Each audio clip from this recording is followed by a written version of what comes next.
And now that is also good as well. So I'd say it's just about as good as time to begin as any other time, right? Let's shall. Good evening, everyone. ElektistoYuzu here. It's Friday night. We're playing more Celeste, which was not necessarily my intention for this evening. I had some other plans for the stream this night involving my cardboard rectangles and whatnot, but due to unforeseen circumstances and many a screw up on FedEx's end, that plan has kind of fallen through. So fortunately / unfortunately, we will be resuming Celeste tonight, this evening.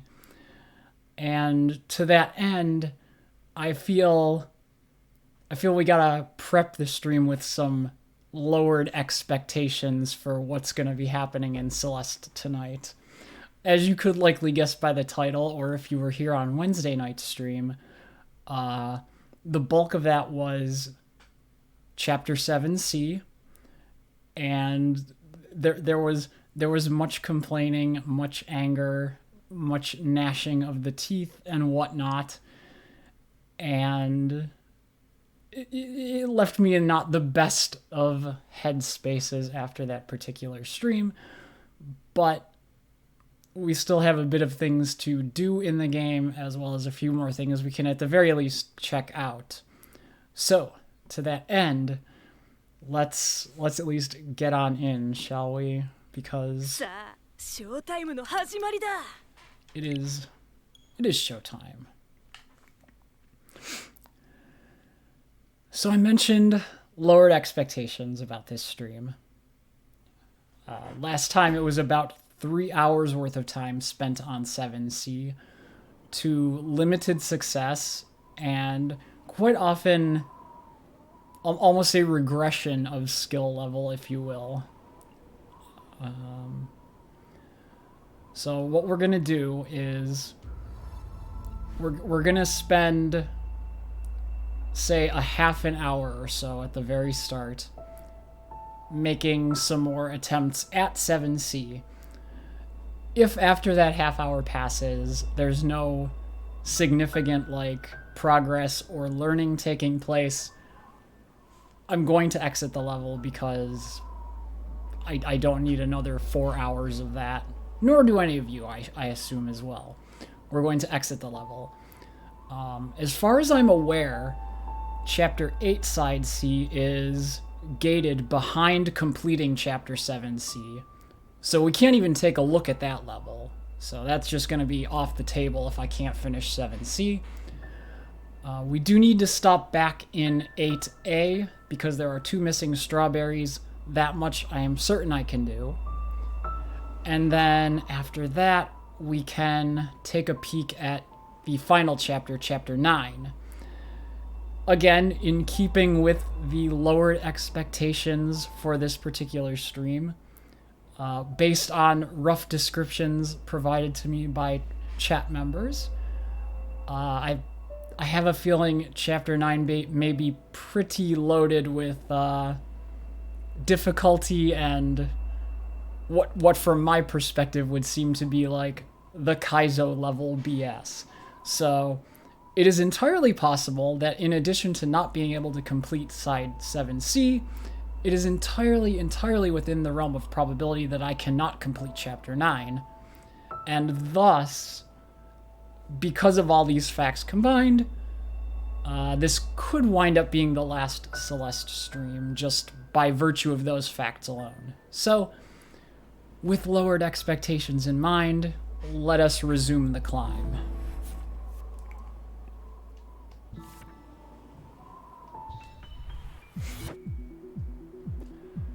I just need to get an idea of how much recording time has passed so I can measure an approximate half hour of time passing. So I will attempt to keep the complaints to a minimum because ultimately, while it may be funny for me to go off on such a rant, ultimately it's not going to be productive. And yeah, I don't know, it's not really going to accomplish much of anything. So, with all of those notes out of the way, I hope you all are having a good Friday evening. It's the weekend. That means fun times with friends and family and whatnot. So I hope you enjoy your weekend. Go. Go, go, go, Em.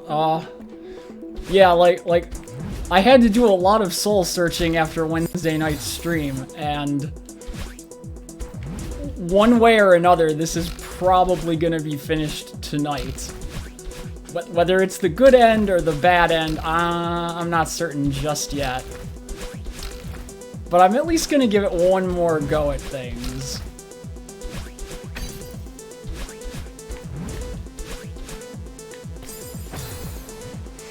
So, I'm glad to see you stopping by to see the last, like, soul-crushing defeat of my sanity in this game. Oh, no, you're sad that you missed that? I wouldn't be sad about that because it was just devolving into a lot of...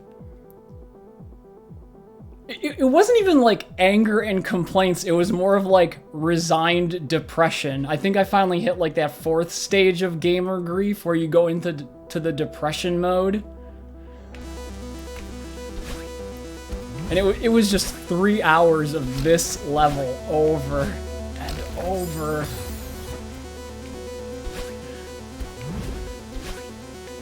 And it was like soul crushing. Thus why I felt the need to start the stream with lowered expectations.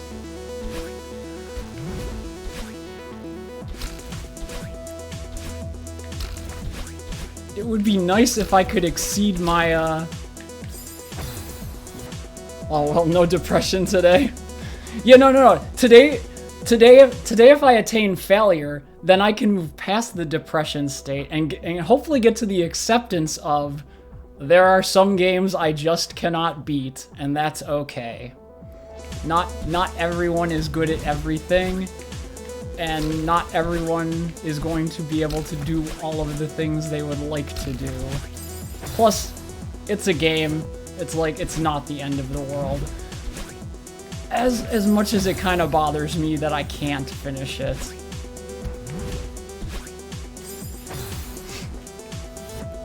So I'm just gonna do my best and hope for a little bit of success.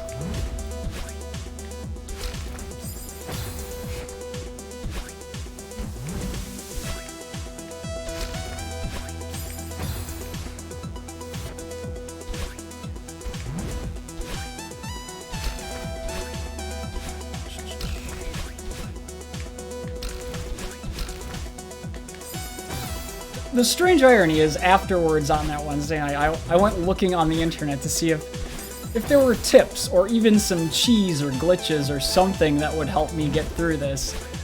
And I came across a bunch of Reddit posts from like when the level first hit or something, or it was just old posts. And the way this one person was talking, I'd swear it was like, did I post this in an alternate timeline from 4 years ago? Because they were leveling the exact same complaints I was about the level. And the weird thing is people were making the argument in the thread that like, no, this is actually great level design because they put the harder part of the level in the first half so you have more opportunities to learn it, while they saved the easier part of the level for the latter half. And I sat there and I read these posts, and I'm like, really? Because I find quite the opposite. I find the first half to be very obvious how you tackle it, whereas the latter half is like the precision pixel stuff. And thus I don't have the opportunity to practice. So it was interesting to see that like weird perspective that was the opposite of what I was experiencing.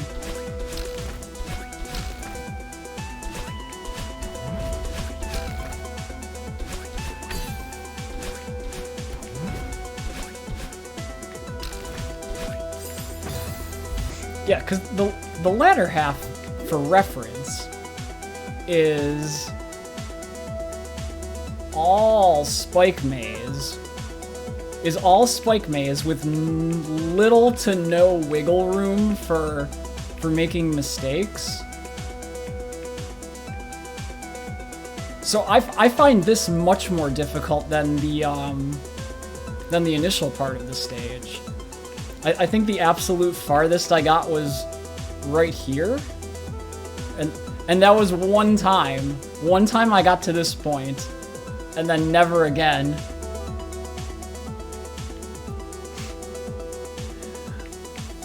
And in all honesty, I'm actually okay with the path. I just think having the row of spikes along the bottom, I would have almost rather had just like open bottomless pit. Because some of these passageways are like super narrow. Like the opening one here, when you go right and then immediately down, you have to be as close to the left-hand spikes as possible, because when you double dash to the right, if you're not, you'll hit the spikes on the right. So it's very... There's not a lot of wiggle room, and I'm still not sure how I managed to actually get this far into it. It just sort of happened one time. But the opening part's actually... I don't have a problem with this opening part, in all honesty. There's a little bit of precision to it, but it doesn't feel unfair. Then again, like, still, I'm just complaining about the latter half of the level again, as if it's going to do anything, which it's not. And ultimately, it's just me excusing my inability to play the latter half, so I don't know.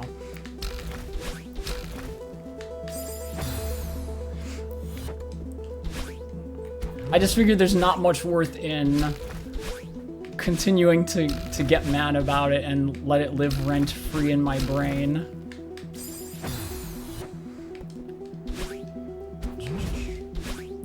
Although it's always going to disappoint me that I was unable to do it, because I've played some genuinely bad video games throughout my life, like especially as a child, when you rent like those really crappy like Nintendo and Sega games, like those were legitimately bad games, some of them. And so in some ways those ones are excusable for not completing them, but this isn't a bad game, it's well put together. So it's just disappointing that I cannot A, experience all the content, and B, complete all the content. So.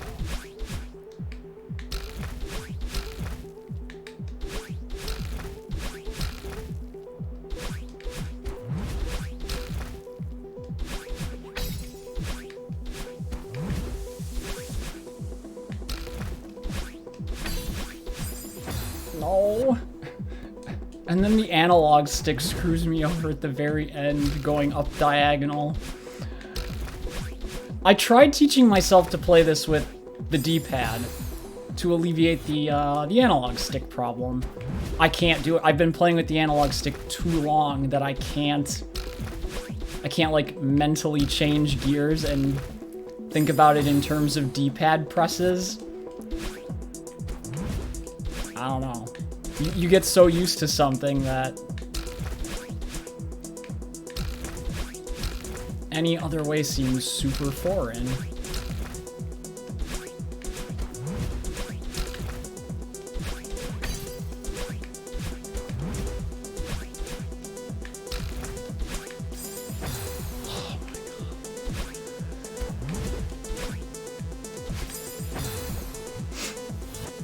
Gotta start from level 1 and play through with the D-pad. Oh my... I was half tempted to find a way to copy the save file to a slot, to a different slot, and play with the assist mode on just to get practice at the latter half of the level, and then I'm like, that's too much effort for me. Too much effort. Or I could just put the game away for like a few months, come back to it as if I've never played it before, and then start with the D-pad all over again.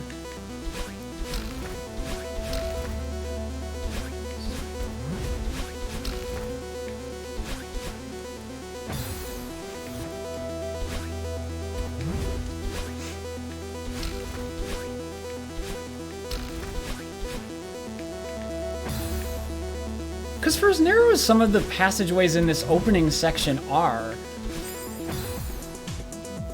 it feels like there's at least a little bit of, like, give and take with wiggle room for clearing a bunch of them. Of course, assuming I actually move Madeline in the correct direction, not diagonally. But in a cardinal direction is my hope.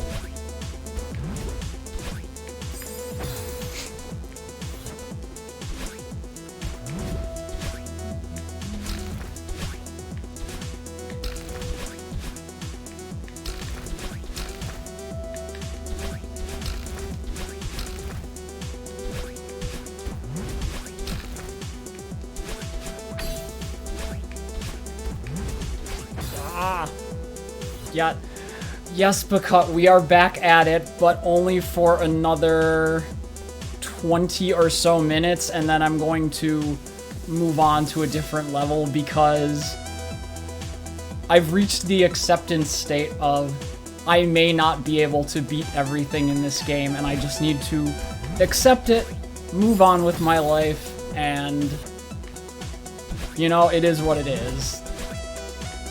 All the complaining and rage in the world is not going to solve anything.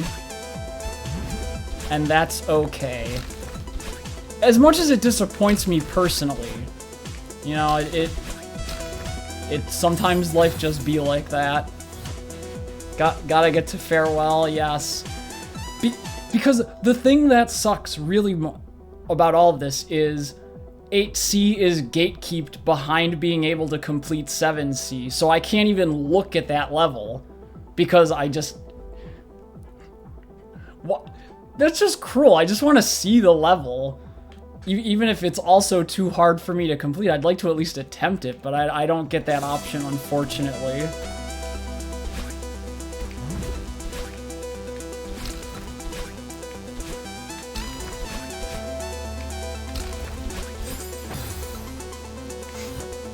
But yeah, either way, we will check out the final chapter. However far I managed to get into that, and then... As with the lowered expectations, I figure one way or another this could be the end stream. Either because I'm successful, or I finally reached the actual breaking point.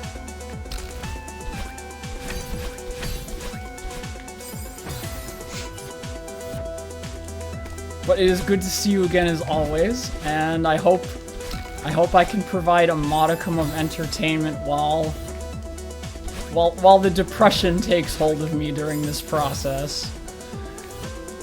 Because I'm striving to not go full on complain, anger.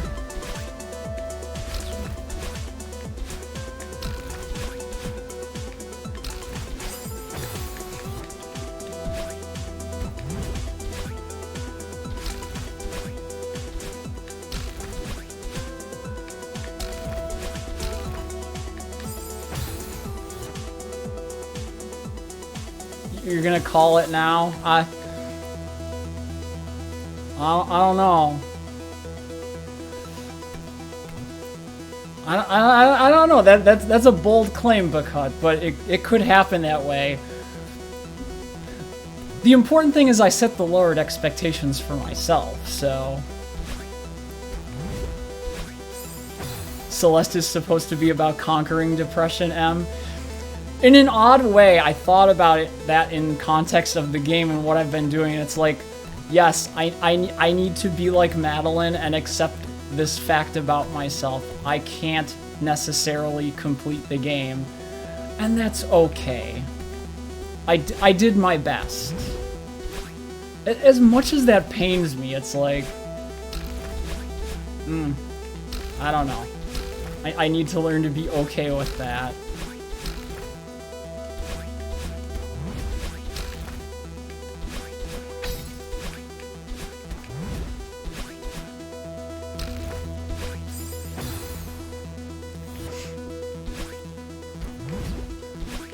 Plus, at the very minimum, I need to get those last 2 strawberries, because that much I'm certain I can accomplish. Maybe I can beat the level if I embrace my dark side. Oh no. See, I don't have like a physical manifestation of like cute goth side to call upon for extra powers like Madeline. I'm just sitting here behind the camera being like, oh, try not to rage too hard.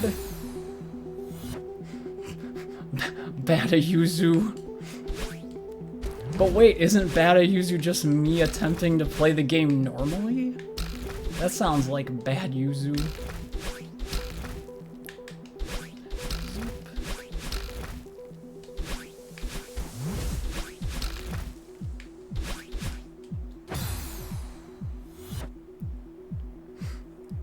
Off topic, you were considering getting a tattoo of the King's brand from Hollow Knight on your forearm.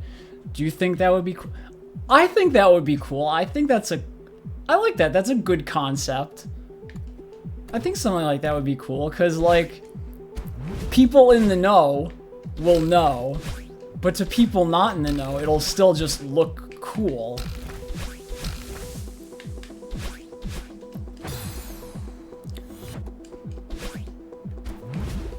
So in my opinion, I vote yes, but ultimately the decision will be yours, Bacut. But I think that would be a cool idea.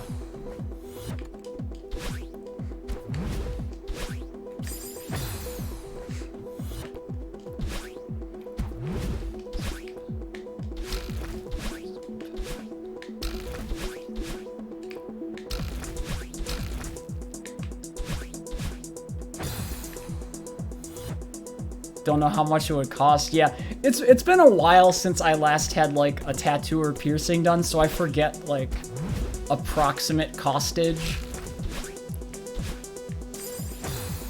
But if it's on your forearm, it might not be too bad, depending on like size and detail.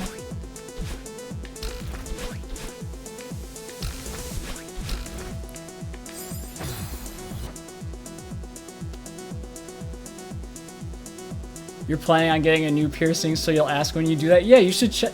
If it's something you're serious about, I would say at least check into it. No harm in knowing and whatnot. And then if it's like reasonable, you can be like, yeah, I'll do that.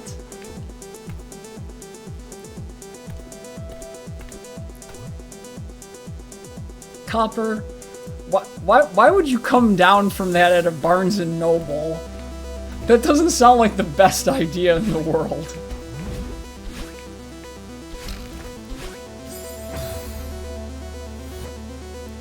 You drank something called pink drink? Are you sure you didn't mistakenly drink a bunch of Pepto-Bismol? That is indeed a pink drink. No, I'm certainly, there's probably something called actual pink drink.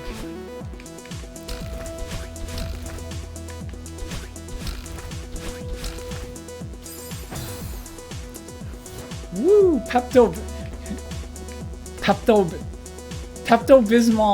See, you say Pepto-Bismol tastes weird.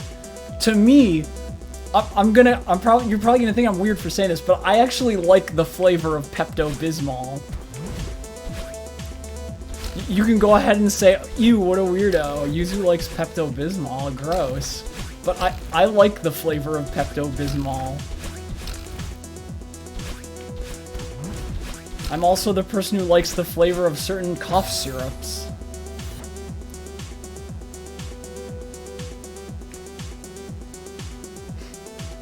What does Pepto-Bismol taste like? It has like It has like a milky, chalky sort of smoothness about it, with like a slight berry flavor. Or you could have like the cherry flavored one, which is even better. Like bubblegum, but worse. Yeah, it has a very unique consistency. It's hard to describe.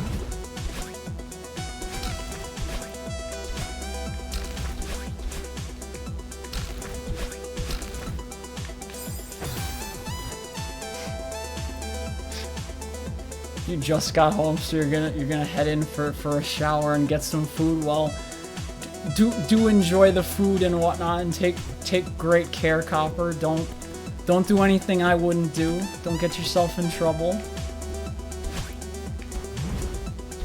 Oh, hi, Gregor. How goes? How goes? Good to see you. I remember when last we saw each other on Celeste stream, I was raging about the level.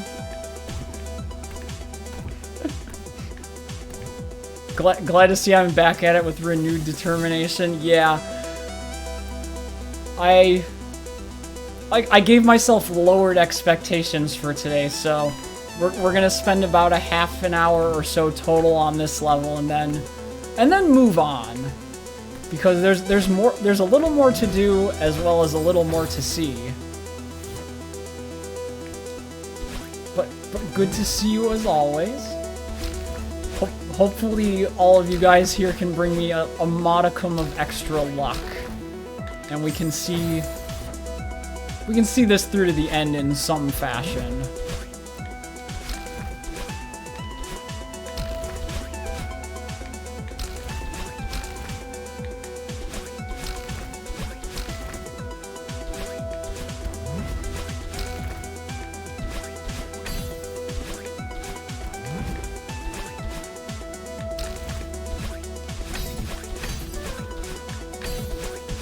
No. The one time I want her to move diagonally is the one time she doesn't. Story of my life.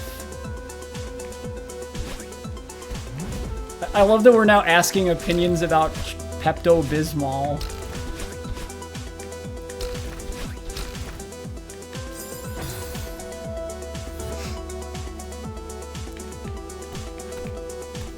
I don't know, like, if it was just the straight chalky taste, I probably wouldn't like it.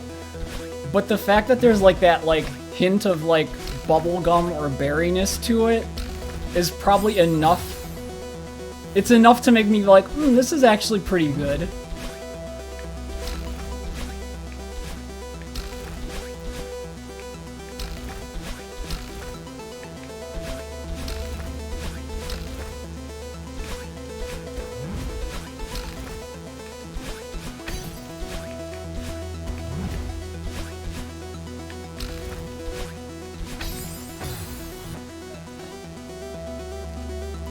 It's not eating chalk that you care about, just chalk. The feeling, the powder.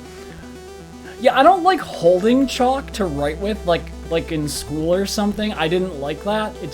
It's got this weird powdery feel to it. And it leaves like that gross residue on your hand. And most definitely if you get like the weird screechy, squeaky chalk on chalkboard sound, that's gross. But for things having like a taste or texture of chalk, I don't mind it as much. As weird as that sentence sounds to say.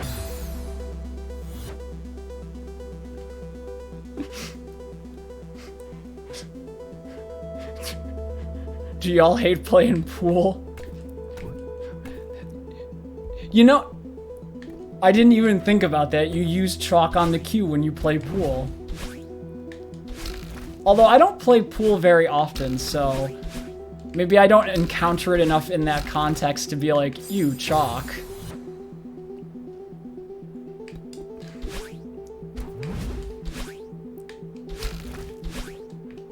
Yeah, the only places I've ever had the opportunity to play pool were back at university, or sometimes if I'm on vacation and there's like a billiard room at the hotel or something. It's not something I encounter too often, even though I actually enjoy playing it when I get the chance to. So maybe it's a good thing I don't encounter it super often.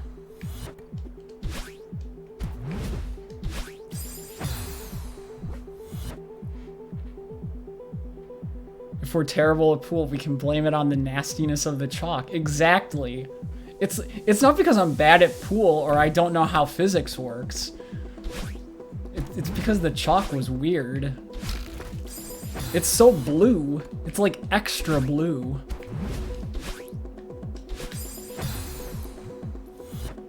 There's a pool table in one of the dorm lounges, but you have no friends. Oh no.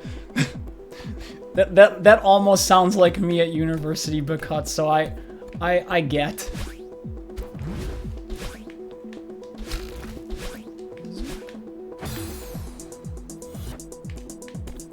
You're bad at pool because you just can't focus, Gore. Can't focus on the angle of the ball if I'm worried about holding the damn stick correctly. Yeah. See, I go into pool and I'm like, oh yeah, I know a thing or two about physics. I'm gonna be totally good at this game, and then nope. It's not just simple physics. It's more than just the angles, unfortunately. You gotta think about the rotation of the ball and all sorts of other things. You're telling me this isn't a perfectly spherical and frictionless surface?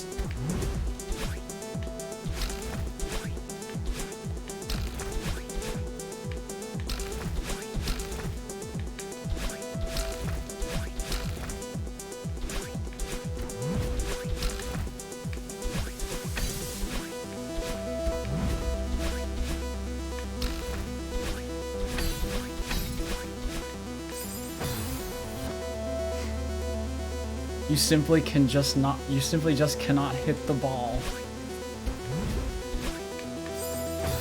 So you have to like focus on the ball and think of the cue as an extension of oneself. And I'm sure there's like some deep like metaphorical thing, you just become one with the pool cue or something like that. I just kind of wing it. I line up something that looks decent and then I just wing it. Hope for the best.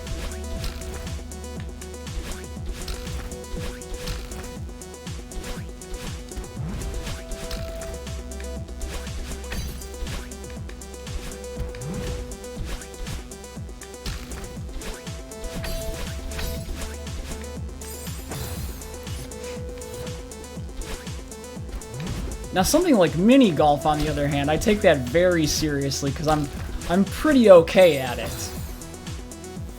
It has like a good level of physics usage for me. Although I haven't had much of an opportunity to do that anytime recently either. I should bring that up sometime and be like, hey friends, you know what I've been in the mood to do? Play some mini golf. We can play mini golf and trash talk each other. How does that sound for an evening or something? Because you gotta have the trash talk. If you can't trash talk with your friends in games, are you really friends?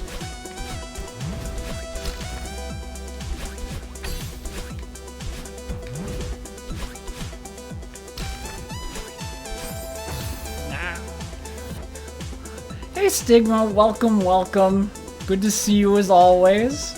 You're in time to see some of the last few attempts at this level before I succumb to the give up phase.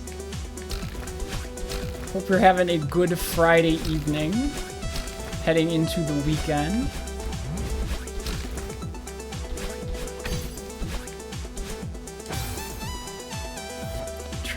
Trash talk. Oh, I made a comment about playing mini golf. And how if I was gonna go play mini golf with friends, I want to be able to trash talk with them because I need a little friendly trash talk when I play games with friends. Just for fun, not to hurt anyone's feelings, just to make it a little spicy. No, I'm not even that close, because once I get past the one part, there's still more. This area right here is the current high water point that I have made so far. And the furthest attempt tonight's been like here, somewhere-ish.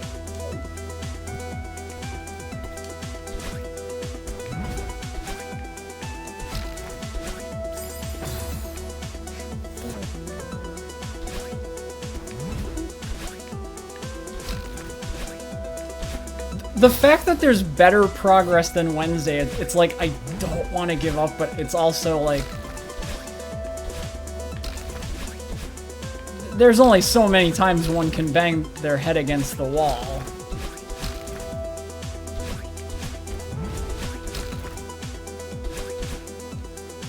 I mean, I even went online after the stream and I was like trying to find glitches or tips or cheese strats to use, and I found nothing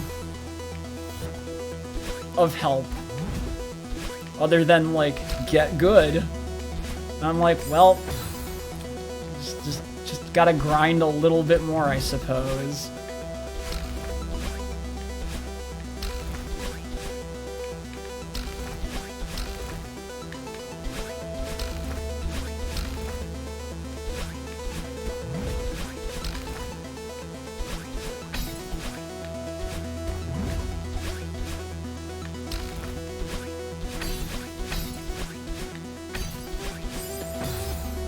Still, the odd part is, like, people claim that the first half of this level is the harder half. And I'm like, real? And I'm thinking to myself when I read these posts, really? I don't have I don't have much problem with this half, because it makes sense to me. Everything is, like, very well timed, and you can see I have a mostly good grasp of how to get through it.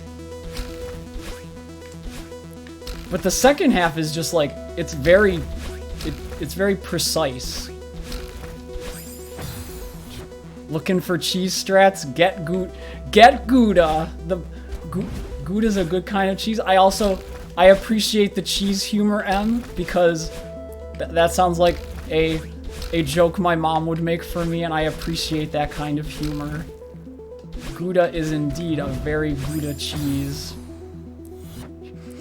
You get to practice the first half 20 times more. Exactly. I wish there was a way I could practice the latter half.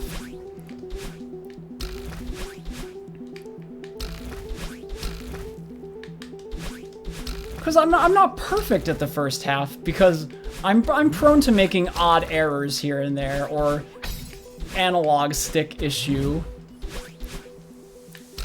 And that makes it so that I have less time to...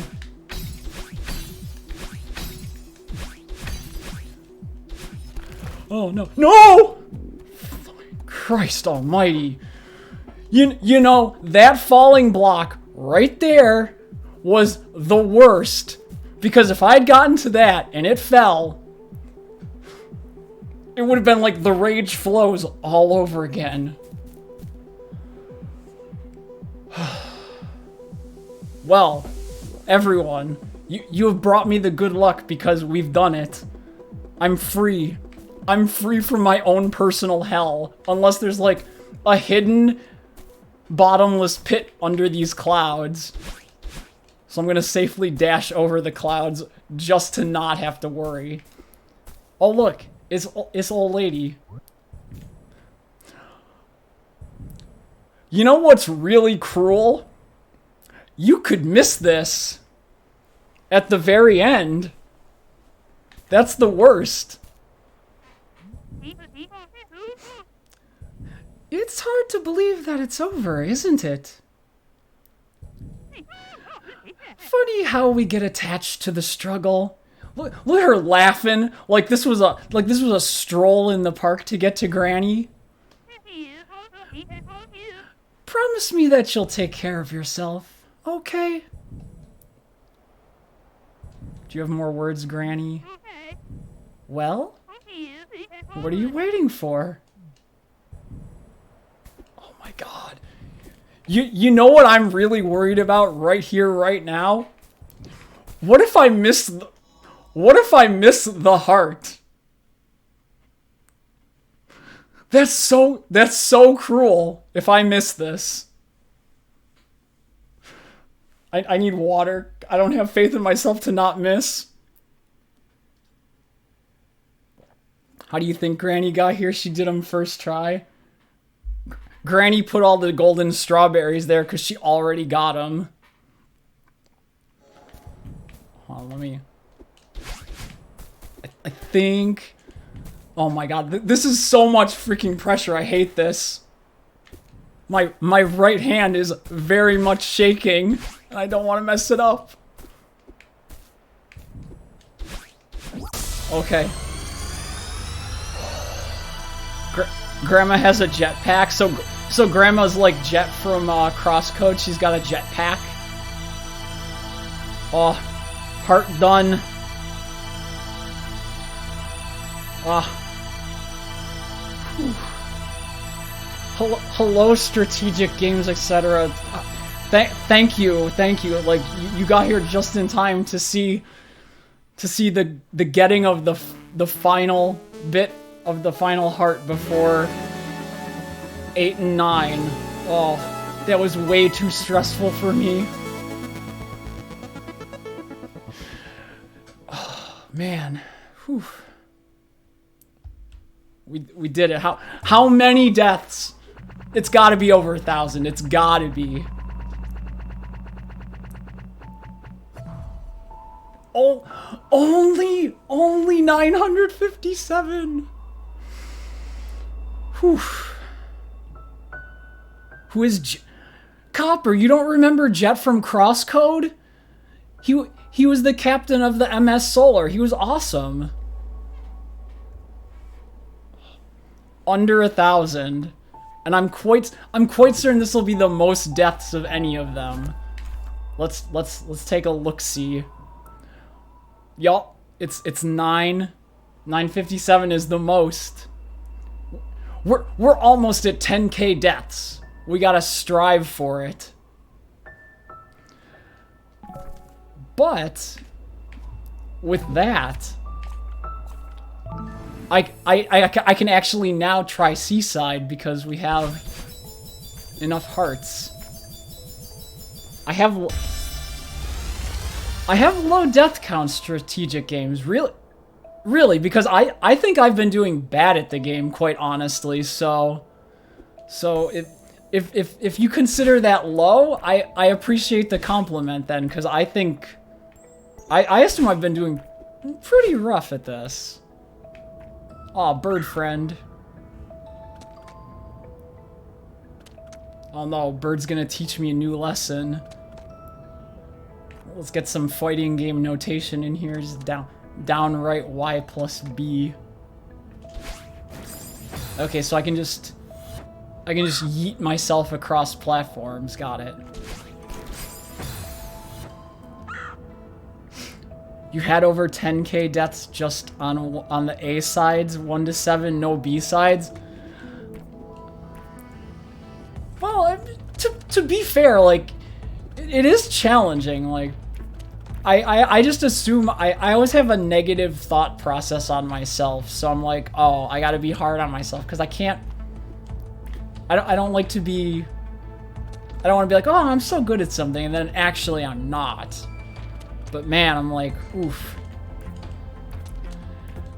But if below 10k is low, then I'll give myself a little pat on the back. Not too much of one, because then hubris and the downfall and all of that jazz. Oh, that's right. I actually have to dash.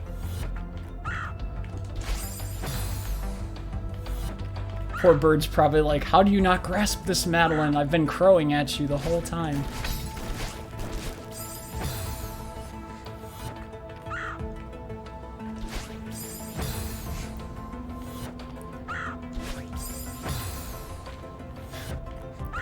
This will be the thing that stops me from getting further into the level. Can't grasp concept of dash into jump.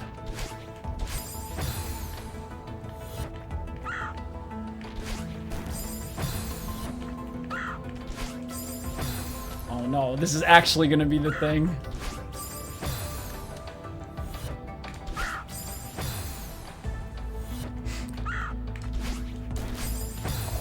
I'm not even like 2 rooms into this. Come on, Madeline, you can do it. I believe in you.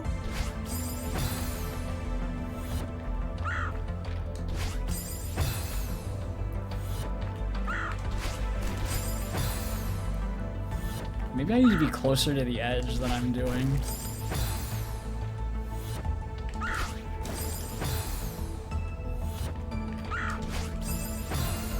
Actually, I wonder, do you need to continuously do the Y into B, or can you... No, it's not like... It's probably not like backwards long jumping.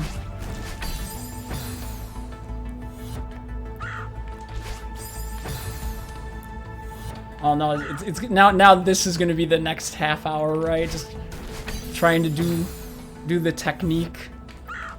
The hidden bird technique.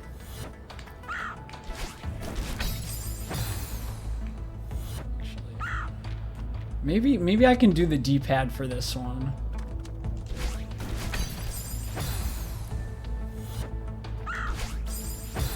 Possibly, I don't know.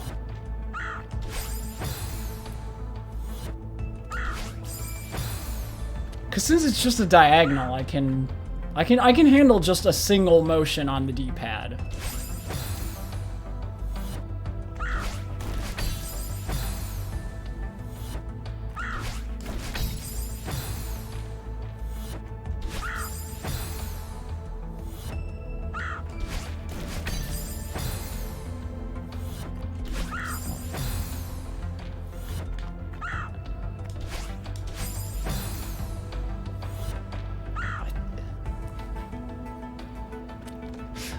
As a keyboard player, you'll always recommend D-pad over stick.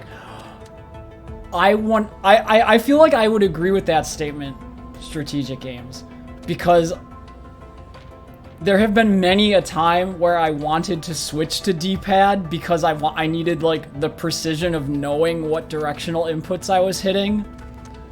But man, trying to break the mental link of using the analog stick for control is it's very hard when you've been doing it because I've been doing the analog stick the whole time, despite the frustrating nature of it. And oof, I wish I had started on the D-pad 100%. Copper, no, that's not a question. That's not a question you ask the chat.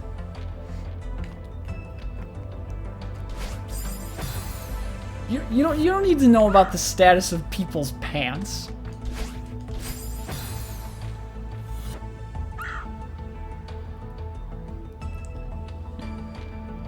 You switched from controller to keyboard after about 70 hours and never looked back. Oh, see, you're playing on PC. You have the luxury. I'm playing this on the Switch. I have 2 options: analog stick and D-pad, and I chose poorly at the beginning with analog stick.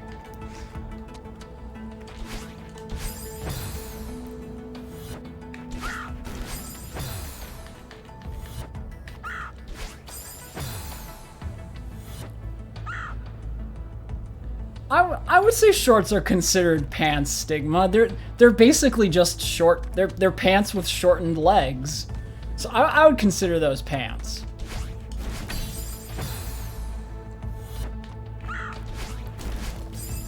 I think it's more so the fact that there's 2 distinct leg holes.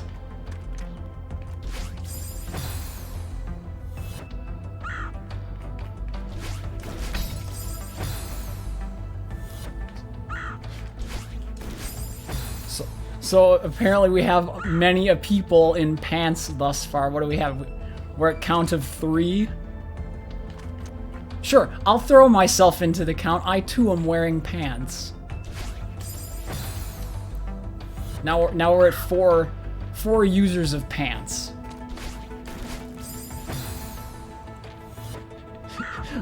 Pants gang in the house, M. Pants gang represent. Living that pants lifestyle.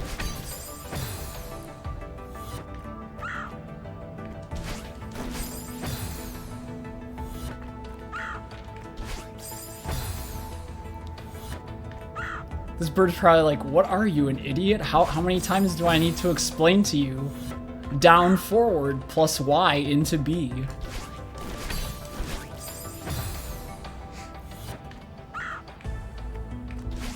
It's like trying to skip a stone on the pond, which I also can't do.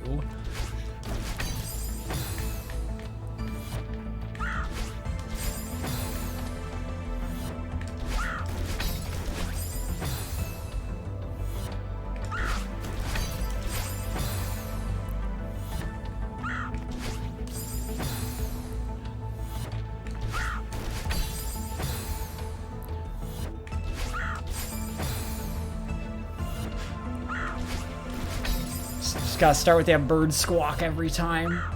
Squawk.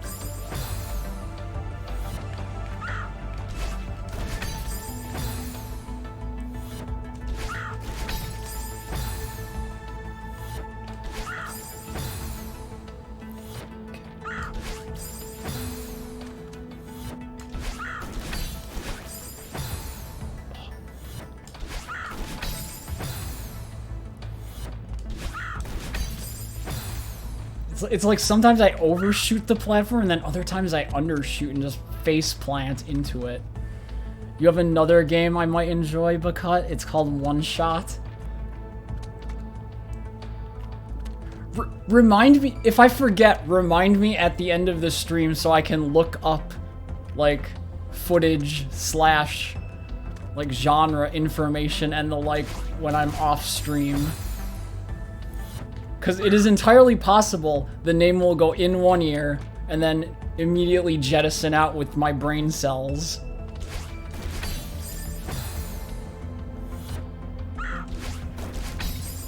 Come on, just...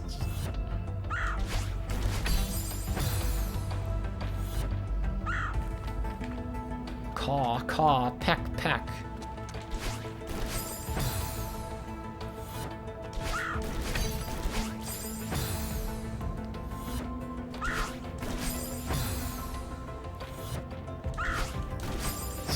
I think you have to wait until you land to actually initiate the second jump. Oh yeah, you gotta like land a little bit. Because if you dash before you land, you just dash in the air.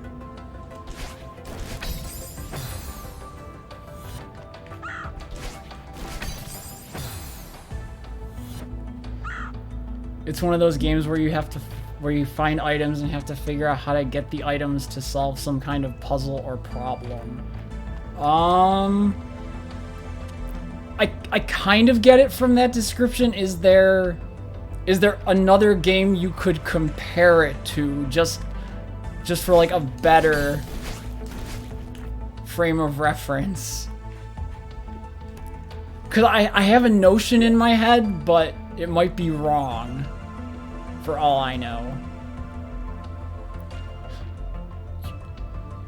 You did muscle exercises after almost 2 years of nothing but walking? Oh, your muscles must be screaming out in pain, Stigma. But think of all the sweet gains you're gonna get because pain means like you're doing something right, kind of.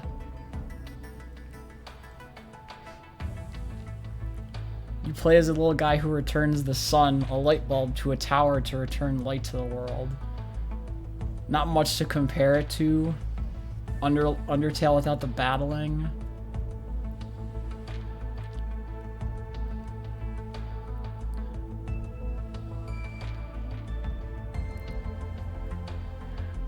Two men walk into a bar. The first says, "I have one shot in this here revolver." The second rejoins, "And whose name is on that bullet? Anyone who forgets one shot."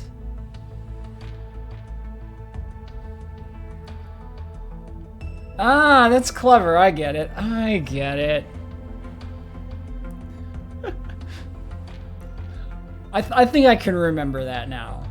It'll stick out enough in my brain that I recall it. Okay, what am I looking at? Lava blocks, lava blocks. Switch, hit the bumpers. Okay, not...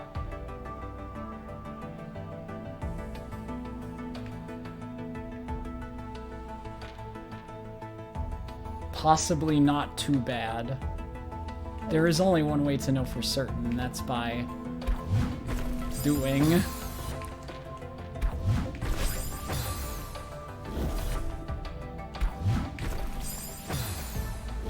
Oh, I wanna like boost off of the block. Yeah, like that.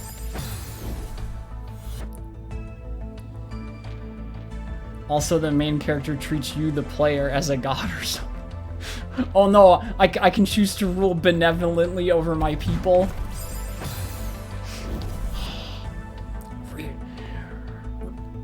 That is a good question, Rias. That is a really good question. Let me pause for a moment to regale you with the story of why we're not opening WeCross tonight at any point. So, FedEx was supposed to deliver my cards today, specifically between like 9:30 and 1 p.m. And there were two of us home, so someone was always going to be here to pick up the thing because it was signature required for delivery.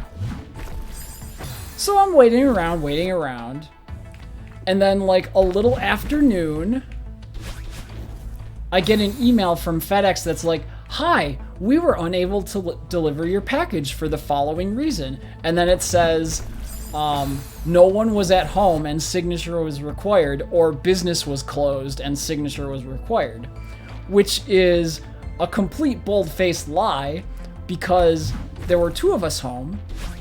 Nobody came to the door. Nobody knocked on the door. Nobody rang the doorbell. I didn't hear any delivery trucks go by.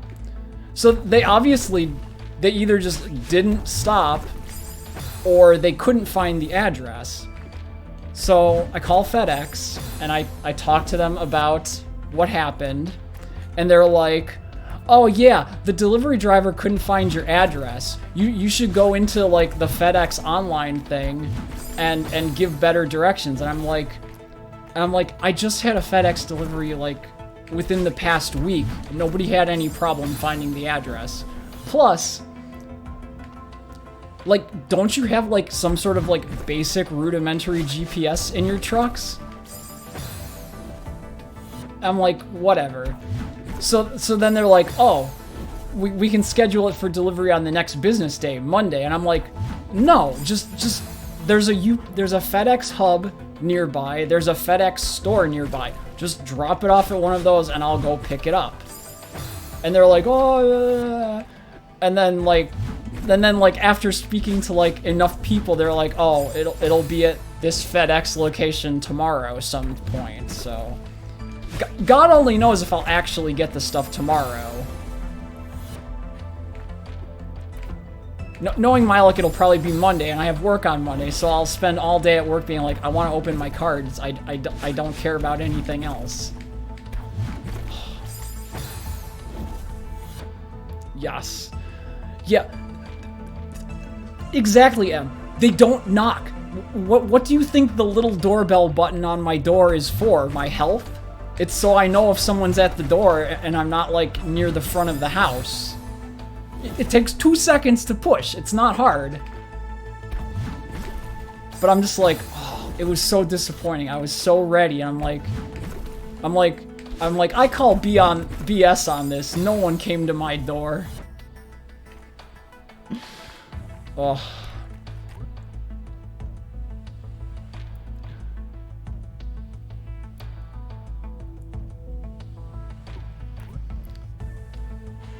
So going back to your information, Bakat. It pulls your name from Windows profile or Switch profile. So, oh yeah, that is true. Like, if it pulls from Switch, it's probably fine because this is Yuzu. But yeah, thanks for the heads up on that. If I opted for PC version, because yeah, it's like, oh, there's a fast way to dox yourself.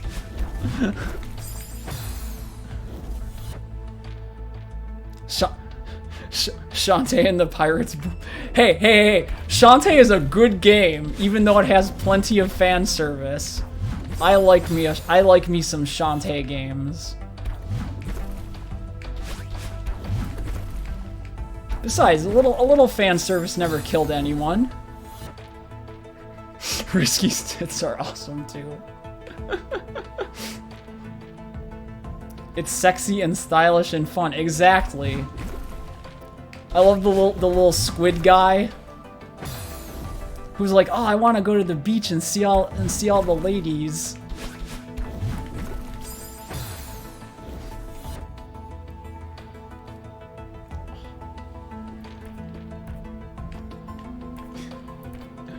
Oh. But now I know. Be careful with game because it pulls your name data from somewhere.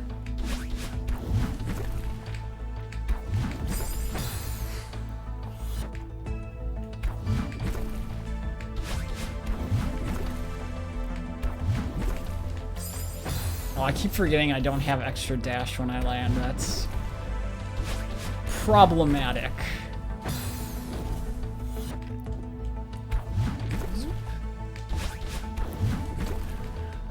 You know, talking about Shantae, that reminds me, I need to play some of the other Shantae games, because I haven't played all of them. And since I enjoyed this one so much, it's like, eventually I need to track down the rest and play them. But that's future me problem.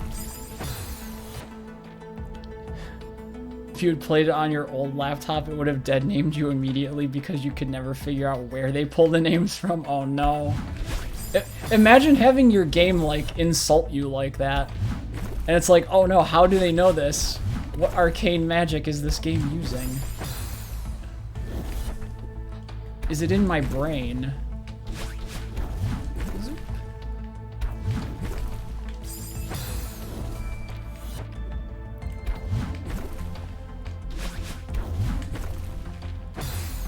So it looks like today's theme is gonna be just spikes.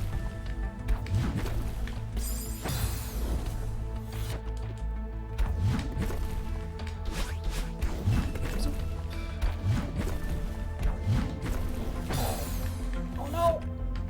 It was so close. And I botched it. It's like Madeline wasn't even moving, and she just like slowly jumps off the block. So sad.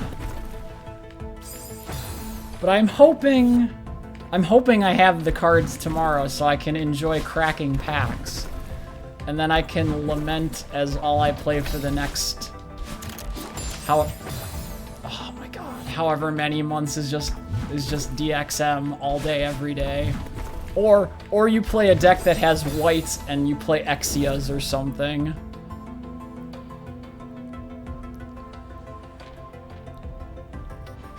You hope you understand the new DXM effects with Soul. I like the Soul mechanic, Rias. But man, it's like such an unexplored design space for everyone else that it's like, of course it's gonna be the new hotness. Of course it's gonna dominate the meta.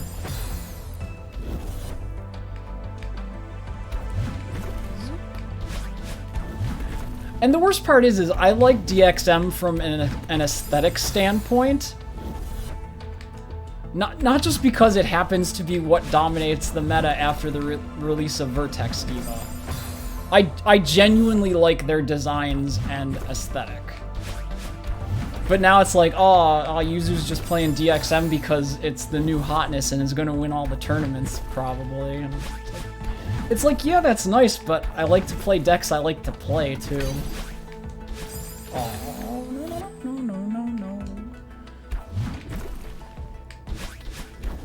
distracting myself with card game talk.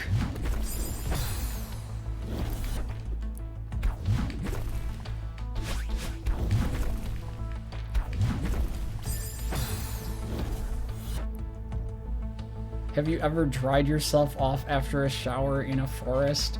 I'm gonna have to say hard pass on that, Copper, because I'm an indoor person myself.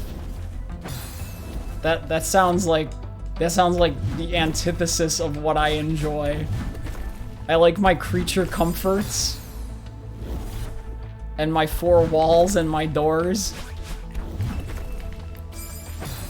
But if you enjoy that, more power to you.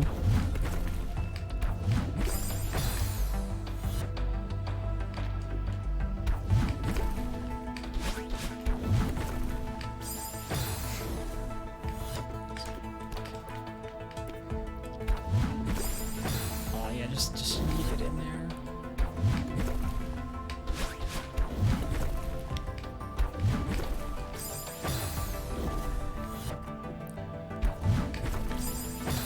Though the big question I do have about Vertex Diva is supposedly they changed the pull rates to be approximately 1 Diva rare per carton guaranteed, but I don't know if I trust that just yet, because I have like a 50-50 pull rate on Diva rares and also a 50-50 pull rate on complete playsets of SRs, so it's like, I don't know how much I trust that information just yet.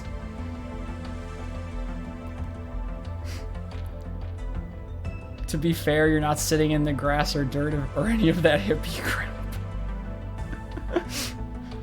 No, I get that. I'm just like, I'm not a big fan of like the outdoors. I very much like city life and creature comforts when I go places. It's why I always feel at home in like a big city despite not living in a big city.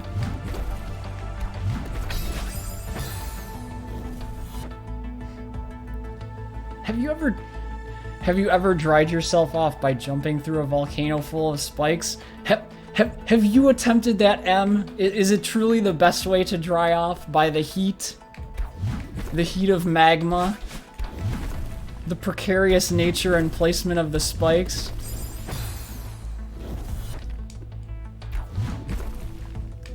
Although I imagine the stress of the spikes would make you, would make you more sweaty and thus negate the shower.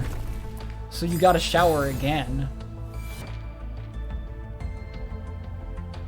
I do not live in the countryside, Copper. I live in middle of nowhere suburbia.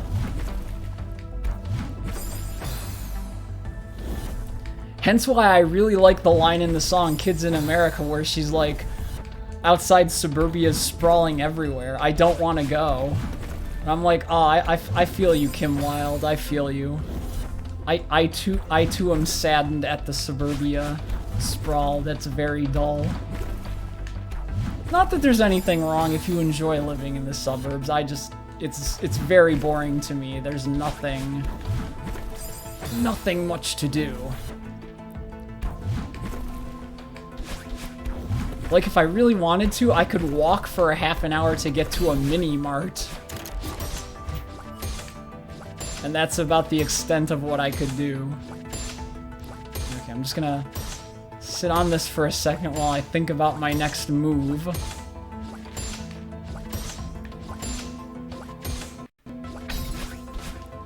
And then immediately screw that up. Yes, I would caution all of you in chat discussing the religious topic.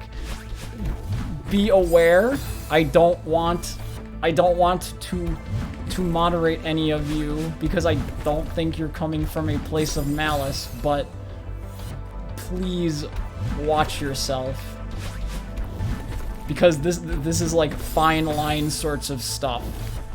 And I want people to be respectful of all belief systems, whether or not you personally believe in them or not. No, I see you're on the side of good, because I'm just like, I see all of you talking and I feel like I need to say something because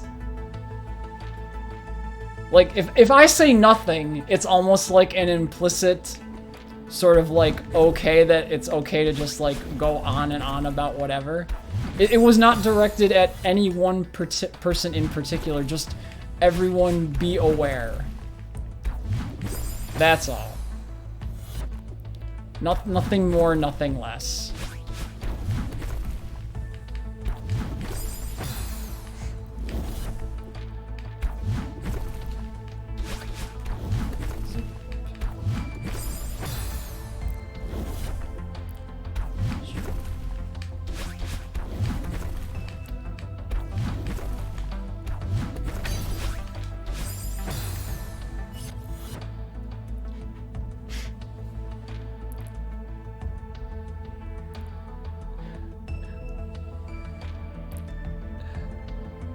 Your sister's family moved into the middle of suburbia and now they aren't close to anything. Yeah, I know that feeling. I could walk a half an hour to a mini mart. And if I was feeling really adventurous and wanted to walk far, I could walk many an hour to get to a shopping mall or something.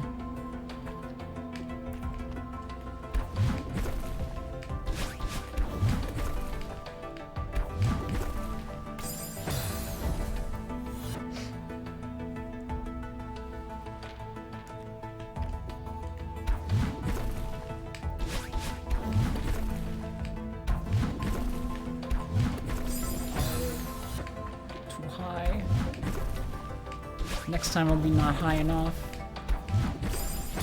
Or not even to the thing.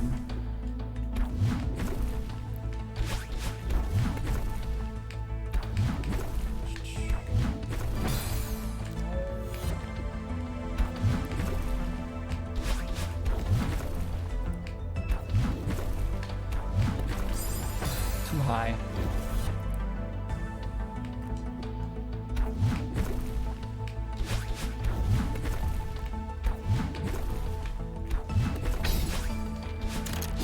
Back here. I have no clue what I'm gonna do with this, but figure out something. I'm gonna have exactly 2 dashes.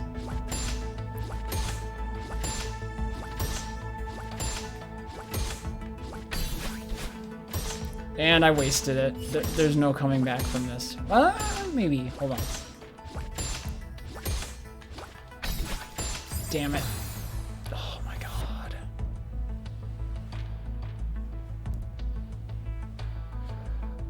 I'm glad you know more about the topic than I do, because I know the story is about, I know that particular story is about something else, but I forget what.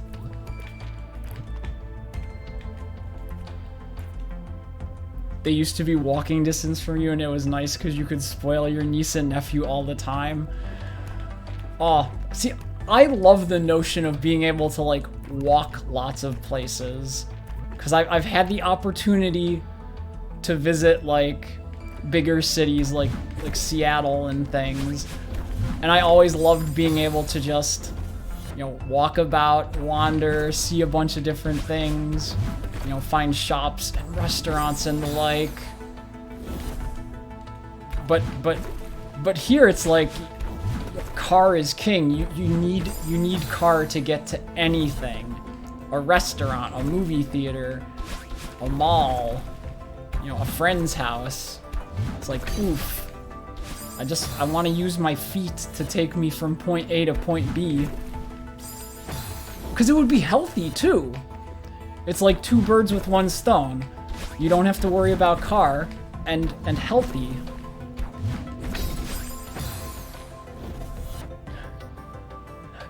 Yes, how could I forget Theo's mystical land of Seattle, just like the game tells us.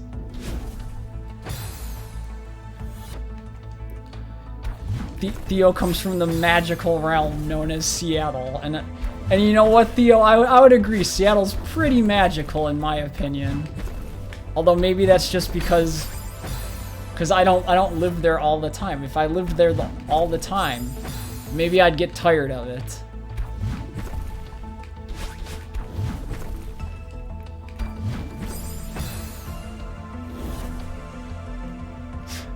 Seattle, the most sinful of... No, Seattle's a great city. Seattle had this nice little crepe shop I went to where they made like freshly done crepes. And it was awesome. And I miss them a lot. Zoop.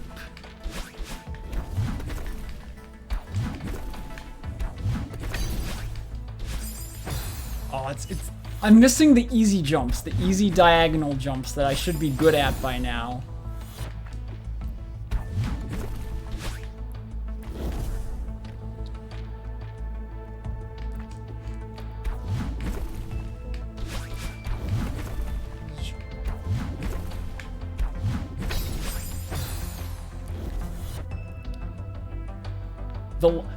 The love interest of Chris Pratt is actually Princess Peach. Yes, the Mario movie is a thing. I forgot. I don't know how I feel about that still, but it's a movie, and it stars Chris Pratt. I can't take credit for that. I just heard someone else say it. I can't take credit. I'm being clever.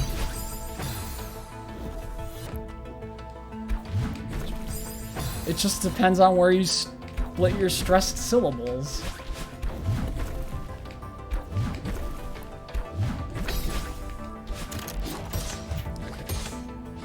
I'm back here. I can stay here for a relatively indefinite period of time. I have no idea what to do here, mind you, but...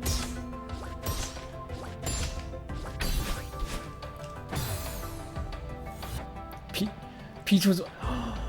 You know, Em, you know. By the fact that you said Bob Hoskins, you know the truth.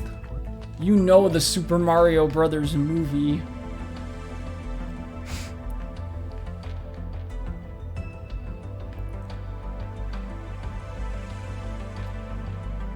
So here's what I don't get about this part. After you jump off the first bumper, you have 2 dashes because you pass through the crystal. And analyzing this a bit more, I think I kind of see what you're supposed to do. You kind of bounce off the first bumper like slightly off of the horizontal, so you launch into the crystal and then up into the next one, up, repeat. So I think I have a notion of what it wants out of me. Now that I've actually taken 2 seconds to look at the positioning of everything.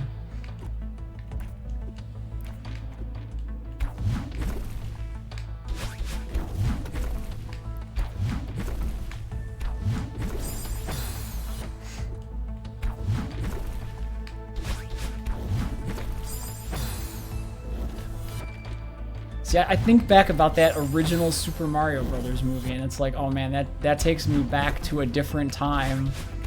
It takes me back to when, like, the Wizard was a thing, and, oh man, Super Mario Brothers 3 is in the movie. You gotta watch the movie to see Super Mario Brothers 3.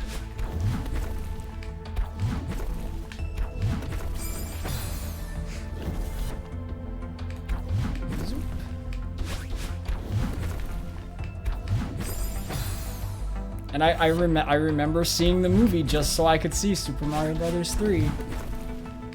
Because I'm like, I need to see the new Mario game before anyone else sees it.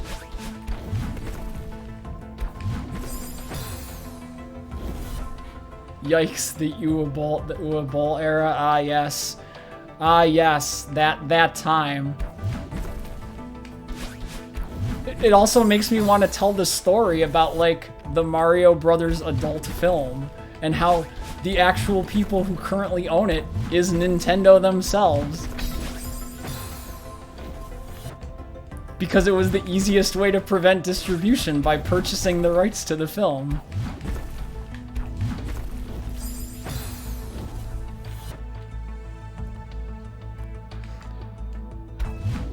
We did survive that era. We did indeed, Em. That was a time though.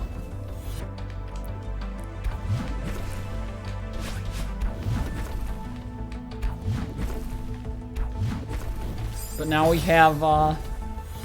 have Sonic movies, which are, from what I hear, not that bad. I haven't seen them myself, so I can't attest. But I've heard good things about them for the most part. I mean, they're not without their issues, but the reception seems pretty positive overall. The obvious thing that sticks out being like the original CG whatnot, where like Sonic had like the weird teeth and things. That was like nightmare fuel. Back for another attempt. Oh no! Yeah, yes. Listen to Buckut Copper. Please. Don't take things too far. I ask kindly. I know, the freaking bumper just like yeeted me right into the wall of death. It's like, oh, you wanna finish the level? Nah. I got something else planned for you.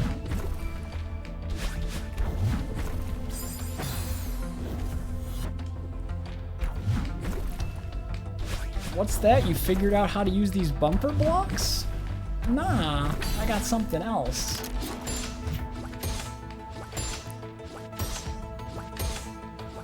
I too like playing pinball with Madeline. Don't worry, Yuzu. Don't worry, Copper's just making extremely shitty JoJo references. Okay. I will take your word as an expert on such thing.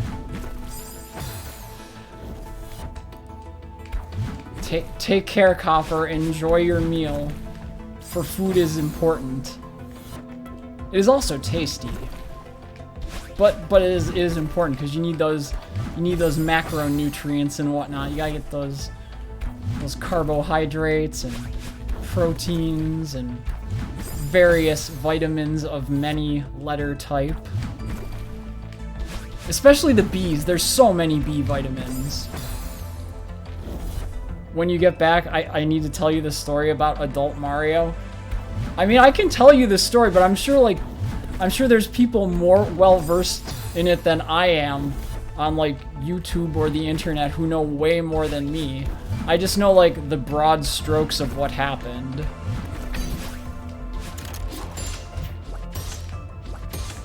But I don't mind telling the story. It's like an oddity of the time era. Oh no. Oh no. Yeah, no, I don't need to hear about Please don't ruin my childhood. Like to me, Chip and Dale is like the Rescue Rangers cartoon on Disney Channel. You know, it aired alongside DuckTales, which was also a good cartoon. I don't need my childhood ruined anymore by things. I'd like to keep this pure and good of memory. Please tell the story. You're extremely afraid to Google it. Well, I said I'd wait till Copper gets back, so maybe I'll wait a bit to tell the story. If you really want to hear my knowledge of the situation.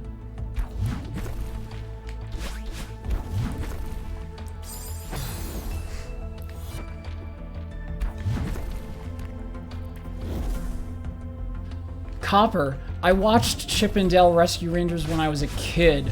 I don't think I was worried about such things. I was just like, cool stuff. Cool gadgets and things.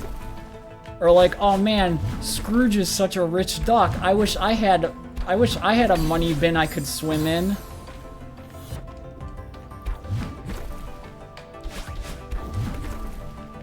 Those notions never crossed my mind, good sir.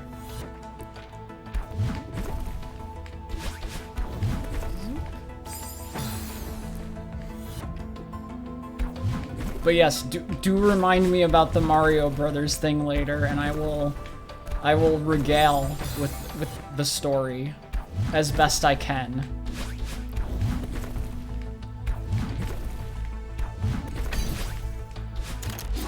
Okay, back here we are. Damn it. I spend so much time trying to line up a perfect shot that I end up missing. It's like trying to play billiards or mini golf. You see, the topics, they all come back to the same things.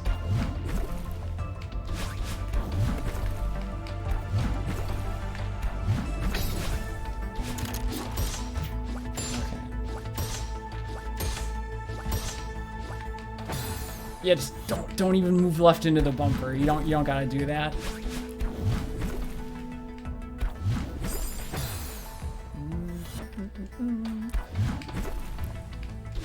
Oddly enough, I don't feel as frustrated by this level as the previous one.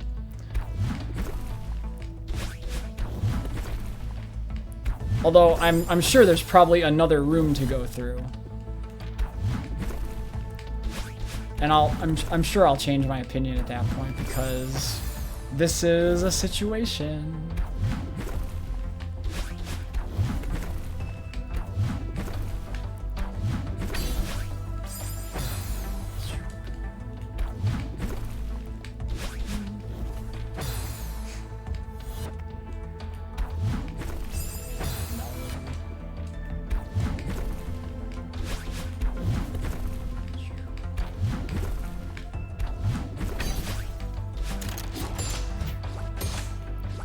If I could have just gotten it the one time I actually did it. Oh, yeah, bounce downward. Not just to the right, but down of right. The bad zone, the no-no zone.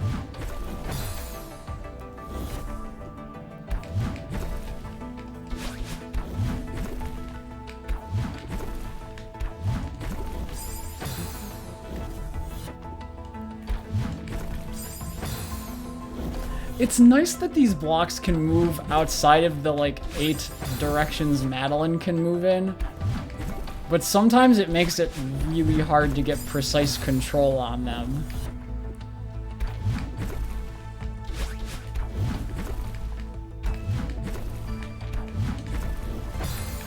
Oh, I need the dash crystal. Let me touch the dash crystal. There.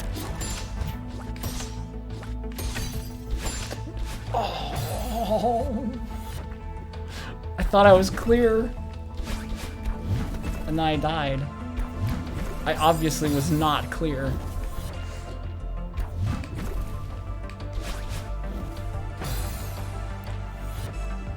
So I made the realization that you have to do that weird sequence of motions on the bumpers. And then immediately after making the realization, the very first time I get almost to the end, and then it's like, nah, you're gonna die at the very end because of the wall of ice.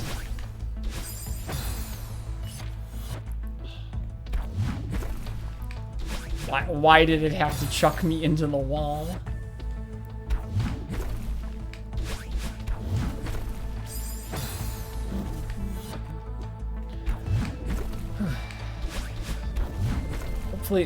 Hopefully this won't take anywhere near as many attempts as 7C did, because 1,000 is a lot. Yes, I know it was only 900 something, but it's an approximate number. We gotta be like...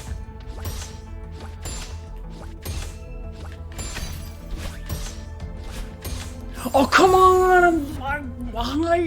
I'm too high? I'm too high, I don't clear the thing? I mean, is the hitbox on the Switch really that little that I just yeet over it? Pew.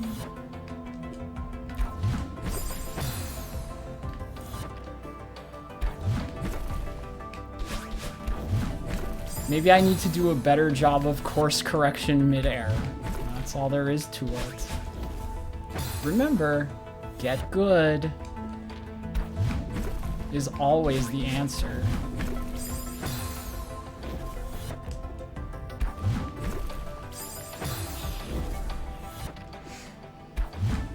Because I want to say that's probably the end of the room after that. Let's go again. Oh. Oh no, it's this kind with the lava and the ice where they raise and lower. Let's analyze first.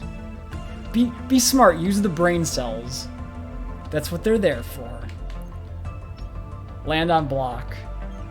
Get yeeted over the horizon into the switch, then these blocks probably all fall.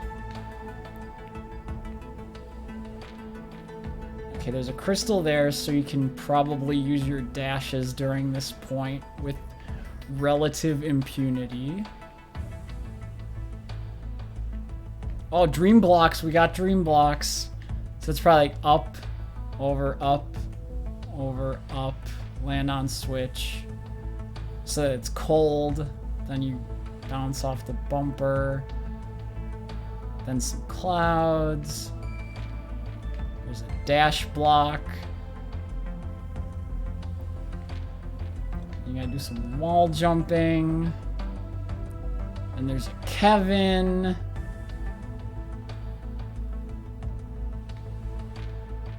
Okay, so when you go on the Kevin block, you dash into it from the right, and then you climb, but you have to make sure you're at the bottom, otherwise you'll get pulped by that little bit of wall standing down there. Then you gotta climb over these. They're all gonna fall probably, because everything in these levels tends to fall as soon as you touch them. And then some weird springy thing. And just for good measure, more spike. Good lord, how long is this room?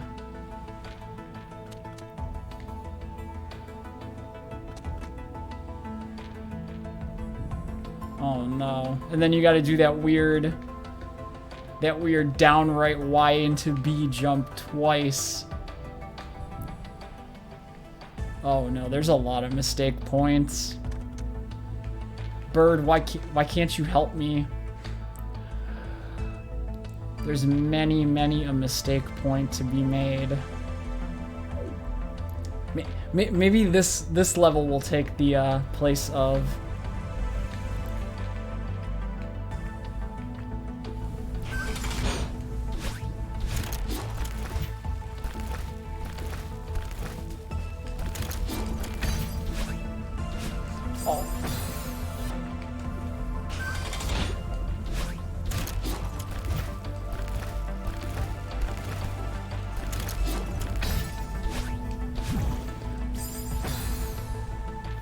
Wait a second.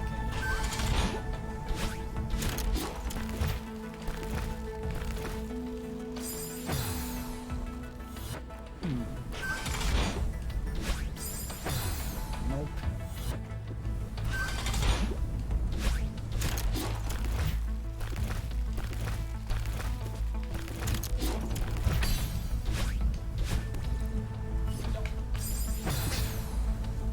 I'm like, yeah, just climb on the dream block. Everything's gonna be fine.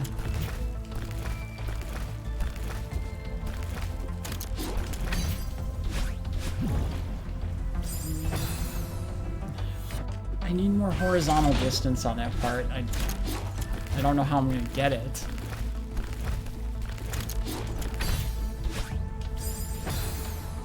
Maybe the diagonal is the good choice.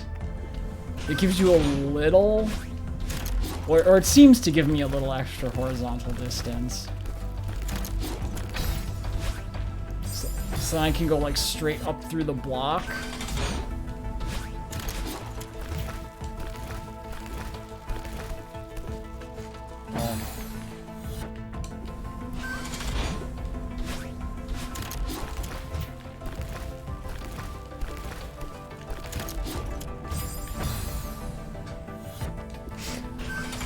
This might be the new level that does me in versus 7C.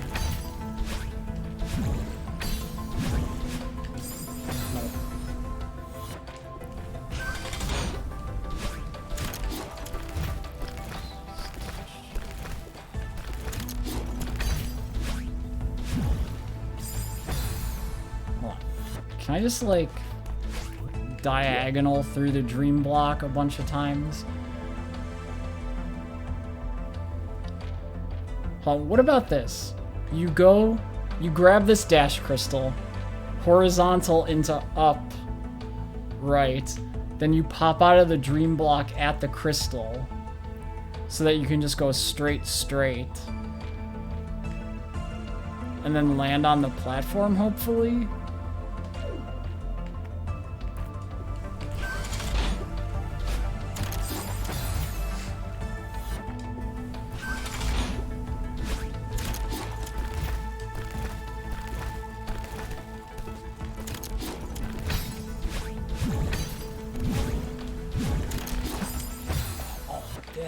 That's a good strat. That's the way you do it. You gotta go like diagonal.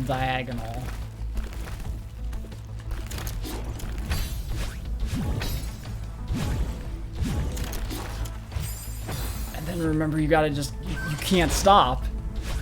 You just gotta keep going. There's no stopping the crazy train once it leaves the station.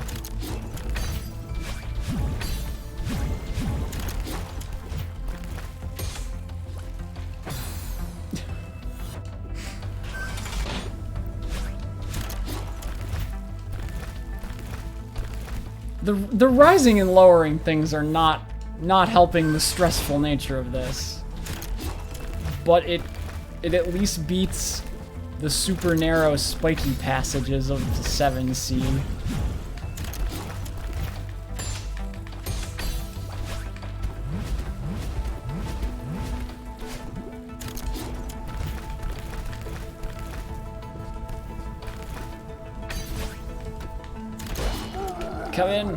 Come in, please! Oh, that was a good one. That was good. That was good, solid progress that time.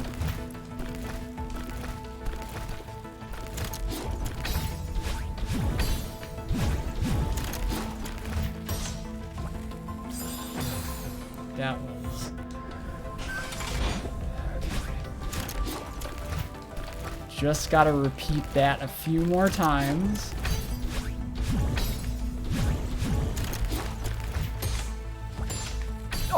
Oh, Jesus. Went way too far. Probably could have made it all the way to the clouds with that one.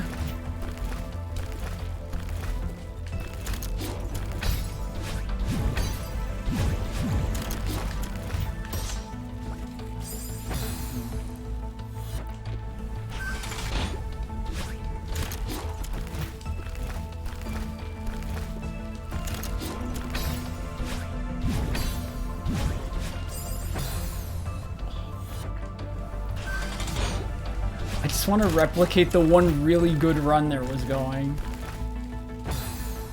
Made it all the way to the Kevin block. It feels like direction's going to be very important on some of these.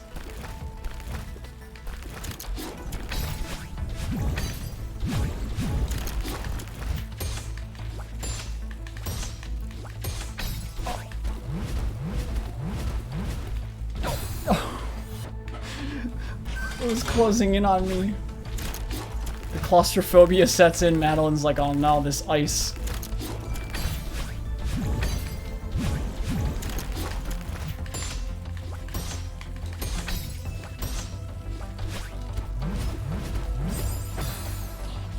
You actually can't stop going. If you hesitate even in the slightest, your timing is going to be off with respect to the rising, lowering stuff. So you'll have to forgive me if I go silent occasionally. There's a lot of things happening on screen.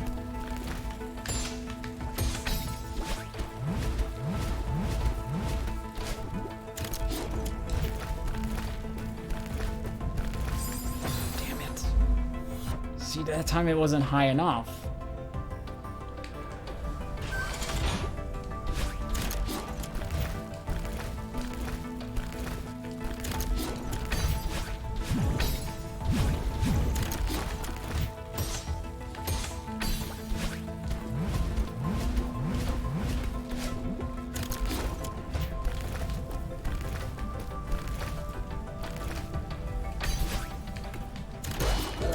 Kevin.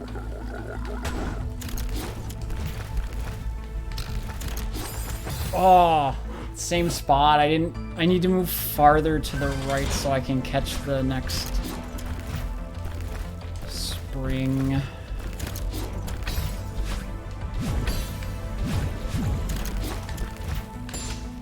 Maybe if I can like buy myself a little time by going faster. Yeah, like this.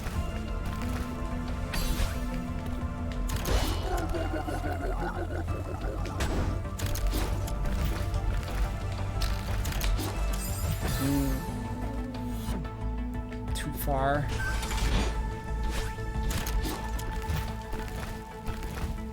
I think I might be doing slightly better at this than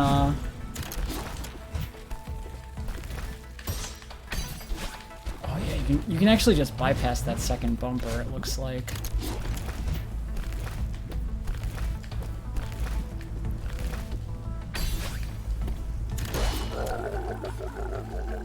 Angry Kevin.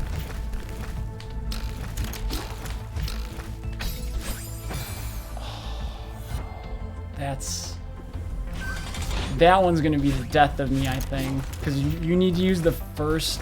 I think you might need to use one of the first dashes to change the temperature. Although I'm not certain. I didn't get a close enough look at what was happening to make the distinction.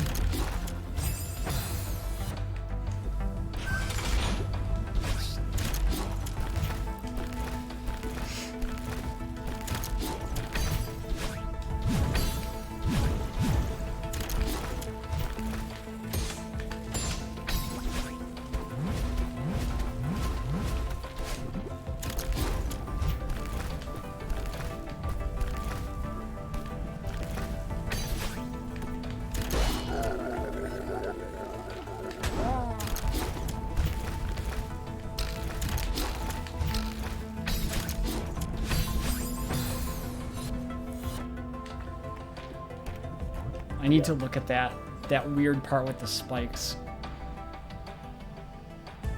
Cause I assume you have to hit the first switch because there's already, yeah, cause the Kevin block yeets you over here, changes to,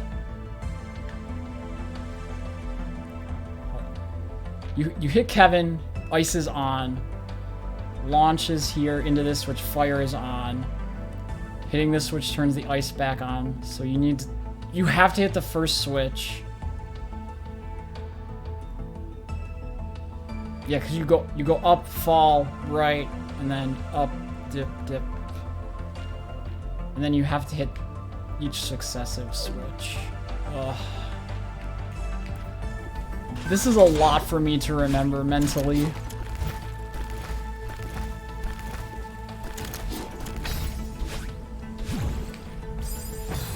Missed the crystal.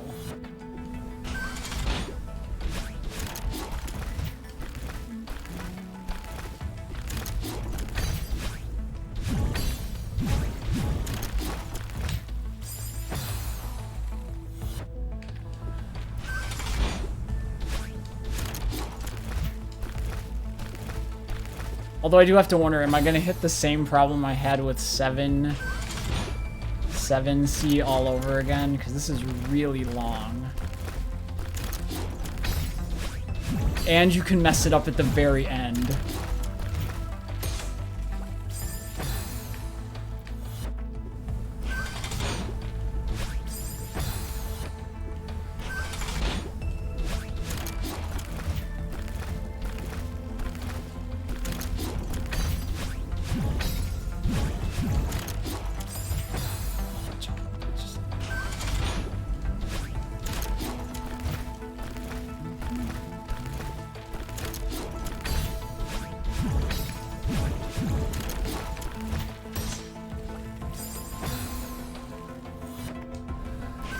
So I'm gonna say like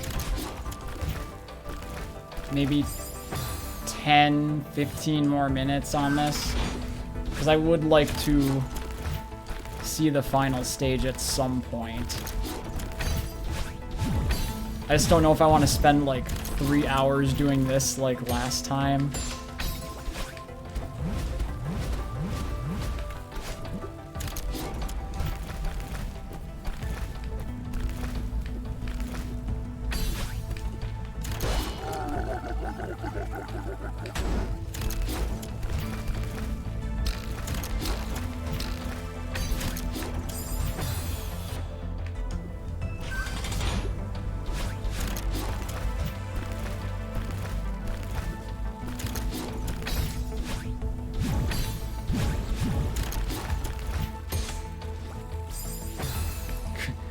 Congrats on beating 7C. Yes, thanks, Celestial. It happened. I don't know how it happened, but we did it. And now a new pit of despair has been fallen into.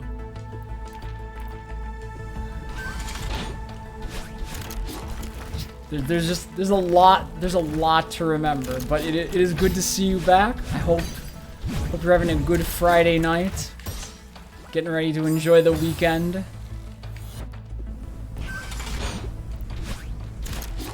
I on the other hand, I am debating like how much time I'm going to spend on 8C, because I do need to get those last berries, and it might be time to go see Chapter 9, because I don't know how long it's going to take me to actually complete this stage. And the 3 hours from 7C on Wednesday were pretty demoralizing in some ways. So I don't know if I want to subject myself to that necessarily.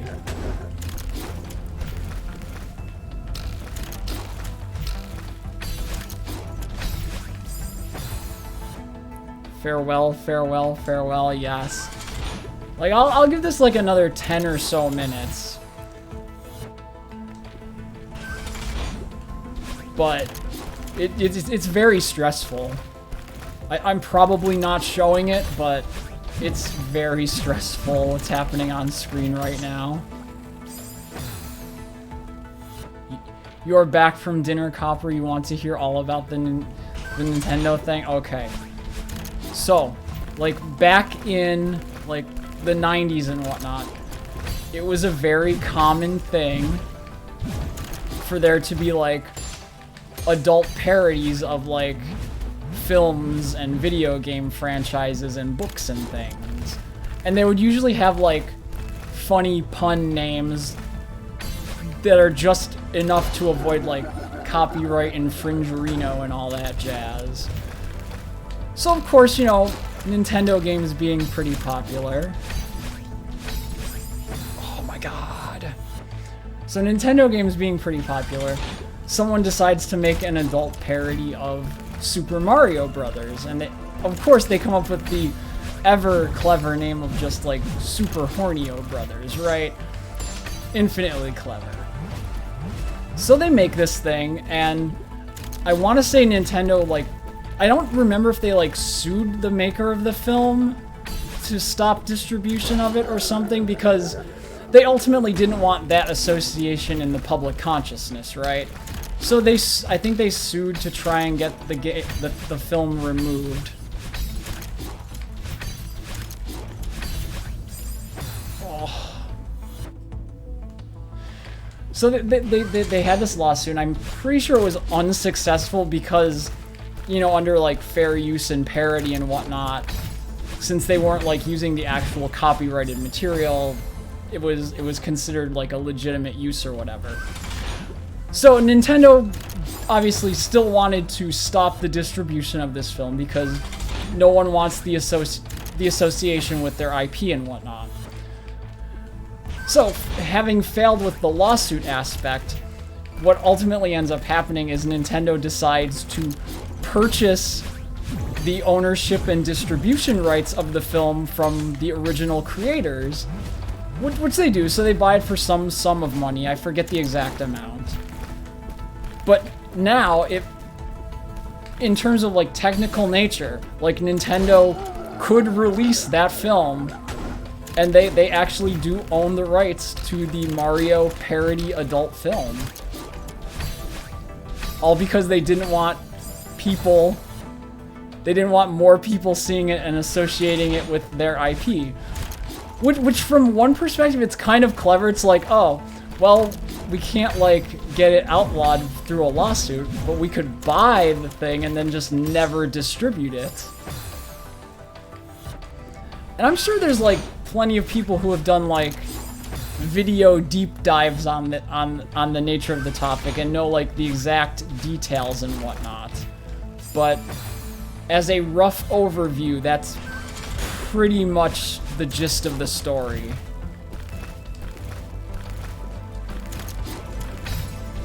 I'm sure you could probably still find a copy of it kicking around on the internet somewhere.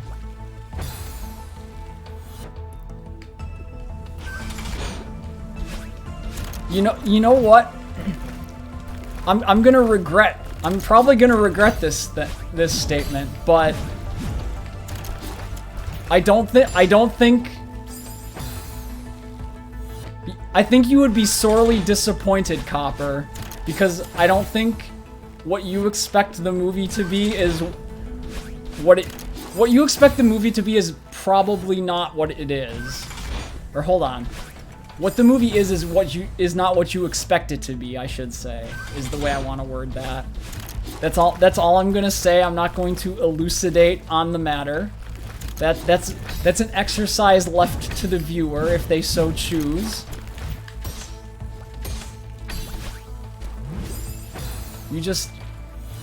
You know, sometimes curiosity gets the better of a person.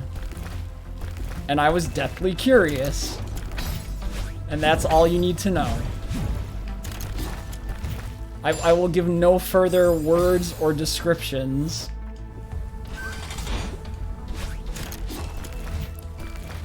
No, I mean, I don't think what you're expecting it to be is what it is. It's like live action. It stars Ron Jeremy.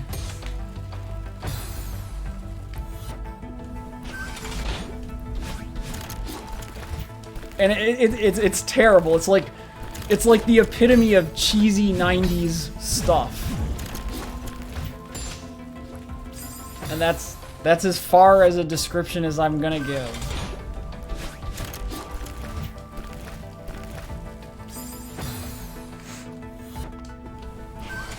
And now you all know because I know.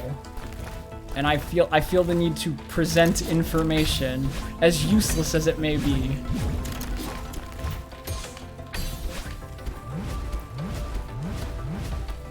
You know, it could be a question on, like, Jeopardy someday, I suppose, and then you'll be like, ah, yes, I remember when Yuzu talked about this. Thanks, Yuzu, now I know the answer to the Jeopardy question.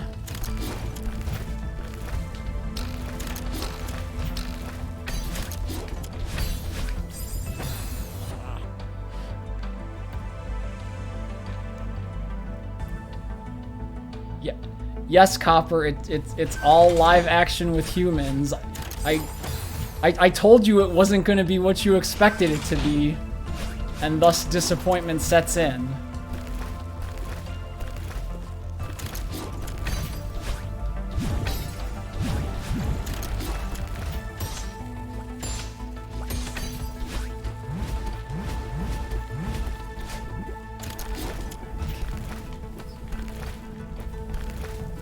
Oh no, I fell down with the thing.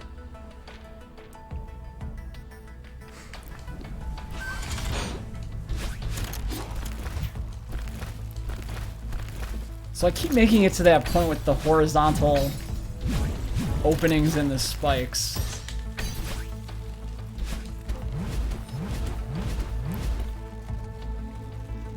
Nope. Death. That's the part I need to focus on next.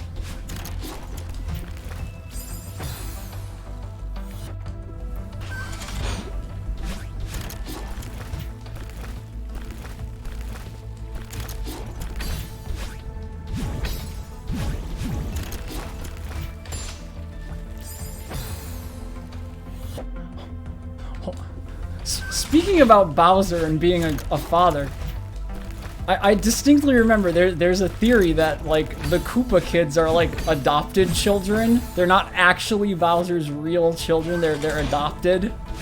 Not that that makes any difference, mind you, but, like, from a lore standpoint.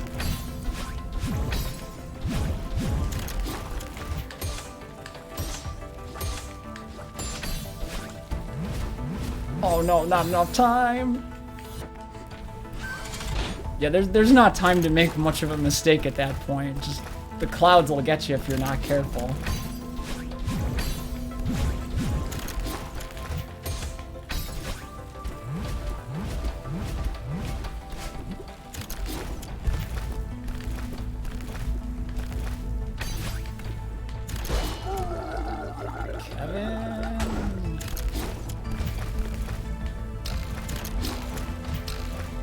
Here's where I actually have to focus.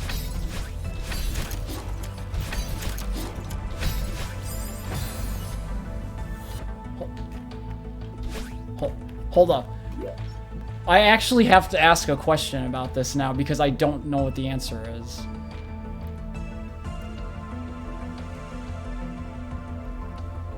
So it's like... So you hit this first crystal, up, right, up, right, up, right, up, fall, right, up, fall, right, up. You should have 2 dashes after hitting the final crystal, and thus you have to go up and over. For some reason, my brain stops at up, not realizing I can still make a second dash. Okay, so it is... Yeah, I don't know what happens, but you see that I'll just, like, stop.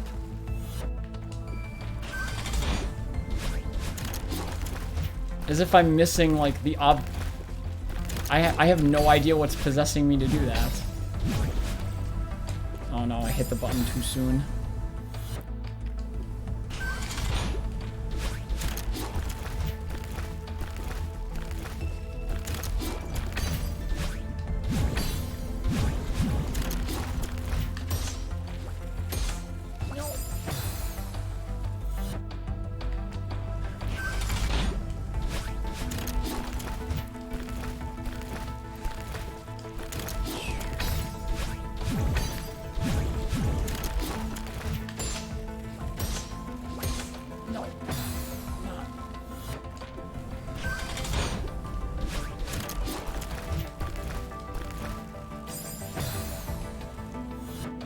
If we didn't have Bowser, we wouldn't be able to have that wonderful watermelon competition.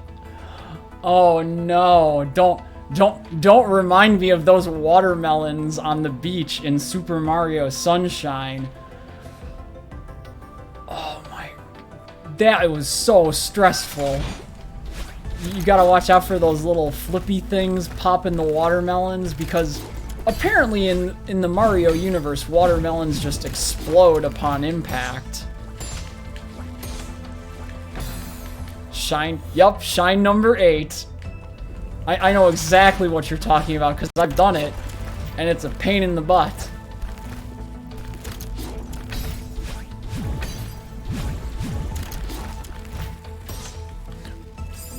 Nope. Too much.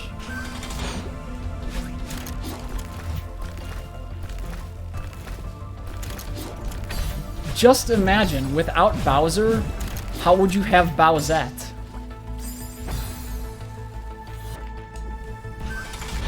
You would just have the Super Crown, and then no one interesting to use it on.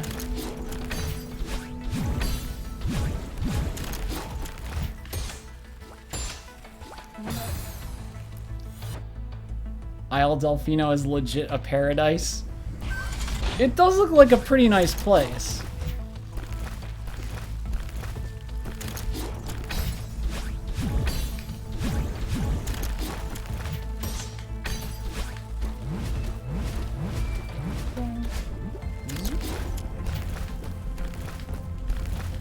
No, I didn't climb enough. then those people in Rule 34 people would just break down. Oh no, we can't have the rule break down. Oh no. Just sheer chaos would reign.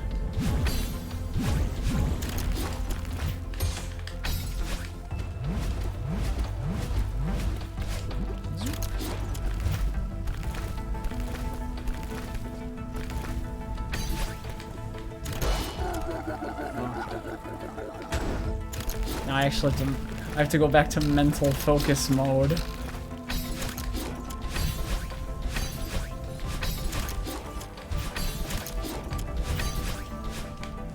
Oh, come on. Na, na, na, na, na, na.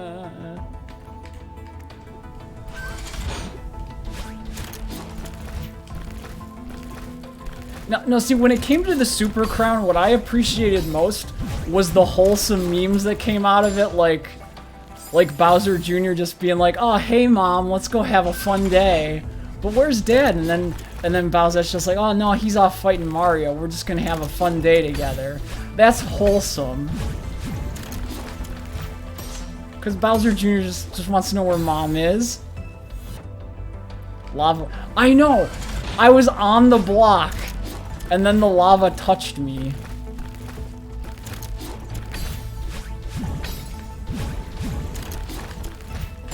Oh no, not enough bounce. Of course Copper's into Bowser. Of course.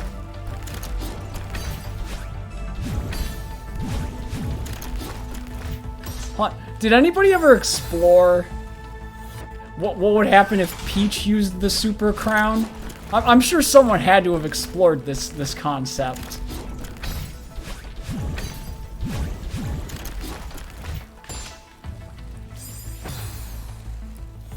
Do not lie. Nah, that's not my thing. Well, hold on. In terms of Bowsette, that's not my thing.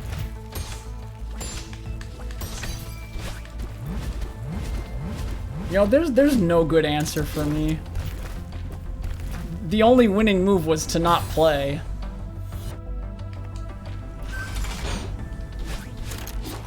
It's like in the movie War Games when the computer plays tic-tac-toe to realize that the only winning move is to not play. Oh no. Well, yeah, I mean the only person that can use it is of course Toadette. But since the Pandora's box has been opened by the internet, it's like, what if X person used the Super Crown?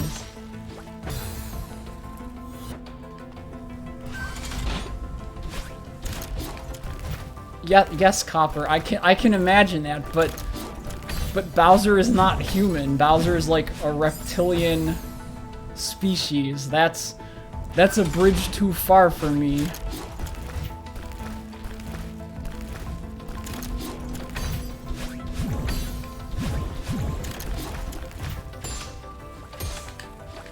Oh no, I keep missing the crystal. Not cool.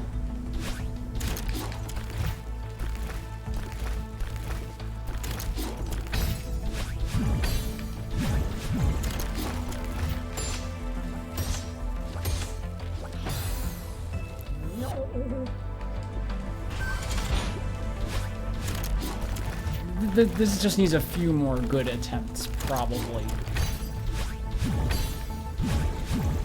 I say that, but as soon as I go past the part that I'm having trouble with, it'll be like, well, time to do an even harder part.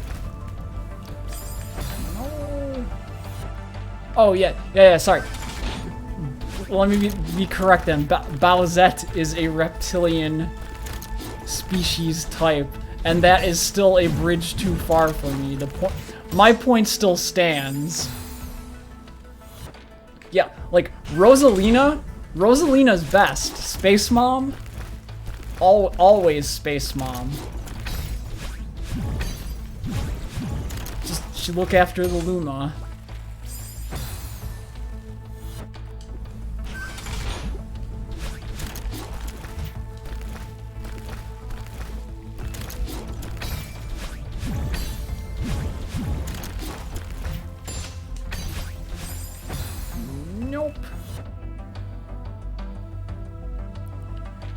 A human.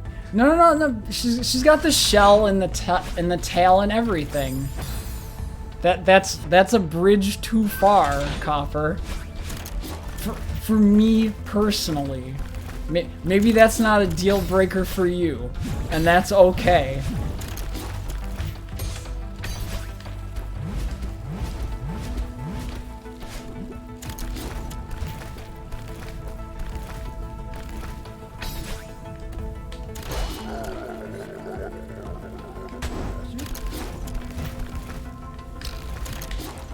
Missed the spring. I'm getting like closer. But I've already forgotten what's beyond the spiky area.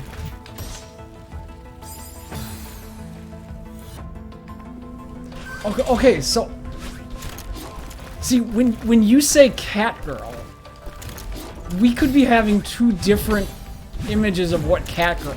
Like when I watch anime, like cat girl is normal human girl who just happens to have like the extra set of cat ears. No other like or maybe like the tail. No other like such traits. No like furriness or paws or like musculature.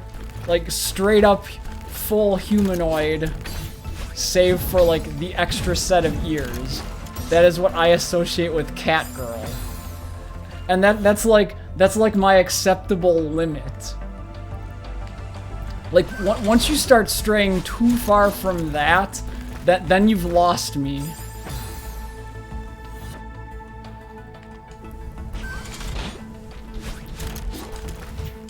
Or like the super anthropomorphized actual cat. Like that's way far beyond the line for me. And why am I still talking about this?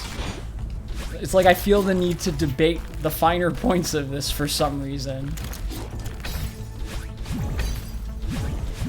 When in reality, I should just not say anything. But I'm like, no, I need to make my point clear. I need to... Damn it. It's literally just a girl with cat... It's the fact that she has the cat ears or tail. I guess that's it. I don't know. I'm not a psychology person. I don't understand the nature of it.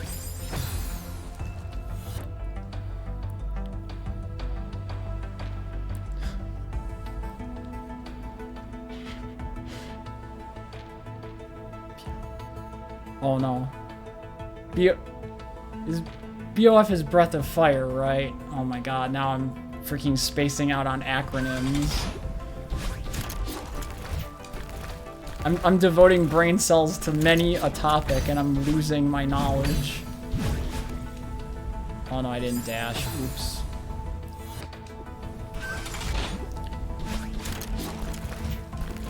Yeah, see, I just see OF in a video game acronym and I immediately like substitute King of Fighters for some reason.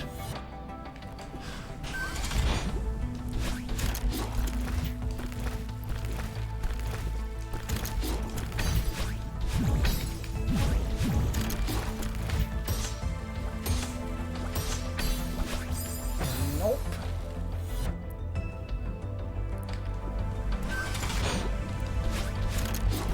It's a cute and adorable trait, yes.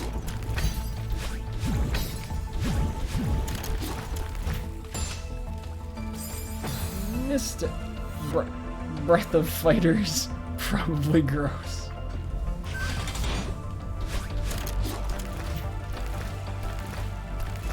I know way too many people that play like fighting games, so I immediately default to King of Fighters because it's like, oh yeah, that's a letter of F acronym.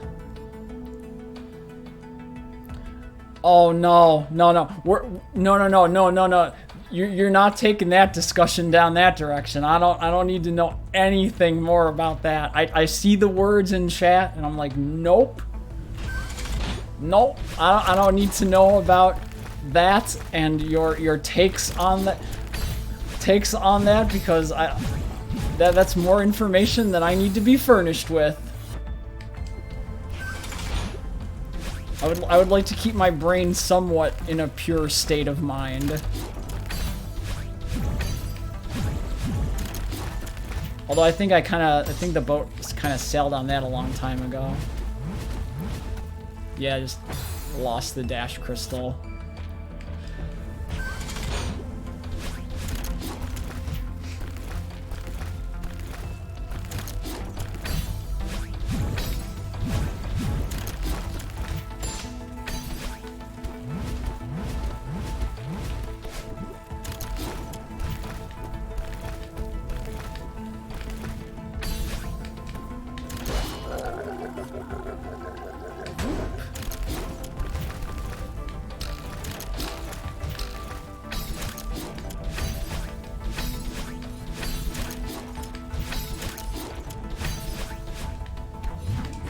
No!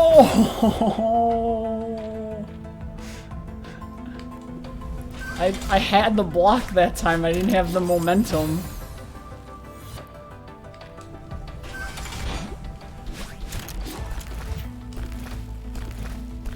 I don't think conservation of momentum works exactly like that does. It's progress, Celestial, it's progress, but progress at what cost? How many brain cells have died for this progress? Everything. There's no cost too great for the progress. The cause that is 8C.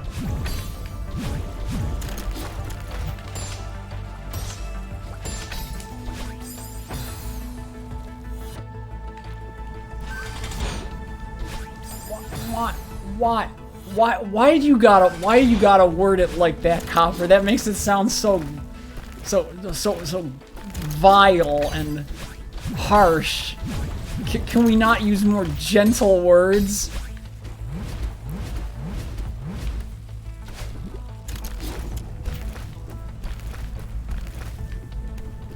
Oh no, I mean, like if we're going on like best Mario Universe girl, like it's easy.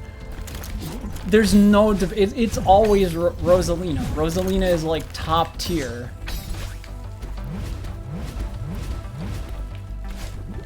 Space Mom is best. There's no debating this fact for me.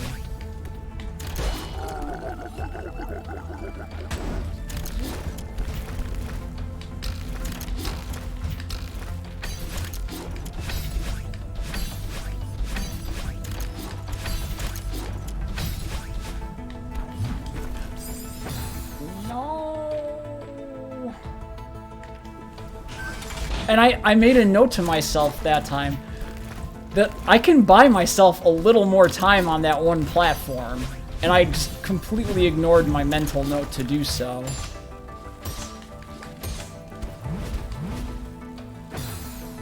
Yeah, no, Rosalina's top tier. No question in my mind.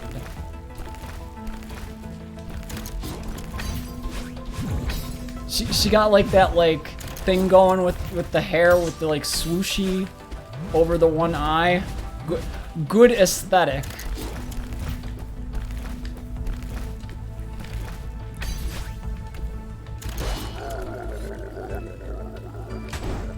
Plus she has spaceships and like manipulation over space-time. That's pretty cool.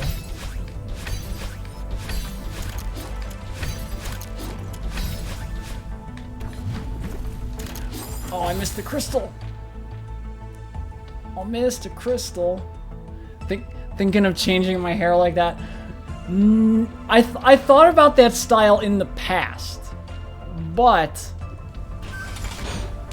like it's enough of a pain just straightening my hair for its current like weird asymmetrical thing. So I'm like, nah, it's too much effort for me. I'm a low effort human. One thing I do need to do again is I need to return to my unnatural shades of hair color, because just plain brown is very boring. Imagine having an actual hairstyle, yes. Hey, I have to straighten my hair to achieve this, like, plain ordinariness. Otherwise, it's wavy and gross. Because genetic.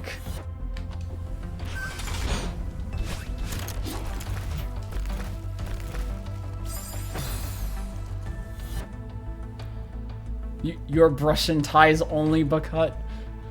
Yeah, see, I'm biased towards bangs because I think bangs are cool. Either if they're like side swept or like straight across. I'm a big fan myself.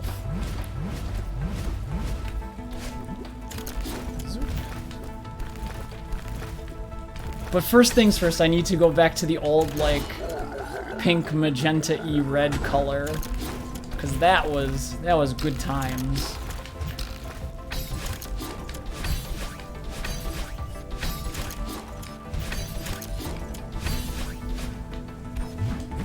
Oh no, stop missing the crystal.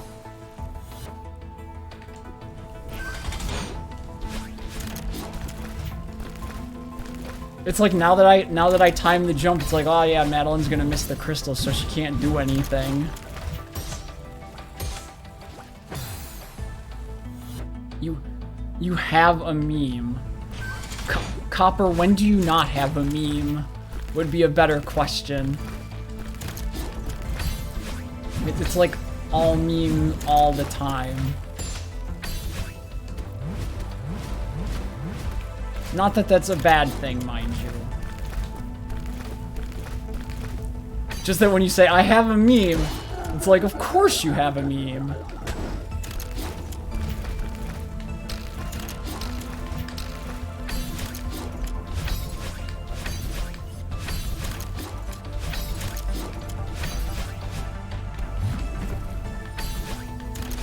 Oh, no.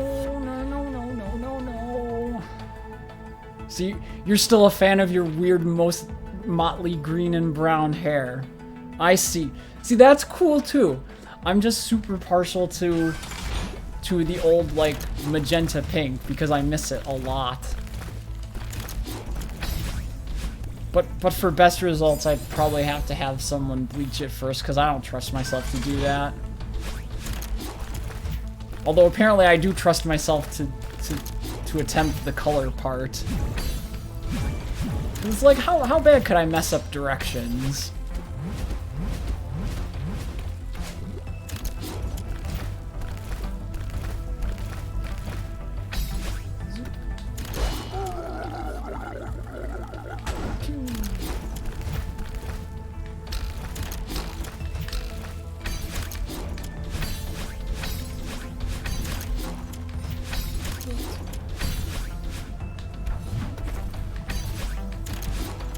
Oh my god, I have no idea what I'm looking at.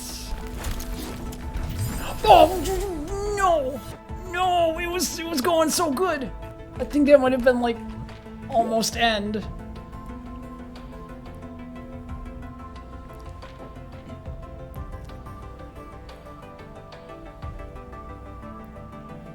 You know, going through this little telescoping scroll just always reminds me of how long this stage actually is.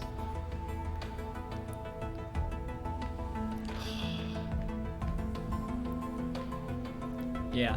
See, if I'm real, I guarantee you the next place where there's problem, it's gonna be like this thing right here with the downright dash into jump mechanic.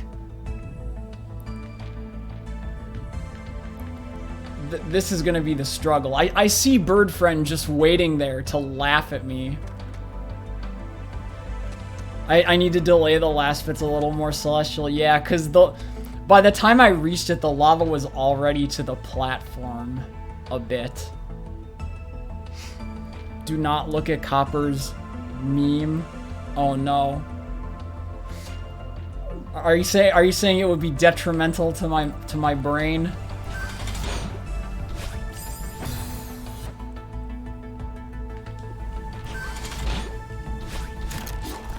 Red wine with sparkling lemonade. I have not. I am not a big... I'm not a big fan of wine, honestly. There is an exception to this, and that is plum wine. Plum wine's pretty good.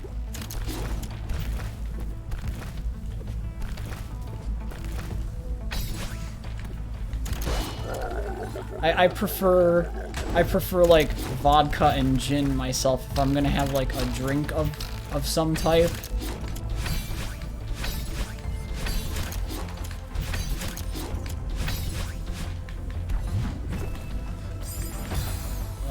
There's something about that like bitter earthiness of wines that I don't know, I just don't really care for it super much.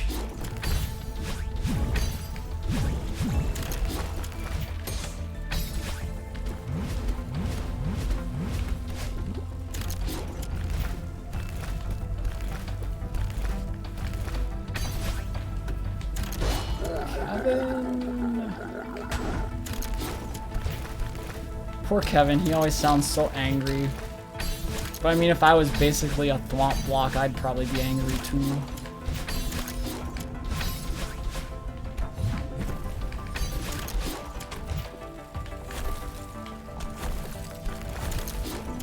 Aww, the same thing. What kind of alcohol? If I'm going to have a mixed drink of some sort, it's either vodka or rum, or I also like a nice sake on occasion. For example, in the kitchen downstairs, I have a very nice bottle of yuzu flavored sake, and it is quite good, both plain and as like a mix in with other stuff.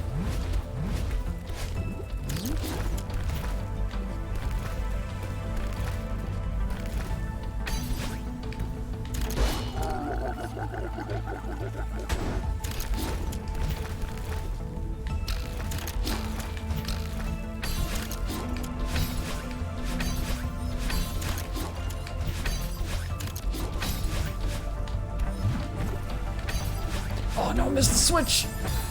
No.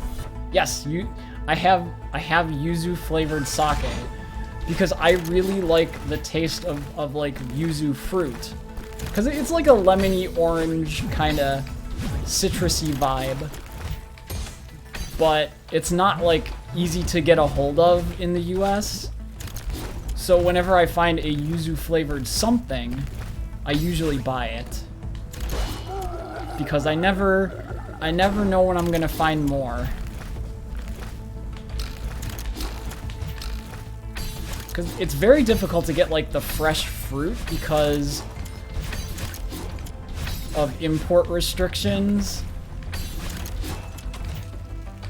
Because they don't want like other citrus-based like plant diseases from like the east affecting like domestic plants, so it's hard to import the actual fruit. But things with the flavor, or like the zest or the juice and things, that you can usually come across, no issue.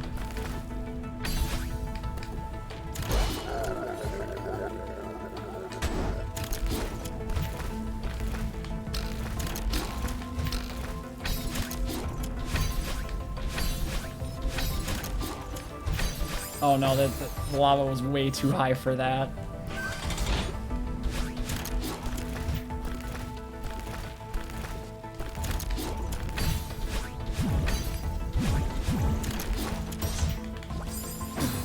Shh. Just boing into the bumper. How is yuzu different from a lemon or an orange? It's similar to a lemon. Like, if I was just to describe it to you, it's quite similar to a lemon. It's yellow, it's kind of roundish, but it's not like as like tart or bitter as just a pure lemon. It has like a little bit more like sweetness to it. It's, in terms of like citrusy flavors, it's kind of like a mix between like an orange, lemony kind of flavor.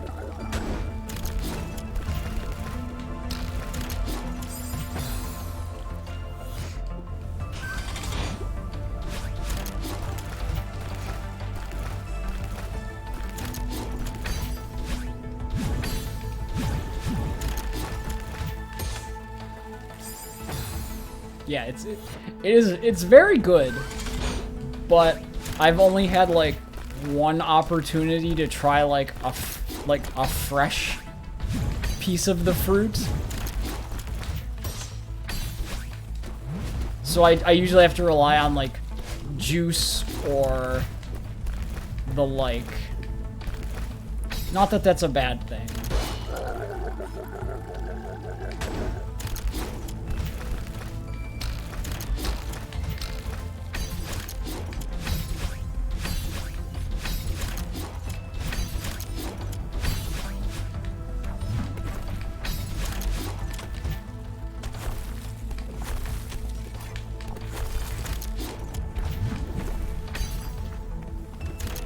Oh no.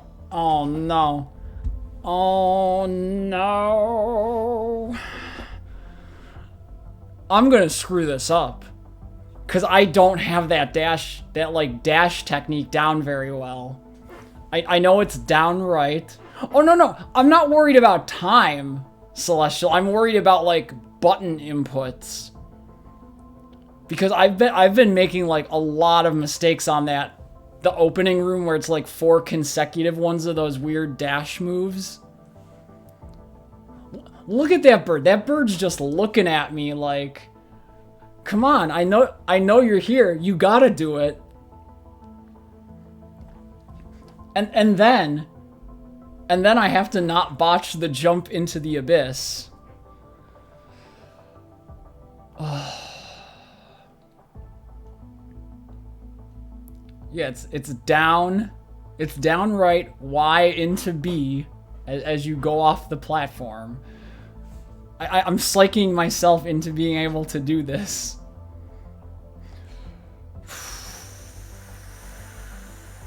Oh, I really just want to be done. I want to be done. I want to be free.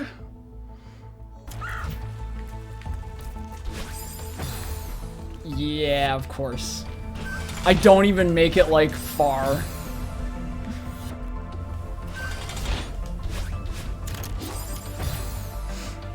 I didn't even make it off the platform.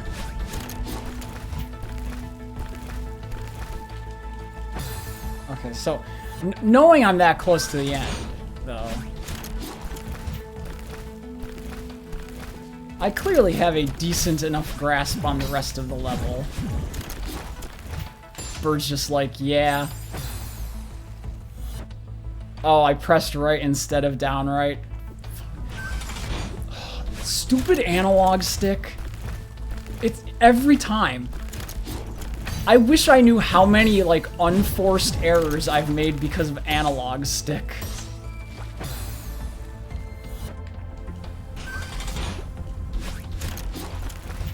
I thought for sure I was pressing down right. Because for a second, I debated, like, switching to the D-pad temporarily to be sure I was hitting down right, but then I'm like, ugh. But then I need to, like, do a sudden change back to analog stick, and I'm like, I don't know if that's the best idea for me.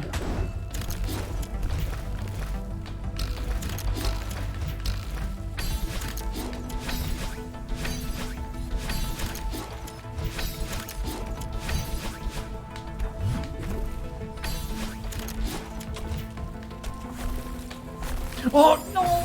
It took too long on the block and it broke.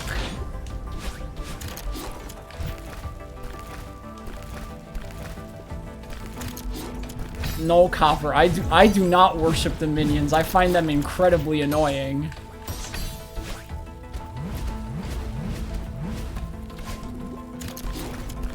Oh no, this is a bad situation to be in. The lava's just creeping down on me. The added stress of knowing you're minutes away from being burnt to a crisp.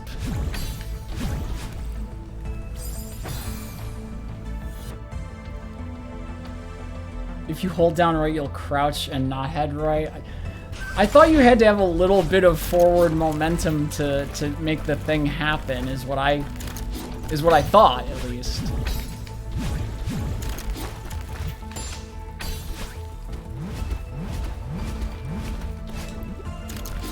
Obviously, I didn't learn too much from the bird the first time, because I I got through the room and then I just never thought about it again.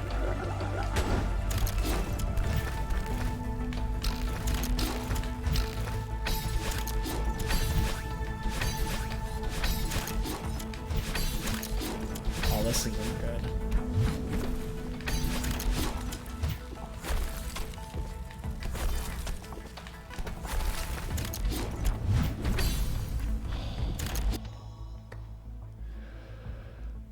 Momentum comes from the dashes. Okay.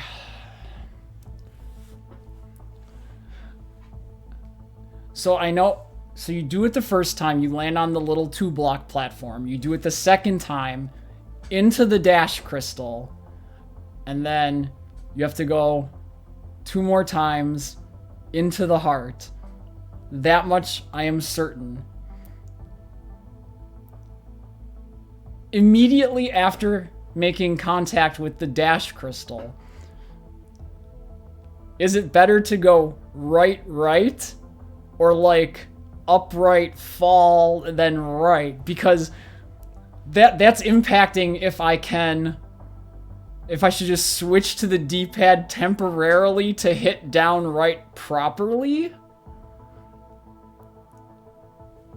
or if I should just roll with the analog stick and hope for the best. Upright again. Oh my god. I have to... Knowing that fact, I have to stick with the analog, because trying to switch from, like, down right on the D-pad? No. Copper would sexualize the one Microsoft Word paperclip. Oh no, not Clippy! No, don't do my boy Clippy like that. He just tried to help. Clippy just trying to be a helpful paperclip. Okay, time to do this one more time. No! No. I hate it. I either go too far or she stops on the platform.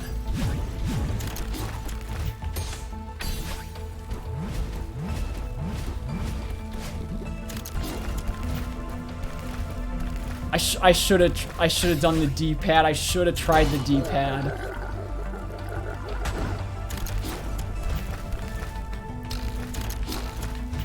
Of course I say that and then I'll try the D-pad and I'll probably do worse.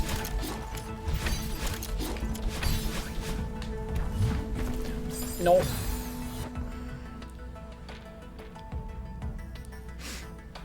Clippy.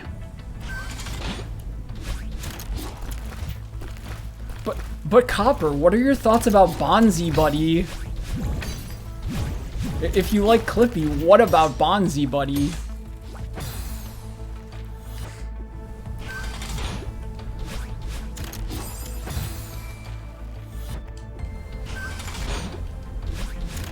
Okay, so as much as I would like to stop this level, I'm so close to the end that it's like... I don't think it's worth it to stop. It's better to spend my time finishing this.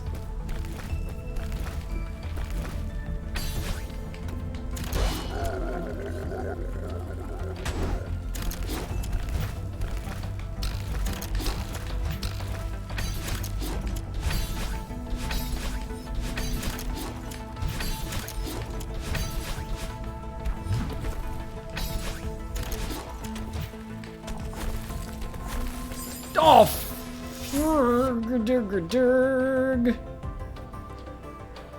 Bonzi Buddy's like a purple gorilla creature. Kinda like Clippy in a way. I'm surprised you don't know about him, Copper. He's kind of meme status nowadays.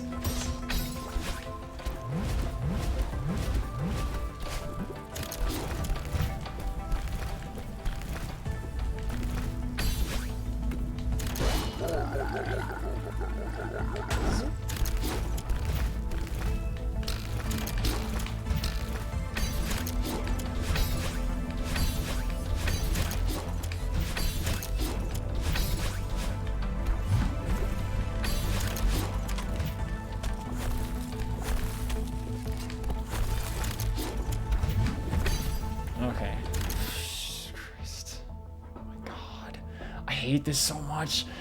I'm gonna, as much as I think it's not the right choice, I'm gonna try the D-pad strat and see if it works. I don't think this is a good idea, but I'm gonna go for it.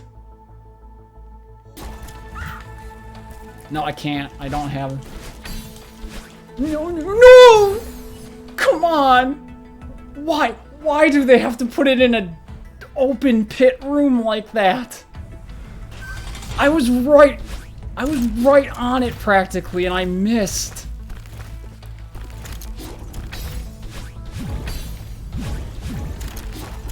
I was like pixels away from freedom. I could taste the sweet freedom.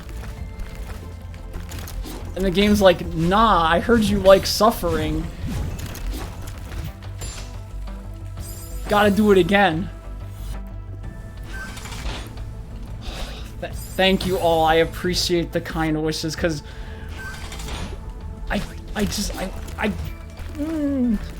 this is nowhere near as bad as 7C was. But being so close to the end, I need to just finish it.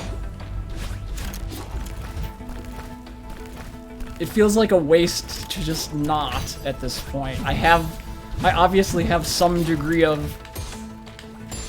like muscle memory for it. So it's probably better not to waste that fact.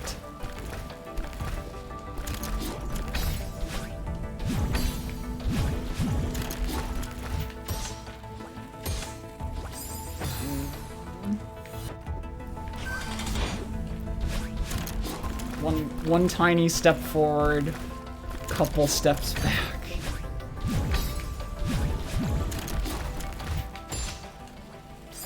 And now I'm gonna miss that dash crystal every time.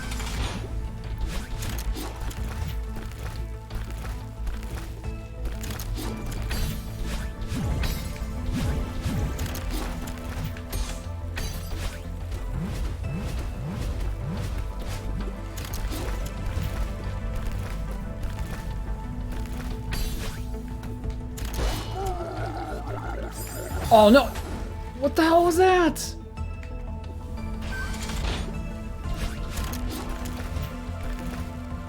Am I a fan of Lego? I like Lego. I don't do much with Lego nowadays. Outside of like those I really like those like cityscape Lego ones. Those ones are super nice. Or like the plant ones, like the bonsai tree and whatnot. I like those type of Lego. I'm not really into like just like the fantasy Lego sets, or like the more like here's a thing to play with. I like the I guess the like adult Lego. And when I say adult, I mean like it's like the cityscape kind of thing. I don't mean like, oh no, the Lego XXX parody or something. No.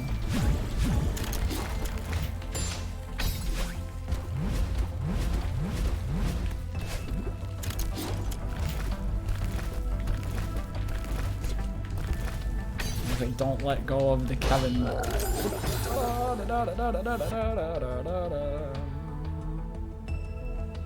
Oh yeah, yes, Gregor. I remember those, where they would like strip on your desktop. That was a thing. That was a wild time in the 90s and 2000s era internet. They're the reason your family computer got a virus when you were 12. Oh no! Imagine having to explain that away.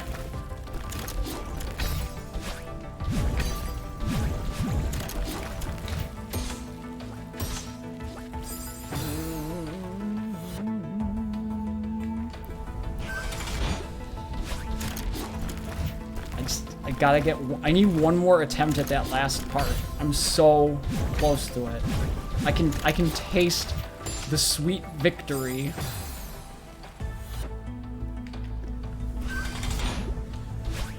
You missed out on a wild era, Copper. The early internet was like a wild west of weird stuff.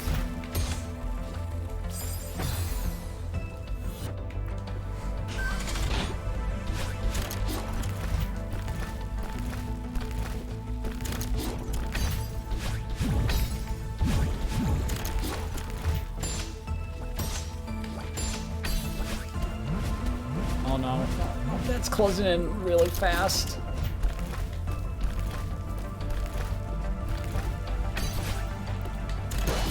Okay, no, we're safe. Damn it! Yeah, they weren't any particularly fancy technology, but for the time, it seemed like the coolest thing. Ah, yes, the hub. There was no hub back then.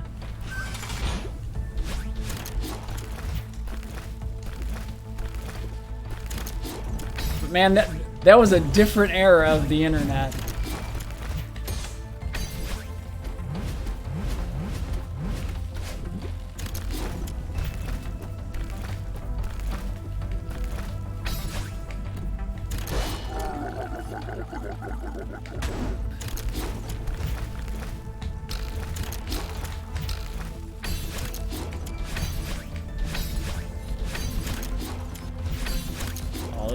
Yeah, that was gonna be way too narrow of a window.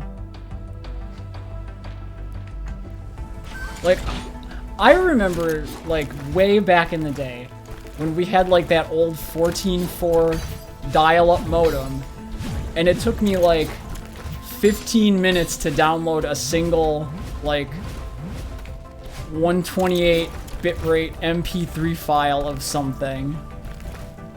And I thought that was, like, the greatest thing ever. And now it's like, oh, you can get, like, gigabytes of video so easily with broadband and whatnot.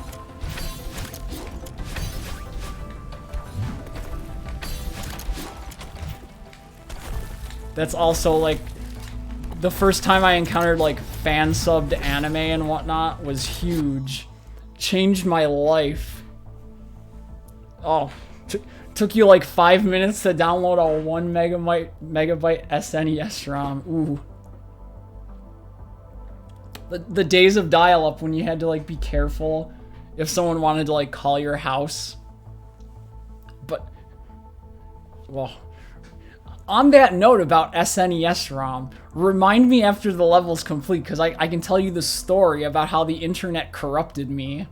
And it's all because of emulation. Okay, so it's down and right, Y into B, Y into B. And then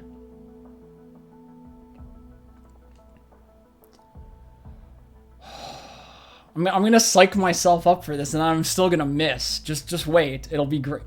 Upright, yes. Going right, almost did it. And it pains me that it didn't work. No! God damn it. Why is that so unpredictable? I don't change my position on the analog stick, so I don't know why it doesn't just do the same thing twice.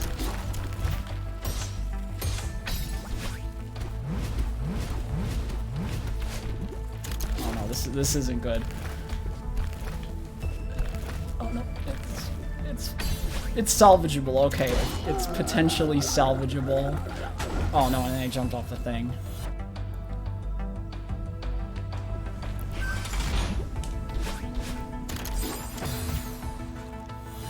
It could have been late Celestial, I'm not sure.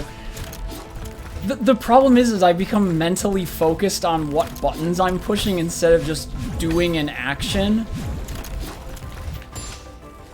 So there's like a stress that causes me to make the mistake.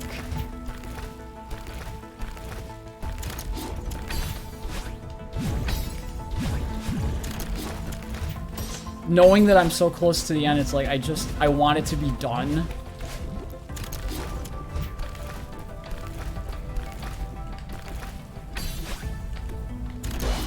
Yeah, how come Granny's not in the volcano to laugh at me trying to get to this heart?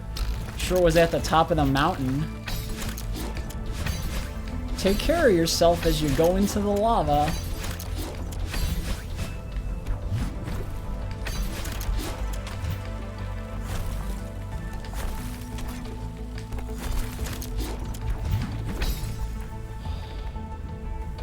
I'm gonna buy myself the maximal amount of time.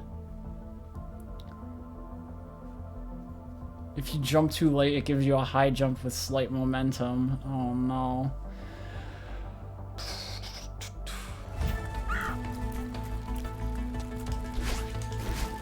Oh, come on. And that was too soon, I bet, because I didn't go anywhere.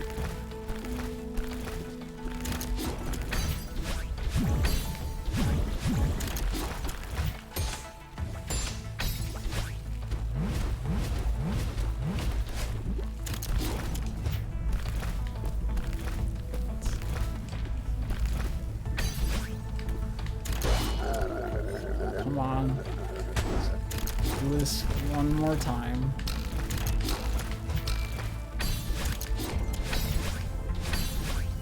No. Don't push the analog stick. You don't need to touch the analog stick in that section, really.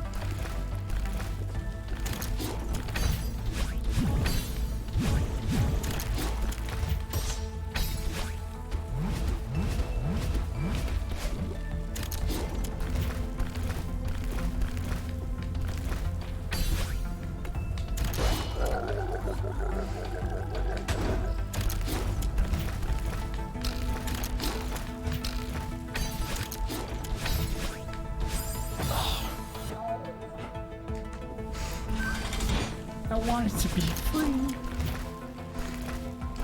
I want to be free like the bird telling me to do the dash technique.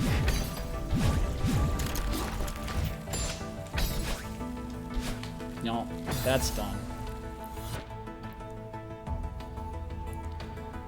You don't have to land on the second block, you just have to make sure that when you do your downright dash, you end on it for the jump. So you can start mid-air for the second. Oh no.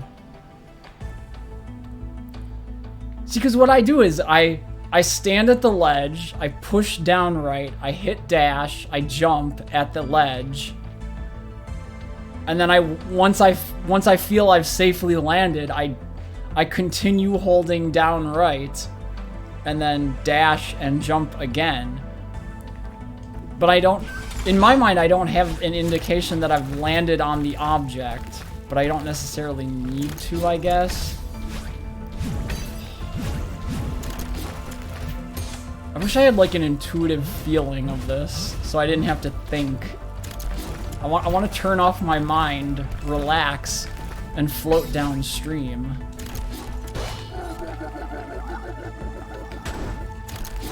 I don't want to have to think. Oh no, botched it.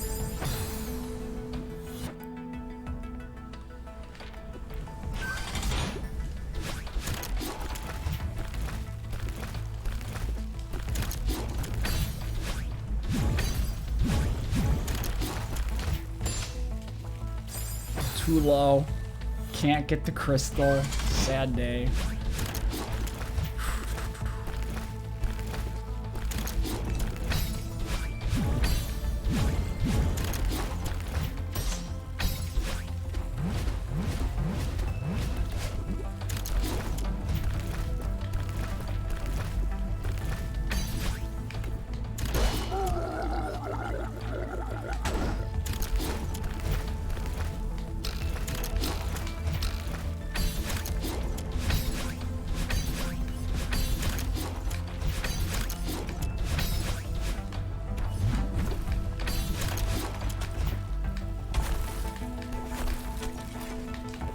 No, no, come on! Freaking stamina.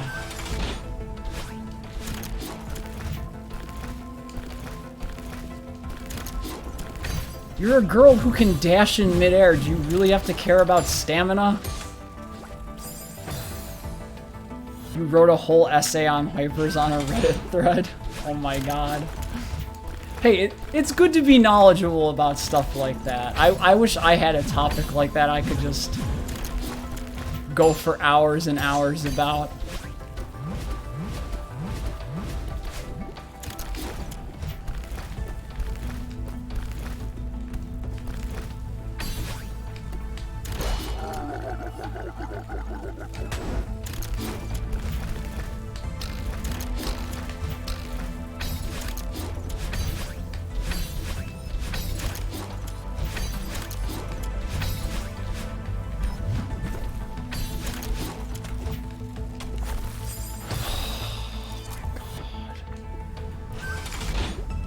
if you miss the climbing placement on the first block, you probably won't make the final one solely due to this freaking stamina thing.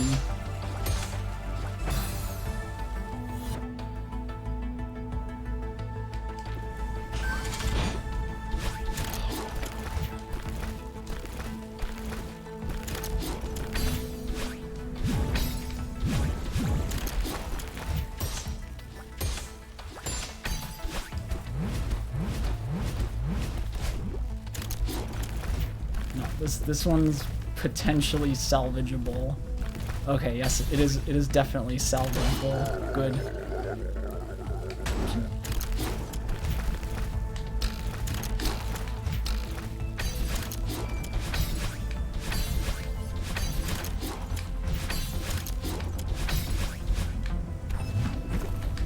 Oh no, fucking missed the crystal. I just want a shot at the actual part I don't know how to do. And that's just a death.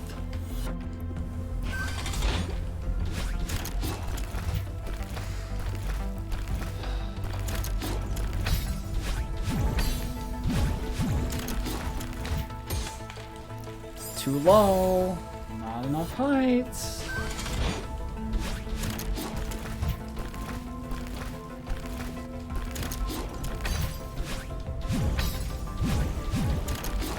I love hitboxes.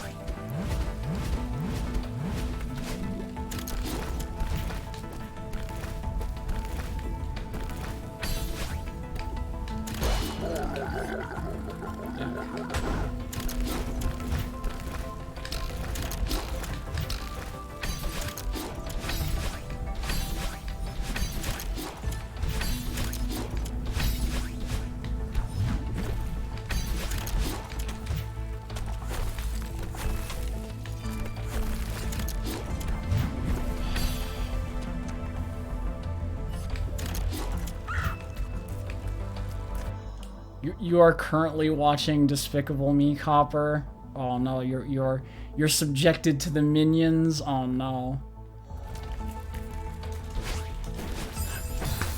Oh, come on. I love how, like, okay, it's not, I'm not even gonna say anything about the spikes, because at this point, I'm just a broken record on the spikes. But they introduced you a technique 2 rooms ago, and it's the most narrow freaking place possible to utilize it. What if they had introduced it a little earlier in the game so you could practice it under more favorable conditions instead of in the most stressful one imaginable?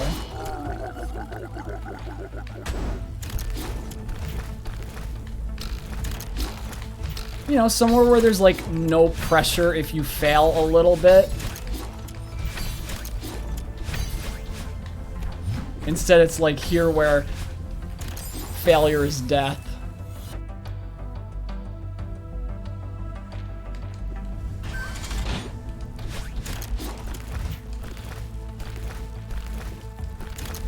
It's not like a hard mechanic to grasp, it just doesn't seem like it's consistent.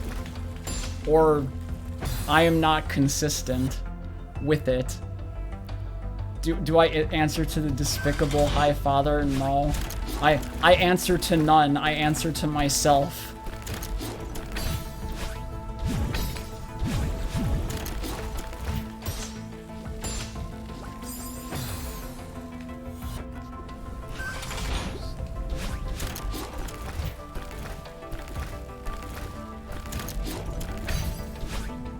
So it's now to the point of the stream where I'm in far too deep on this level.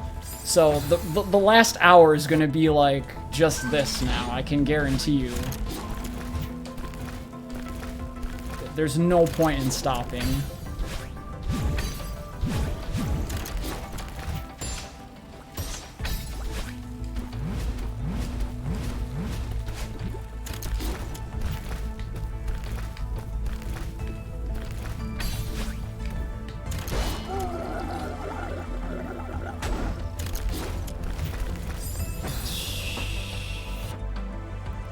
Yeah, it's consistent but subtle. See, I think the problem is there's so many subtle differences that map to the same relative input, and they're very close together, like depending on what sets of analog directions you're going in. Whereas maybe if there were fewer of them, but you gave like a little bit more window to which one you hit when, I don't know. Basically I'm complaining because I can't figure it out easily enough. Ultimately it's my fault at the end of the day, and this is gonna not work.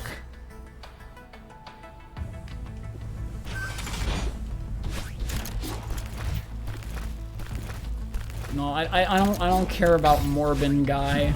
I don't answer to the meme lords. The Morbin time. I still love that the only thing I know is like the meme that isn't even said. And now we're just gonna miss the crystal 8 million times.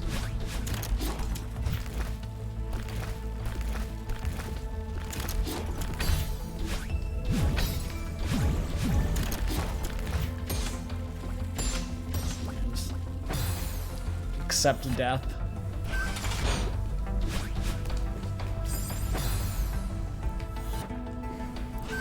All because I want one more attempt. You know, if the hitbox on the yellow heart had been a little bigger, I would have been fine.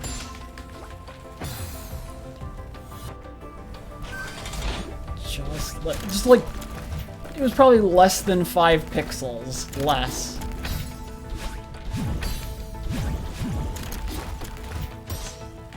Nope. Get enough of a bounce.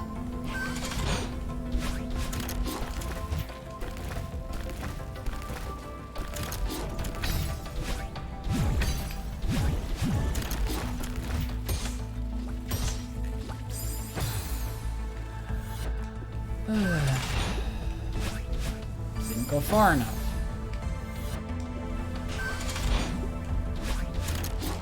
Oh no. See, now I'm going into like the anger stage. Any second now I'm gonna be in the denial stage. I've already been bargaining by talking about like pixel placement and stuff. I can't escape the cycle. I can't escape the grief stages.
See, I would almost rather have like different button inputs for different things, because I can wrap my head around like switching buttons to do a thing, whereas switching directions is not super well on me.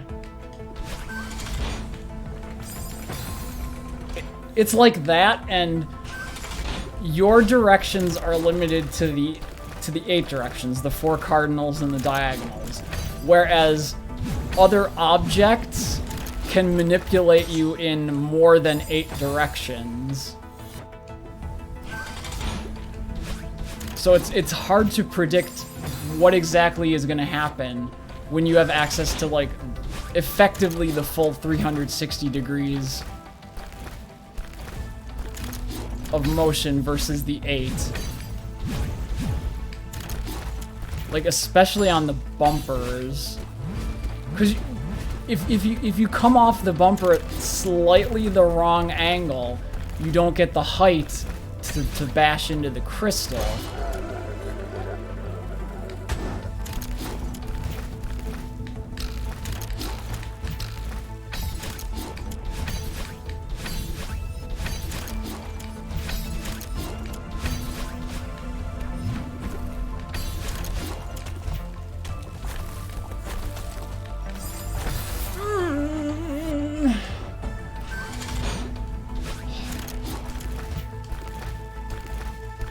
I really wish there had been a way to design the object so that you didn't have the spikes on top but still couldn't climb on the block to stand on it.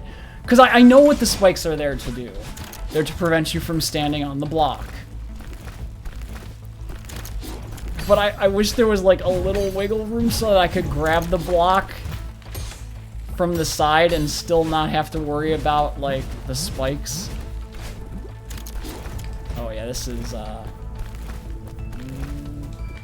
nope, no, it's salvageable. Pay 2 stocks, salvage a character. Easy.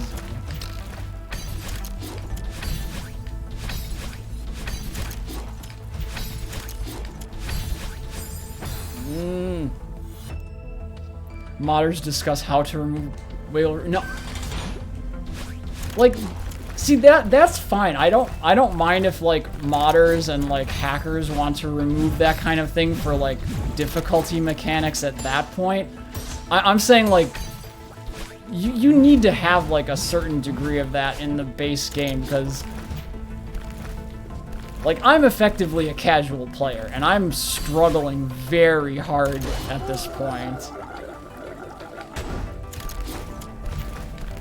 And it's like, if I just had like a couple pixels here and there, I'd probably be fine. And yes, I know that's the challenge. Yes, I'm familiar with Reggie Fils-Aimé. If the game's not fun, why bother is something he once said. Although I think he also talked about like monetizing his Animal Crossing island, which is like borderline NFT, so I'm like, eh.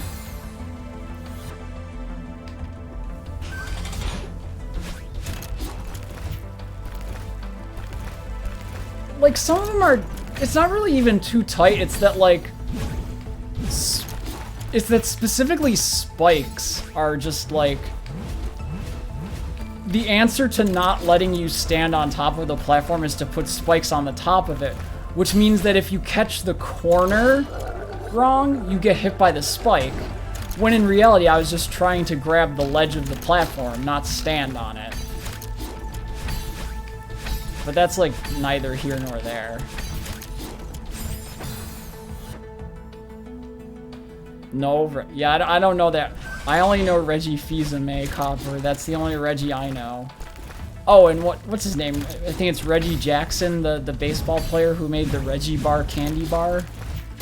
Those are the only Reggies I know.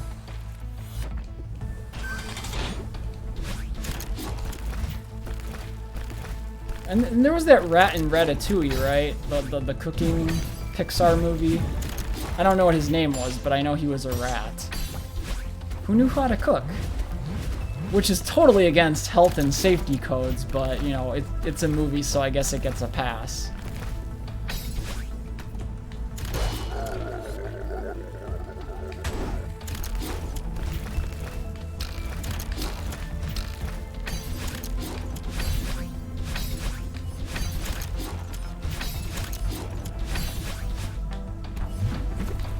No, the lava blocks can move in all 360-degree range of motion.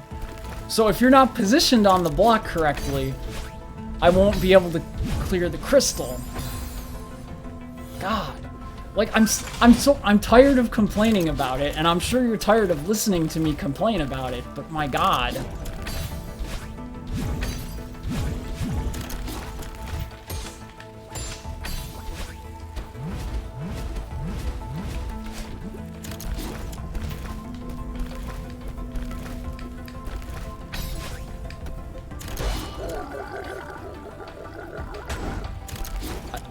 I didn't read everything, but I know I glanced down and I saw Big Chungus.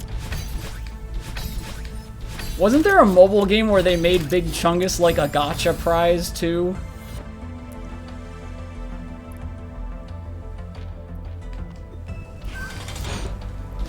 I'm pretty sure there was a gacha game where you could get Big Chungus as a joke.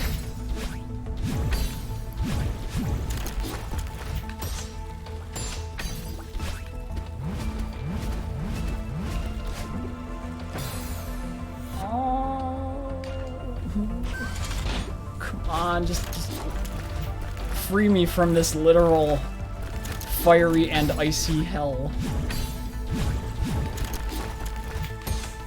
Nope, that's not enough momentum.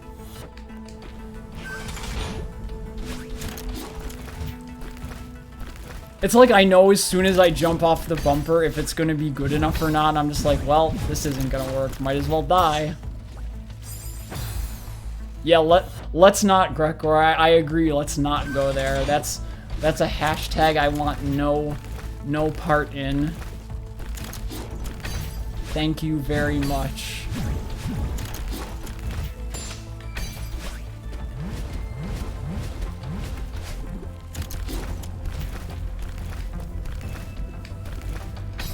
Man, it feels like forever since I made it to the final part.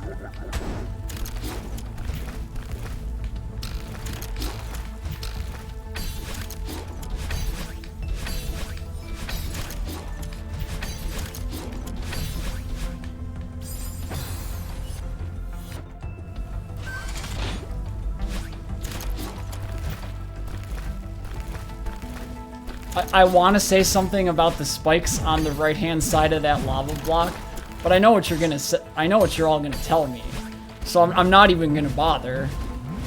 I'm not even gonna bother saying it. You know what I'm gonna say. So I'm just leave it as it is.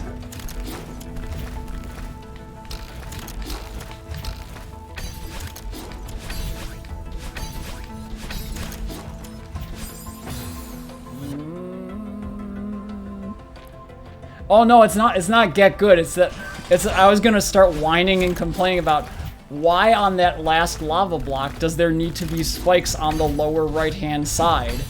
If you don't have the height to clear it, does it really matter if you're low on the block? It's gonna kill you anyway. But having the option to be a little lower gives you like that extra bit of wiggle room to maybe salvage the run. Whereas the spikes being there is just, nah, you're screwed. And I know it's the same complaint I level every time, so I'm just like, yeah, why do I bother saying it? And then I just described it to you again anyway, because apparently God damn it. Come on. Just let me get to the end one more time. So I can have like one shot to practice the same thing again. Nope. That's what we're all See, like, I got good at Hollow Knight. I beat the Radiance. I beat the Troop Master.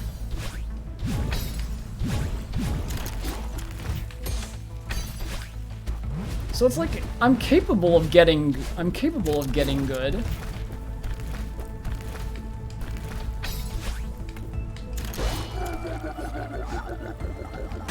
What if there was a mode where you could, like, practice levels from different checkpoints, and if you just happen to clear it, it doesn't count towards your completion because you didn't do it in, like, the game intended way? God fucking hell. Like, I'd love to be able to just practice the last segment. But there's only 2 real good rooms to do that in. This room and the room at the very start of this level. So how do I practice to get good? Well, obviously the answer is get good at the opening part of the level, then you don't have to worry.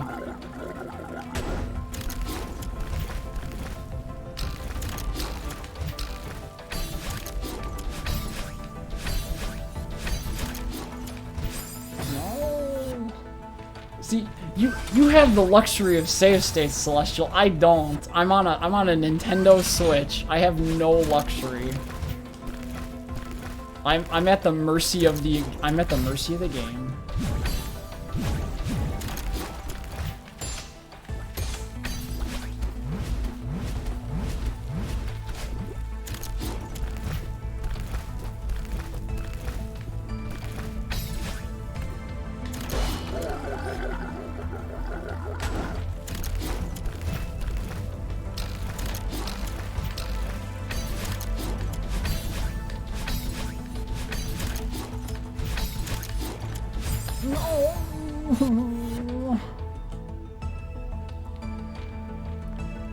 No. I'm not gonna pay someone to beat the game for me, Copper. My pride as a gamer will not allow me to do that. It's the same reason I never turned on, like, those assist things in crosscode. It's the same reason I won't turn on assist mode here. I have too much pride to do that.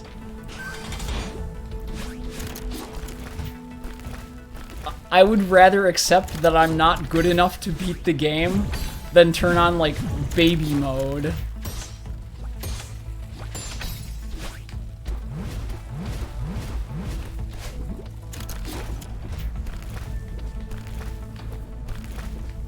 Oh.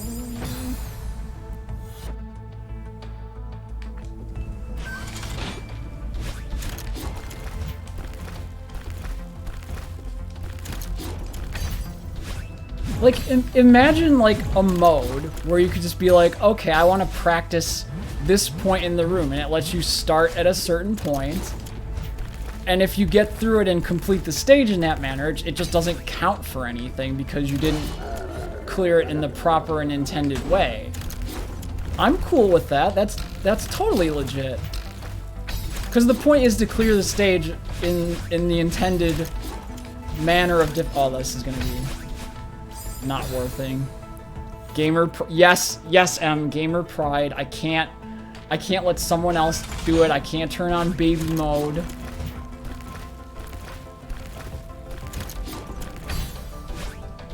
I would rather just be like, I would rather just be like, oh, I'm not good enough to beat the game. That's fair.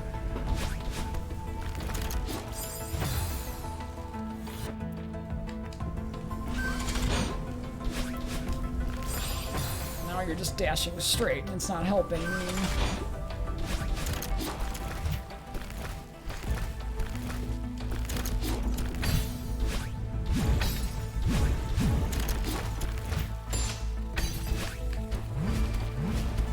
Yeah, cause keeping with the music analogy, like, it is very much rhythm game-like in that aspect.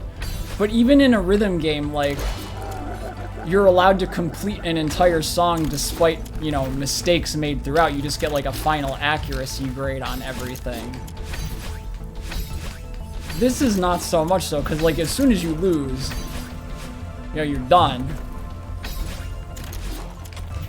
Okay, I need to buy myself maximum amount of time here.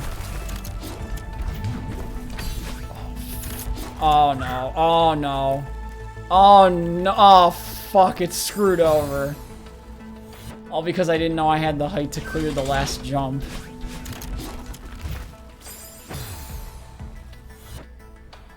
No, Copper. I have pride that I can beat the game without cheating. I come from an era where there was plenty of legitimately crappy games.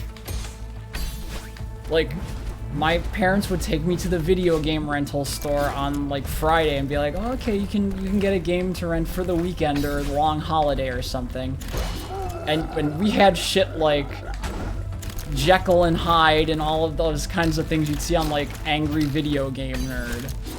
And, you know, if you happen to pick something like that for the weekend, that's all you had. So I know about legit bad games. And this is not a legitimately bad game. So the only excuse I have is I'm just not good enough.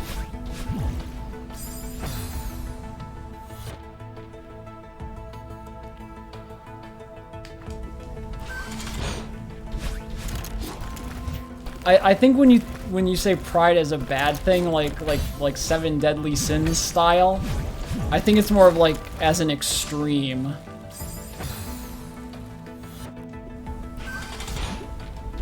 You know, it's perfectly fine to take pride in like one's work and accomplishments, as long as you're not like going to your head or to the detriment of other things. I would probably find it strange if, like, for example, an artist didn't take some degree of pride into their, you know, work or whatever. It's probably more of a lesson of, like, don't let it go to your head sort of a thing. As with everything, moderation is key.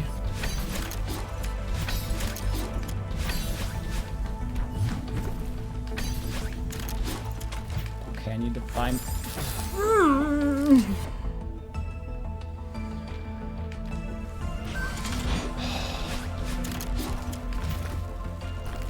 And I thought Mega Man games were freaking egregious with their spike usage. Mega Man games have nothing on this. Mega Man games and spikes are like tame compared to this.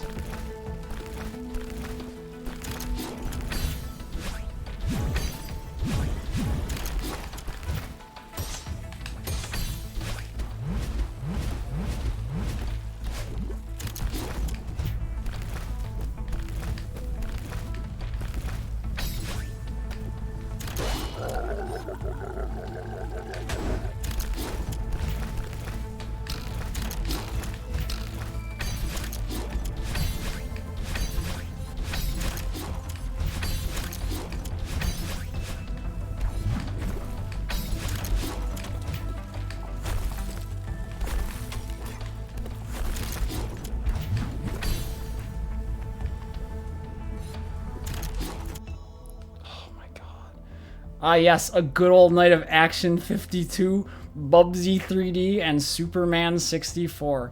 Oh, that sounds like a hellish night, Celestial. I know all too well. I know all too well, especially the Bubsy 3D, because I had the original like Bubsy games on Sega, and good God, as a platformer, those were. Ugh. It's like, imagine like the worst parts of a Sonic game amped up to 10.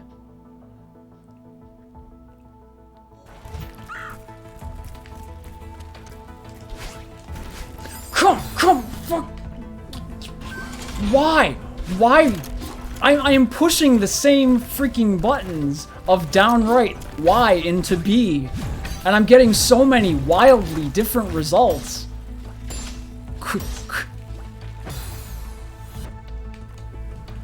Could they have just not mapped so many things to the same button inputs?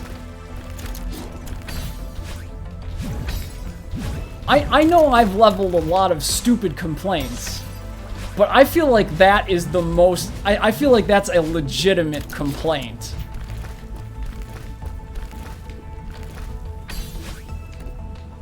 If I just had to push a different button to perform the action, I probably would have been done many times over by now.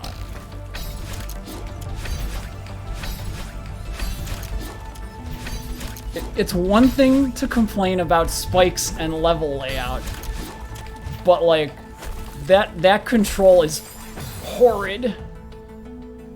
Oh my god, Back to the Future on NES. I had that game as a child, and that game was terrible. I also had the other one where you had to like fly around and find the objects and return them to the correct time period. Oh my. See, this was back when like bad games were really bad.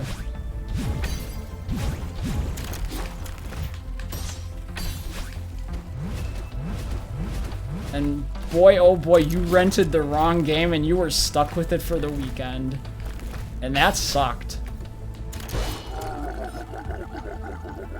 You just had to, like, get good at it and learn to appreciate it as best you could. What were you gonna do? Like, couldn't take it back early? Well, you could take it back early, but you wouldn't get another game. It's like, well, there goes your game for the weekend. Yeah, it's like any licensed property back in like the NES Genesis era. It was like, oh yeah, you got a hit movie? Yeah, make a game about it. But sir, this game is nothing like the movie. Ah, it'll be fine.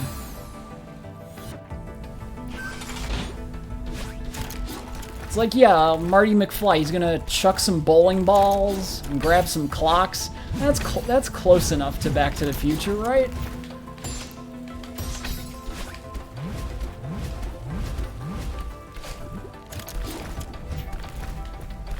Or the Rocketeer game on Super Nintendo. Oh yeah, we'll make this really like really bad perspective flying race thing before you can get to like the good action sections.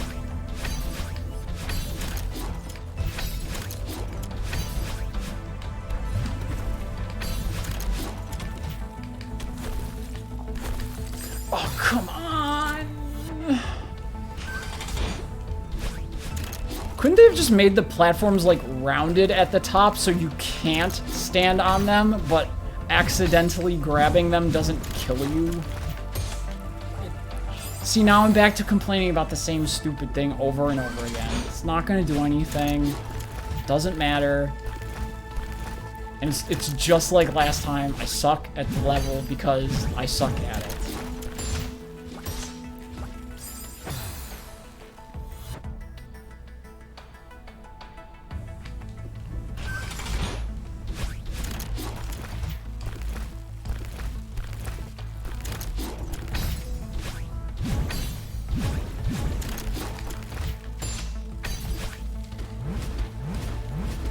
I need to just attune myself to the inner rage.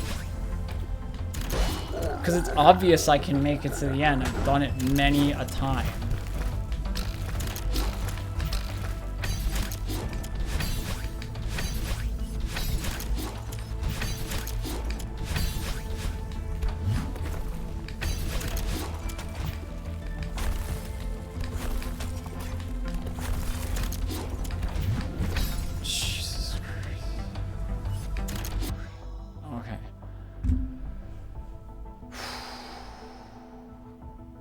It's gonna be the same thing. I'll make the first long jump. I'll get on the platform and something will screw up on the second jump. Either I'll jump too high, go into the spikes on the roof, or she'll just like careen off the edge into the spikes on the floor, or she'll just dash straight off the edge and then fall to the spikes on the floor. Oh my god.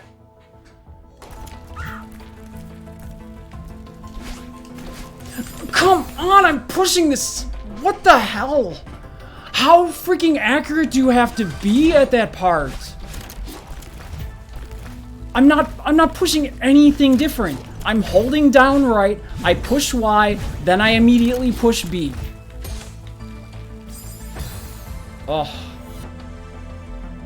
You're gonna grab some dinner, Em? Well, enjoy your dinner. May it bring you much more joy than this is bringing me. Appreciate you stopping by as always.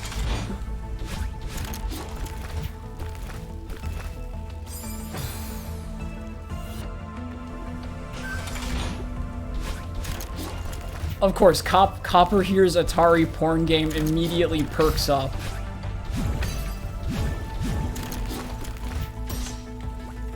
That jump's not gonna make it.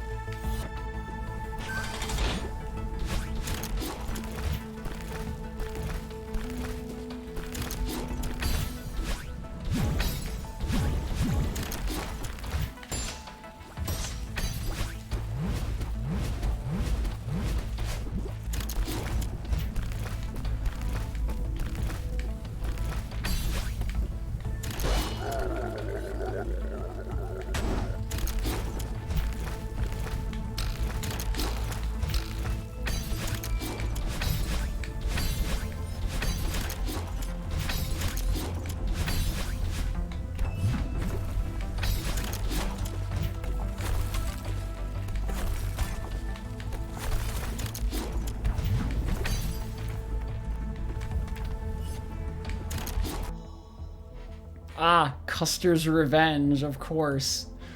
The most well-known variant.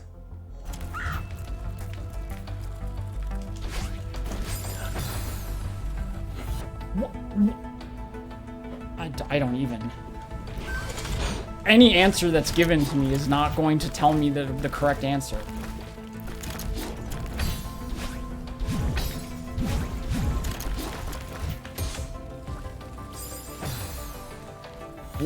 What possible reason, from a design standpoint, would you map multiple possible outcomes to the same exact button presses? Why? Why would you do that? Where minute variations produce such wildly different results. Like, I can't take the time to look down at the analog stick and see the precise degree I'm tilting it at. There's too much happening on screen at once. I don't have that kind of time.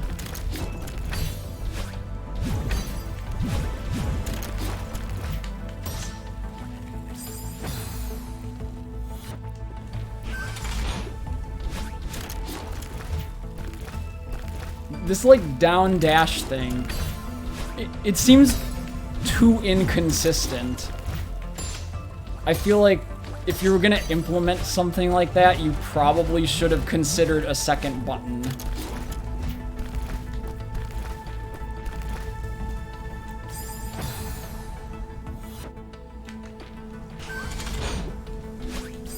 Well, if it's not the direction, what the hell am I doing wrong? I push Y, then I push B. I mean, I'm not, like, hitting a different... I'm not hitting them out of order.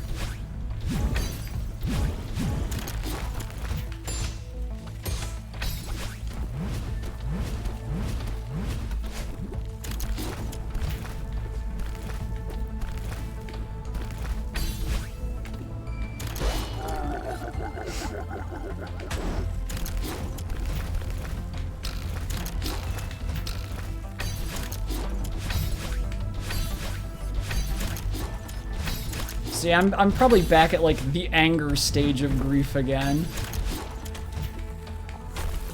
Gotta work through... Oh my god, come the freaking on. Yes, make sure there's exactly enough time to jump off the block before it disintegrates.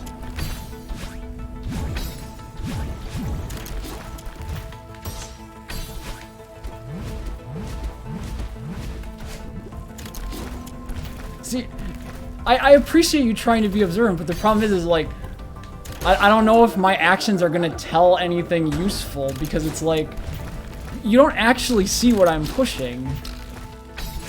You just have to take my word for it that I'm hitting the correct buttons as implied by the bird. Oh yeah, this is gonna end real fucking bad, I can already tell you. Oh, come on.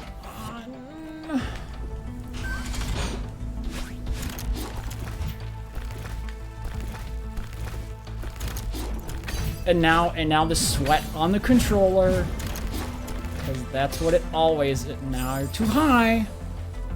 You can detect the buttons from the movement.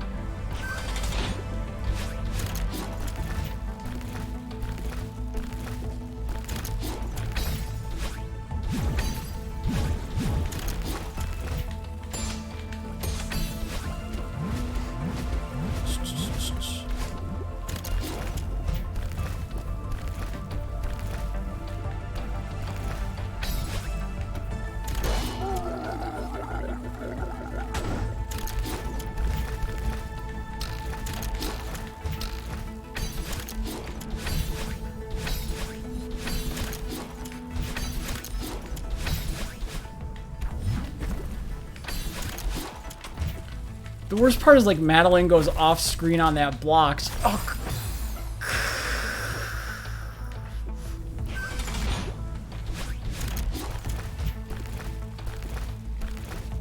She gets launched off screen towards that one block, so it's like I have to try and guess where she's gonna land to hit the crystal.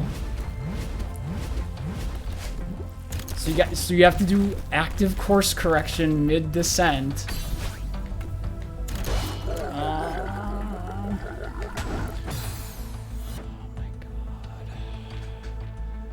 And now I'm losing my grip on the climb trigger. To the point where I'm just falling off of objects.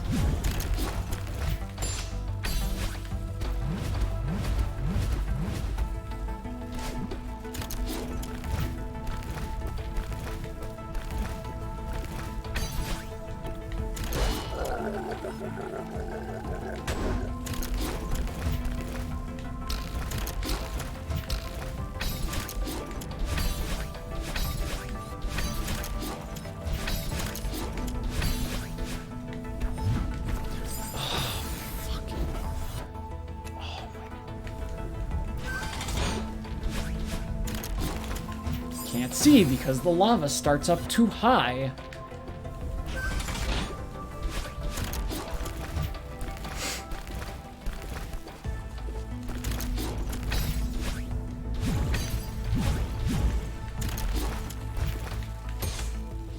And not long enough to reach the thing.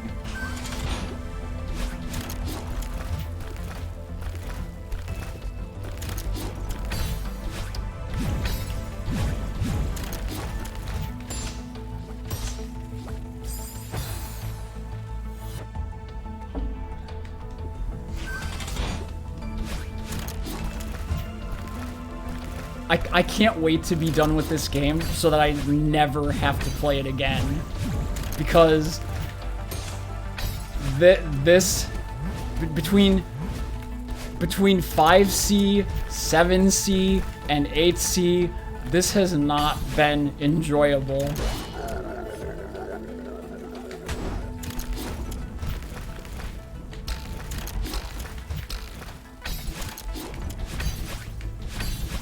I can't remember the last time I've had this little fun doing something.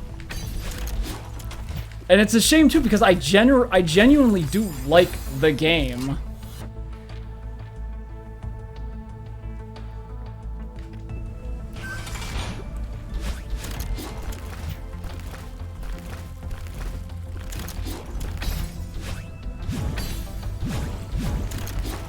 But yeah, if I ever played this again, I would never ever touch the B or C sides.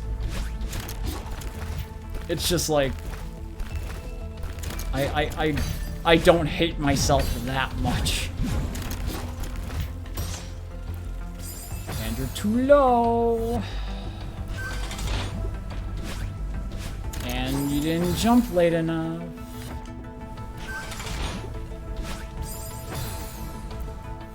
The game developers sometimes hand us a spanking paddle and then tell us to spank yourself, but only if you want to. Why is it that we always choose to actually do it?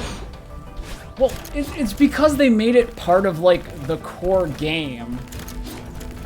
Like, if it was just, like, optional content, like, user-generated or something, then I wouldn't care.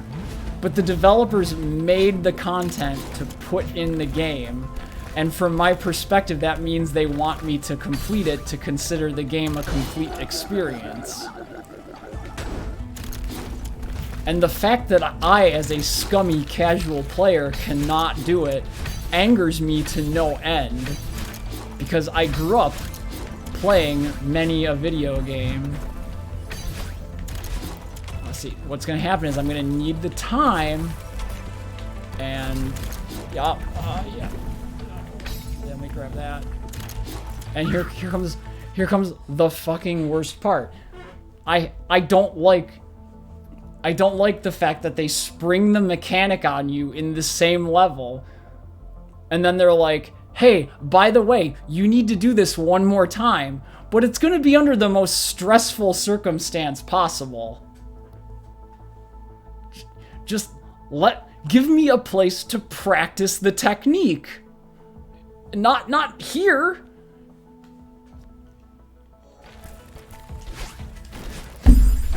Come fucking on.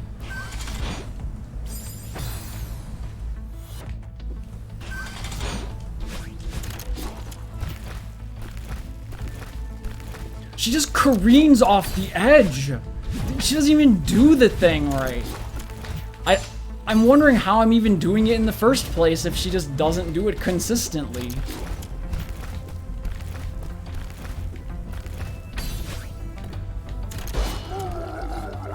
I honestly, like, even the seasides aren't that bad for the most part. It's just like certain ones, they just compound everything with like every possible design choice to be annoying. Like, I'm fine with large, open, bottomless pits. I'm fine with long stretches of these things. I'm fine with the narrow spike barriers to a degree. I'm fine with the falling platforms. I'm even fine with a lot of these things in combination.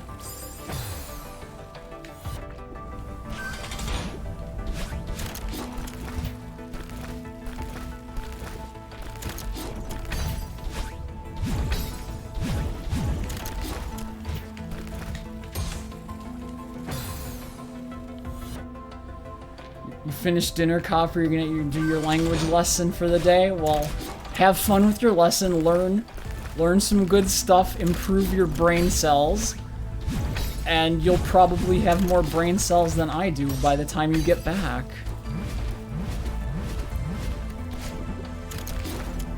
Expand brain, learn language.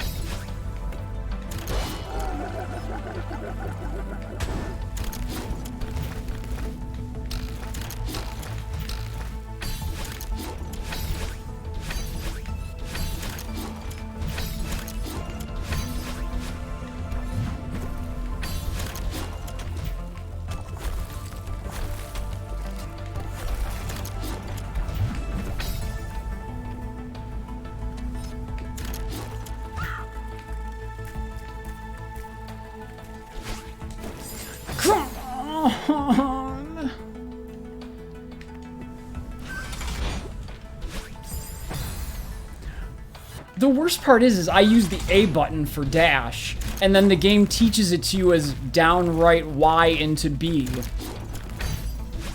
So I'm mentally thinking about all of these things at once, and it's like, this sucks.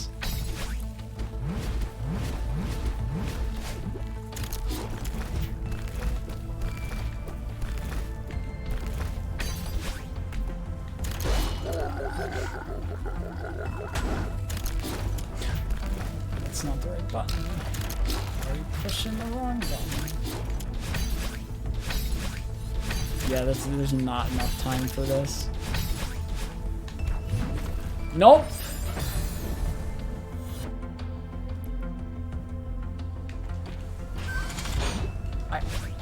I don't move my hand on the analog stick though. It's the only thing I'm doing is making button presses. I'm like, oh.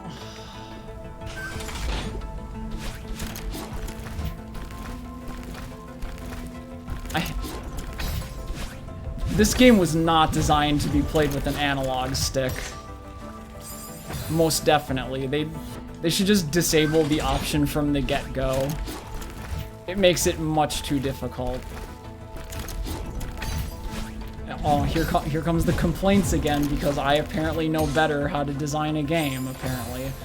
Despite the fact that I've never done such a thing.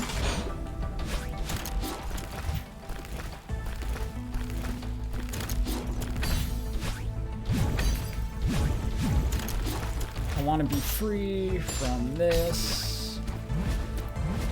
Man, if FedEx had just delivered my package today, I could have been opening trading cards right now instead of this.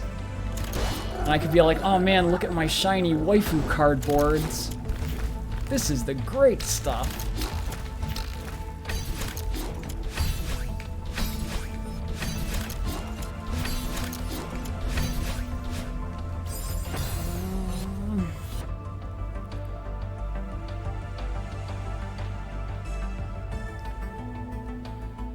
Don't.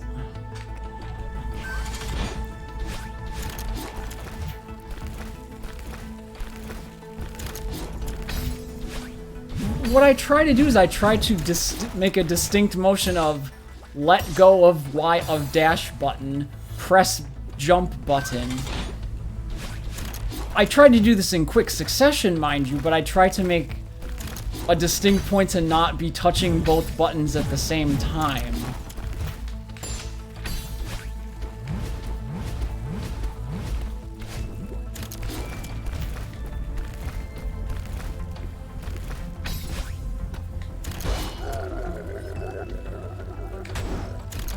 You and me both, Kevin Block. You and me both.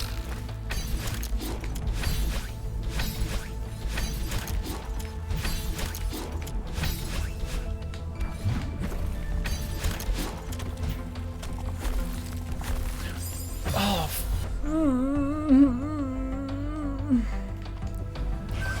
Those ice...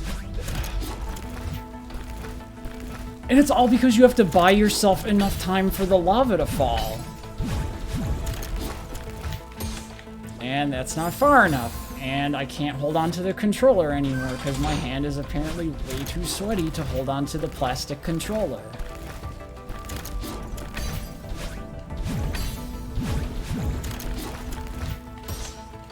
And not hard. No, I'm trying to be good, Gregor, because that didn't help me last time either. It just ended up making me angry because the stupid spikes.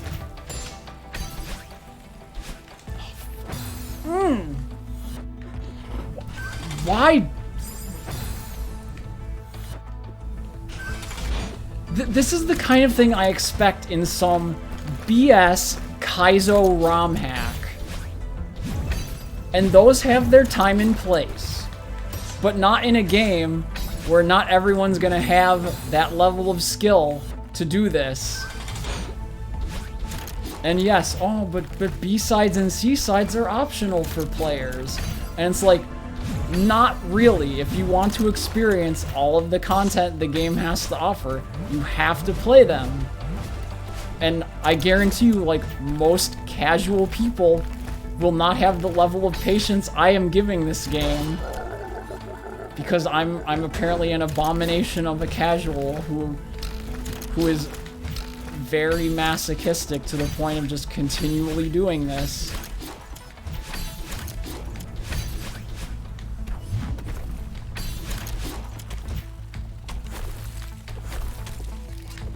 No, fucking stamina! Why? Every little fucking timing thing. If there's any wiggle room, it's practically non-existent.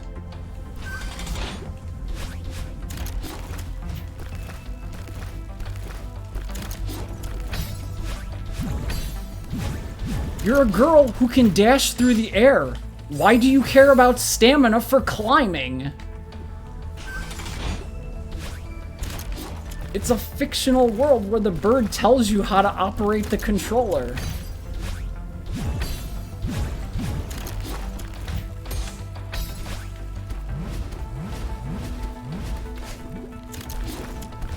I mean, when was the last time I even made it to the end section anyway? It's always been something dumb stopping me. Particularly the stupid ice blocks.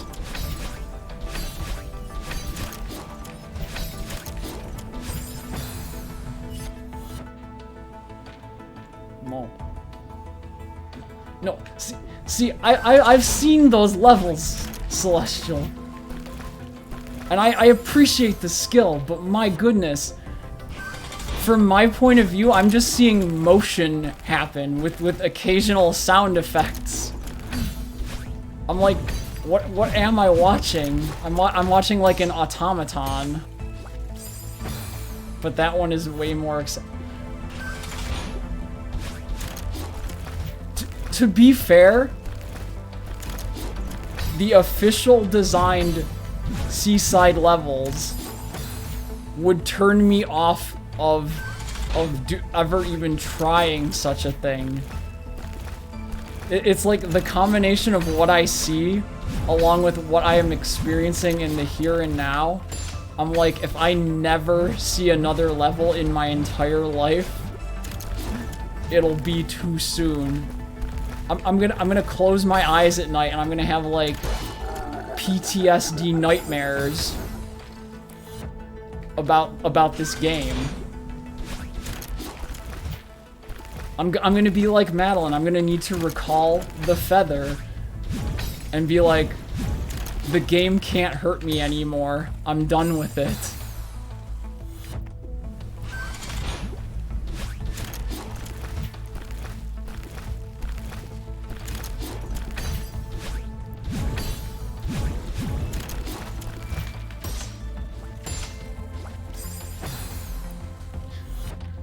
Because a friend of mine has Celeste. She got it in like a bundle thing for Steam or something.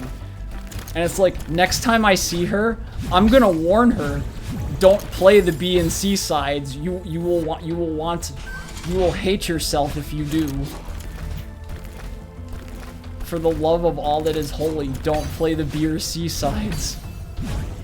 I'm just gonna give her this one. I'll give her this warning, and then I'll show her a link to one of these streams, and I'll be like, don't. Save yourself the sanity, friend.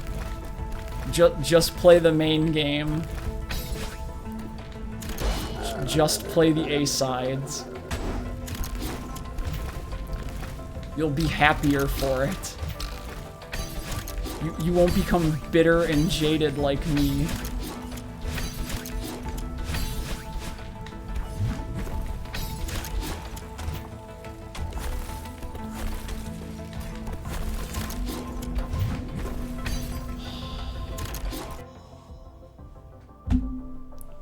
Yeah, let me put a spike there.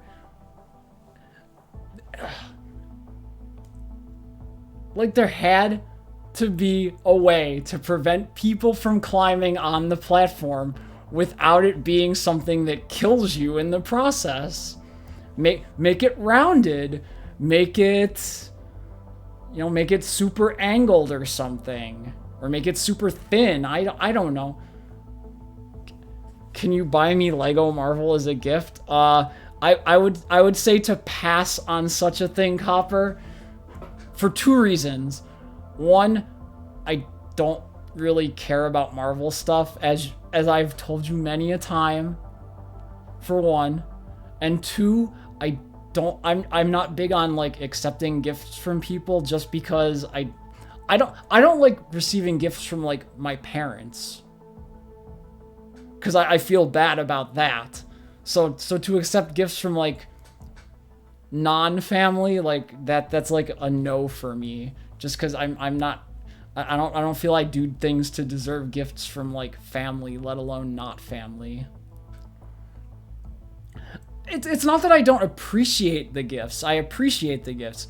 It's more of like I don't do anything to deserve the gifts. So it's like I would rather not, just because it's like, who doesn't like gifts? It's like, I don't know how to describe it. It's like I don't want to say a humble sort of thing, but it's like, I don't do any, it's like, you know, when your birthday rolls around, it's like, okay, I went around the sun another time. I don't really deserve anything special because of that. I always appreciate the sentiment behind it, though. Like, it's not like I'm like, oh, what, your kind gesture is worthless. No, it's more of like, I appreciate the gesture, but, like, I didn't do anything. I existed. That doesn't merit.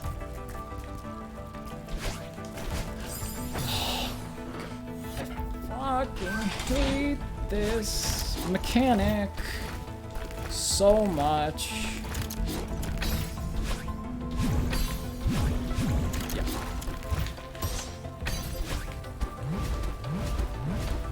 100% the design choice to introduce the mechanic to the player in this level and have them use it here like that. I am willing to die on the rhetorical hill that is poor game design. 100%. Like, this isn't a matter of like, oh, the spikes are difficult. No, this is a matter of Like, how do you expect someone to learn something in this situation? That's not cool. You give the player exactly one opportunity to practice it before this room, and then expect them to execute it perfectly under a stressful situation. Like, I'm sure many other of my complaints have been unjustified, but I am willing to die on the hill for that one.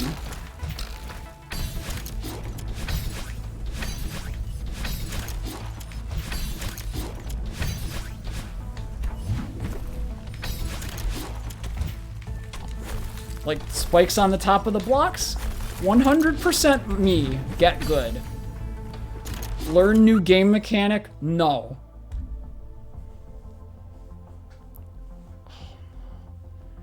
So that you dash into the block instead of trying to land and then do it again? Oh, no, but that's too... Oh, man. It's so narrow. And you don't get a lot of height when you dash. I mean, you get like enough height to leave the platform and whoosh across.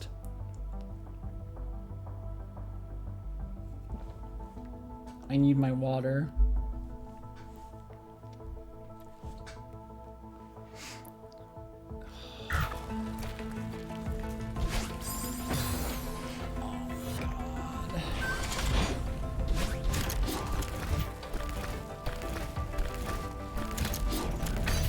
Why couldn't it be like 6C where you were oh so generously given a checkpoint?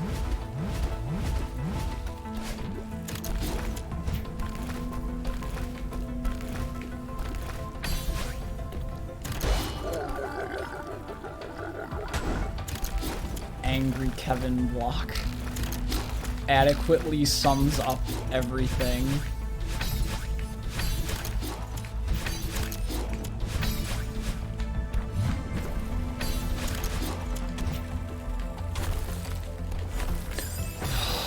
Stress.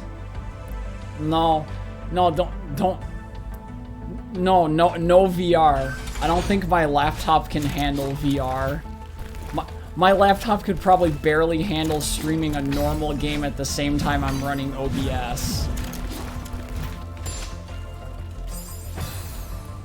No, I don't need a TV, Copper. I have a TV. It's directly to my left. You can't see it on camera, but it's to my left.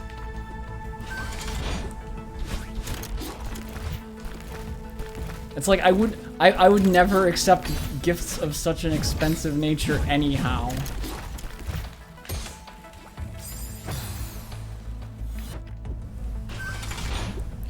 See, you make those threats, but it's like I cannot accept the threat. I must politely decline, as always. Oh yeah, just ride that to the bottom. And then die anyway.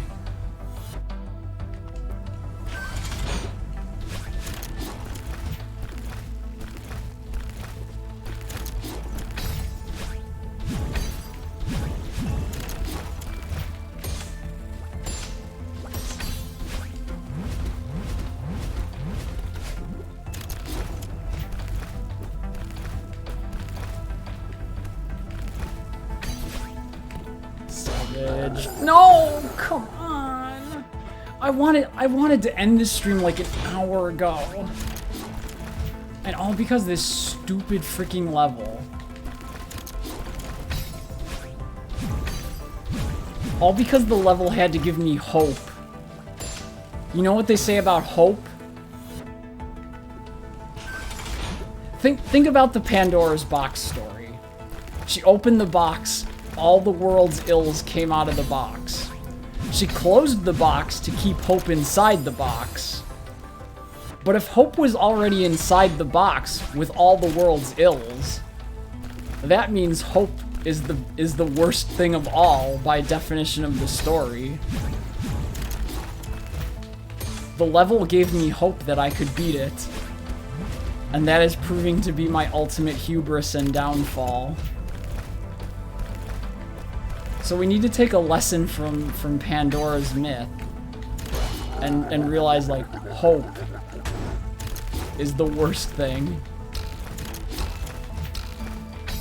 Because it lets you hold on that small bit longer when you know it's gonna fail.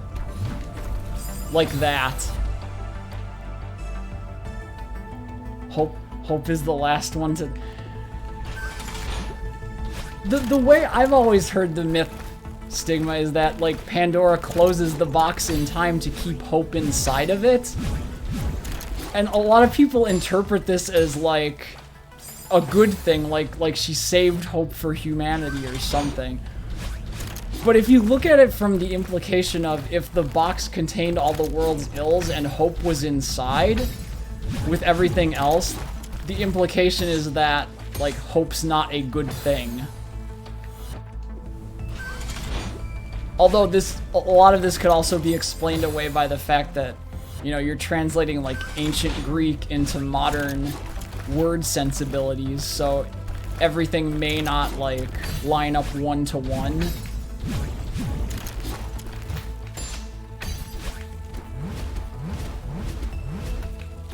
It's just something I always found interesting about the, like, the myth. Because I have a very negative personality on some things. And now my finger is slipping off the L trigger to climb, so I can't hold on to the Kevin block properly.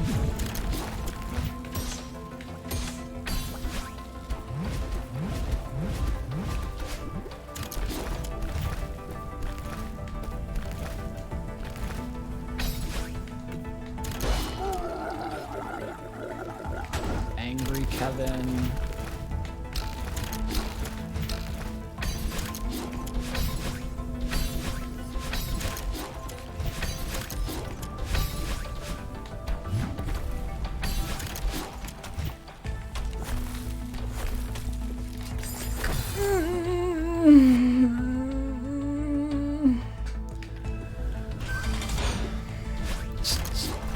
I just want to be done with this. I want to be done so I can go to the final level and finish that at some point and just never touch the game again. I'm actually at that point.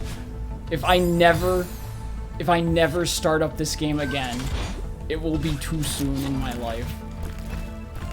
I'm just raging about this. And it's not fun for you.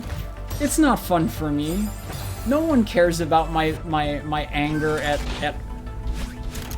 what is actual bad game design in the one case.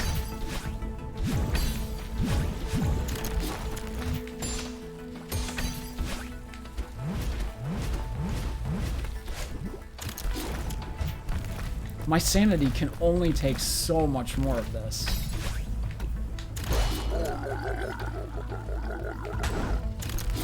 All to take another crack at the, like, stupid button combination thing.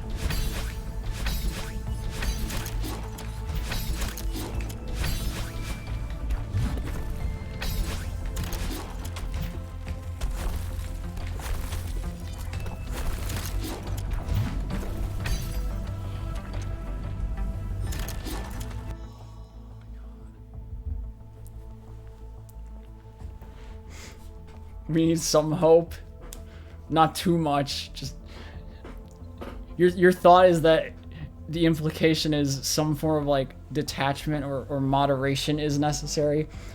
I would agree with that kind of assessment. I just like to take it to its natural darkest conclusion from the story. Just because I have a very, like, negative outlook on life in general.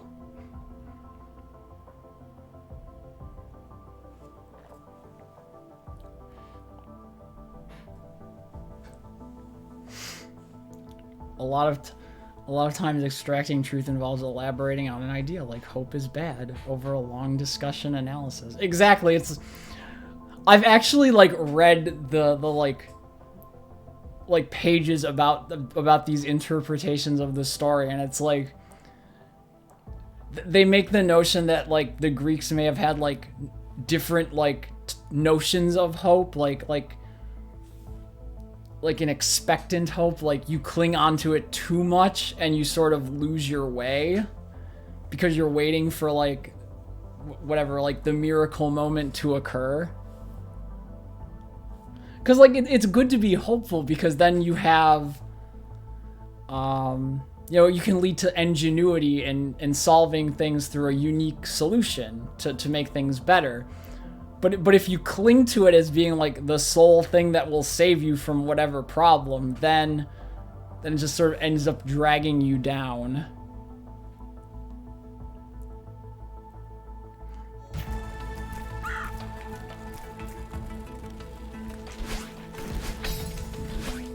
Oh, fucking good. Good. Get... What the f... What is that bullshit? No, that's garbage.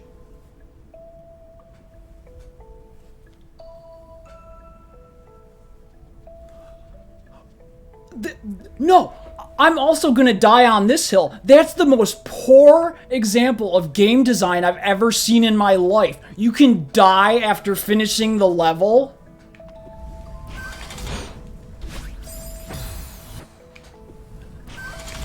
I have video footage. I should send it to the developer and be like, this is poor game design. You should fix this.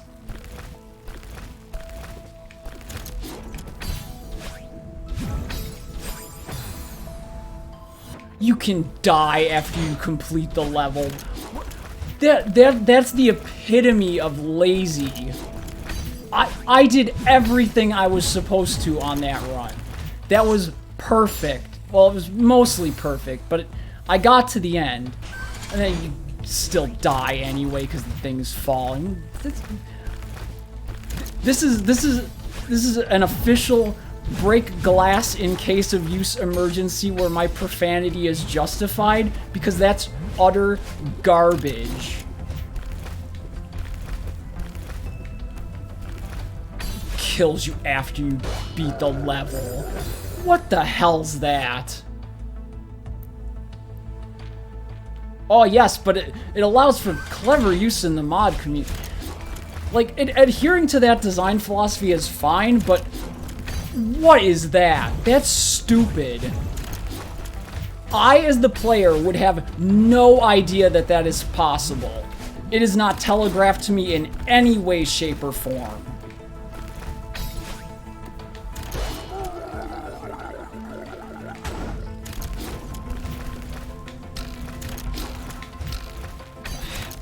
Who the hell designed something like that?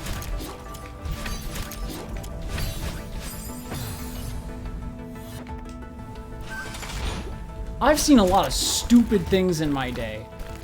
There's no point to that. Absolutely none from a design standpoint. Why the hell would you do that to a player?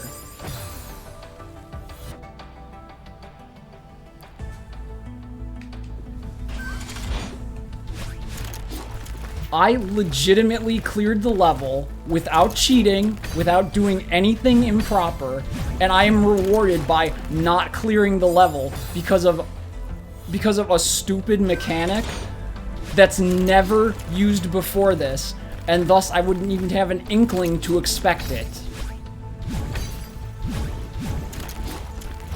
If you have an auto-scroller, you stop the auto-scroll as soon as the player's at the end of the level to prevent such a thing from happening.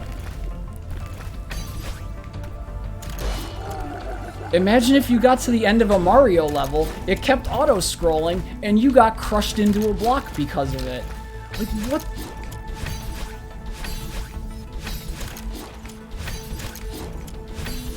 Yeah, that's getting clipped later, and that's getting a good caption or something, so I can Twitter it.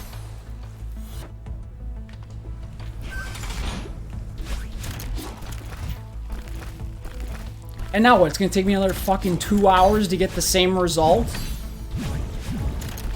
If that happens a second time, I am not doing this level again because I completed it.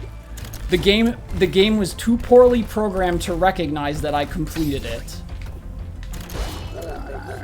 The thing freaking crushes you. What the hell's that bullshit?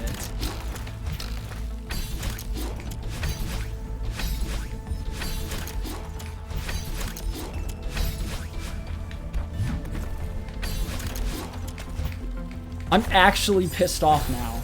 That's so stupid. No, that's completely...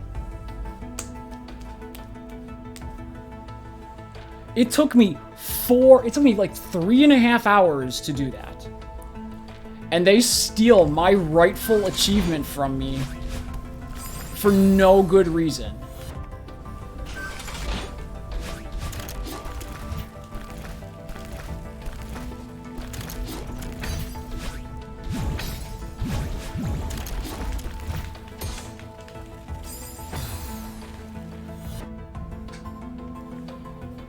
I need to take a break for a moment because it's incredibly warm in this room, for one thing. But I will be back in short order. So let me jank a BRB screen up here for a moment.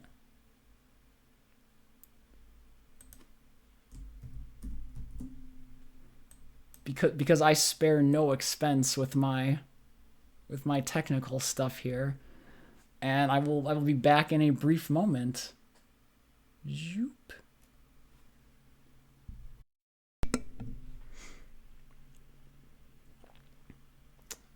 And thus we return.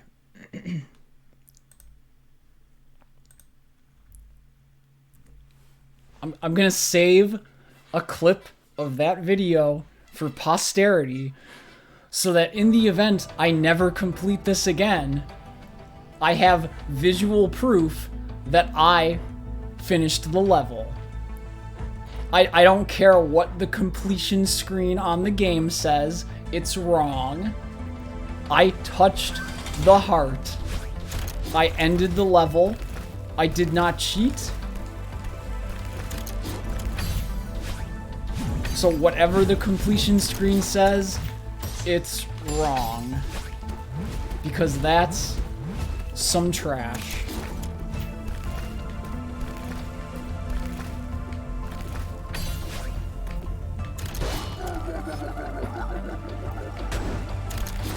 And I bet I could post a clip of that happening, and I bet someone out there would probably try to defend it as genius game design.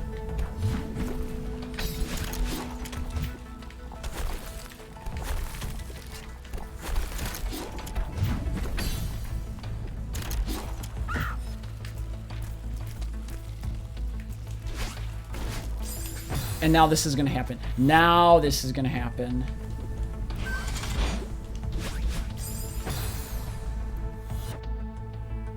See, I don't mind a skill challenge.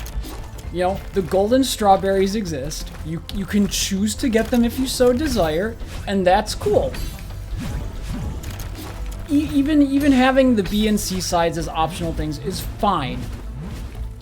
That was not skill. That was just pure, like, I don't even know what to describe it as. But that was not skill.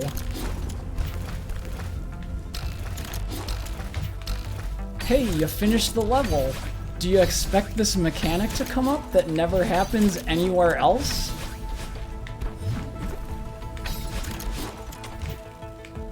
Are you ready, kids? I can't hear you.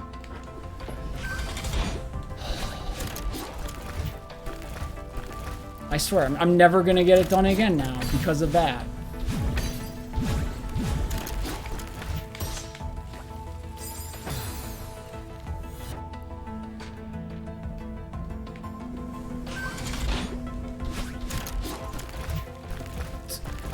To avoid it, you have to go fast. That's so... I mean, I know you're giving me the correct answer, but that's such a cop-out design mechanism.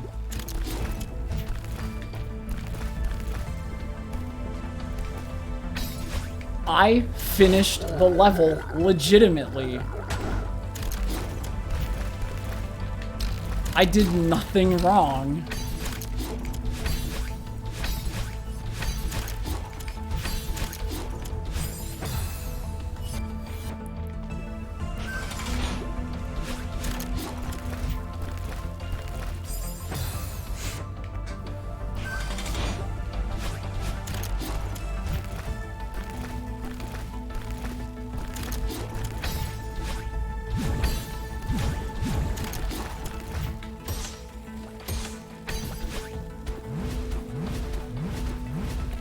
It's not merely the rage of 1,000 dying suns on the interior of my heart. It's like an entire universe's worth of stars from beginning to end.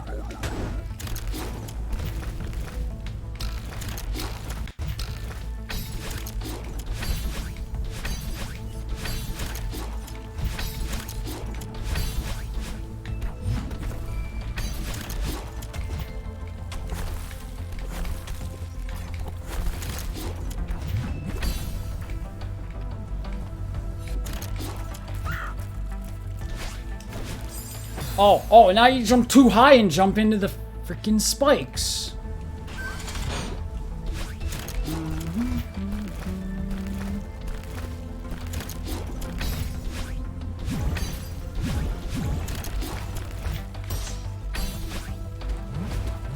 You know, there's a tiny little part of me that wants to just not complete this level out of spite. Because I just don't care anymore.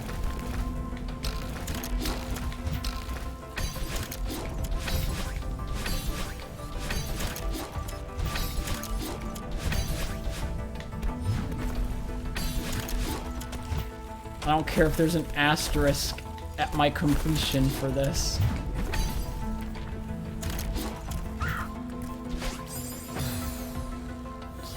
I hate this. I fucking hate this. You do everything right, and this is what I get in return. Not that the game owes me anything, mind you, but...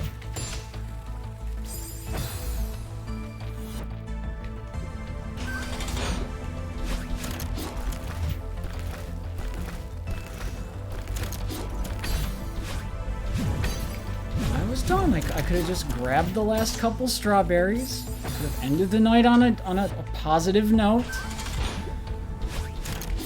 But no. And you know what? If you're annoyed by the fact that I'm still talking about this,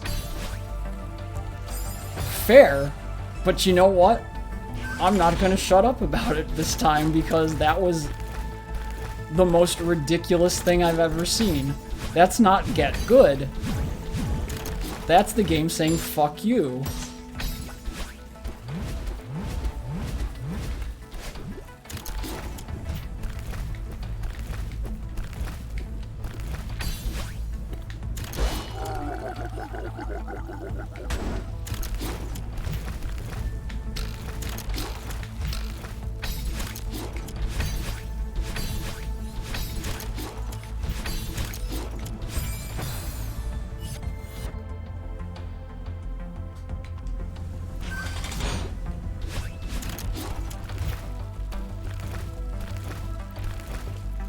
Well, I'll try something different next time, Celestial, assuming I get back to the same point again.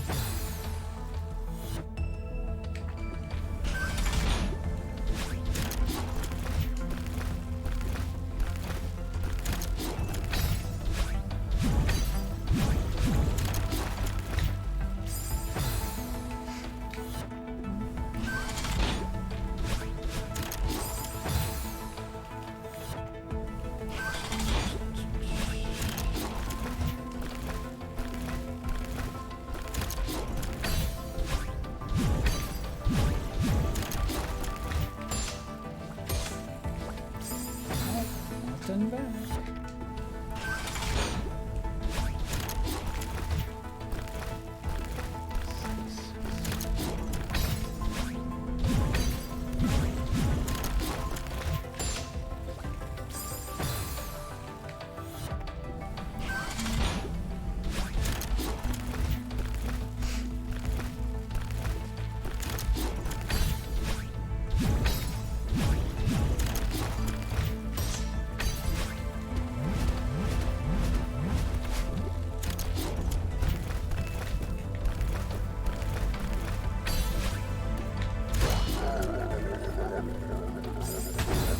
and you can't even hold on to the L trigger because there's too much sweat.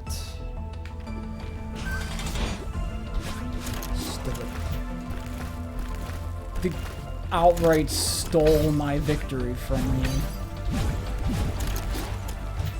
Wasn't even a case of I screwed up. Poorly coded game mechanic.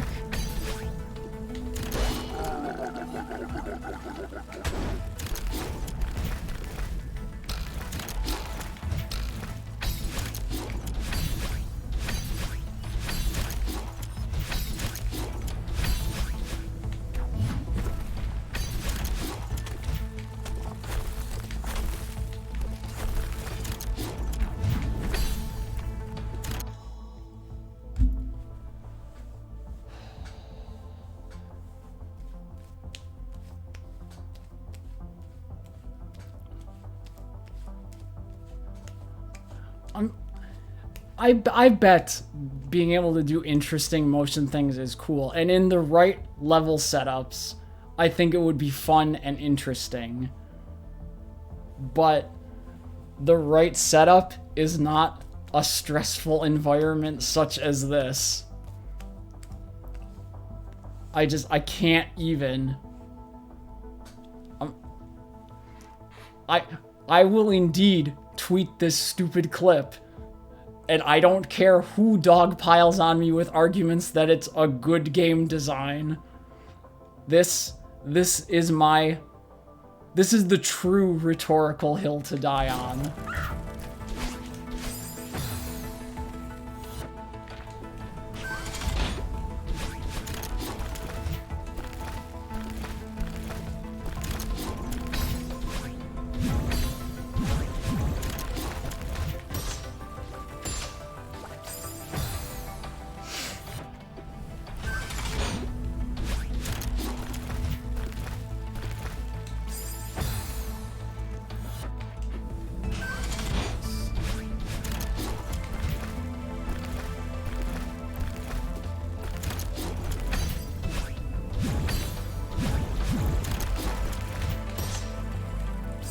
So yeah, I may not be saying much for the next period of time because I'm quite honestly very angry. I'm very seething.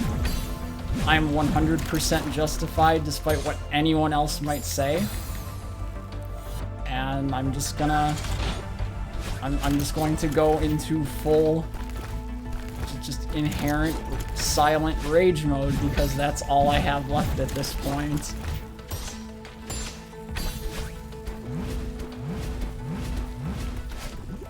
I'm tired of playing through the same segment of level over and over again, only to be met with, like, an additional piece of, like, garbage bullshit.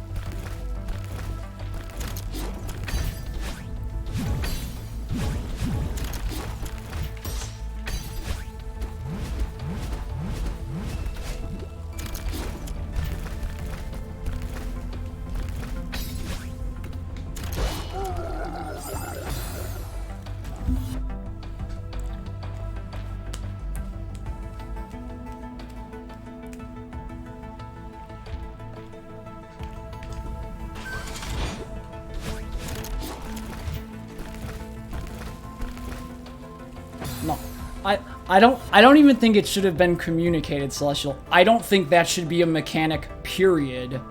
That's not even like, oh hey, here's a cool design mechanic. No, that's just punishing for no good reason. I don't care if it makes the game more mod accessible for stuff. That's so player unfriendly that it has no place in a game.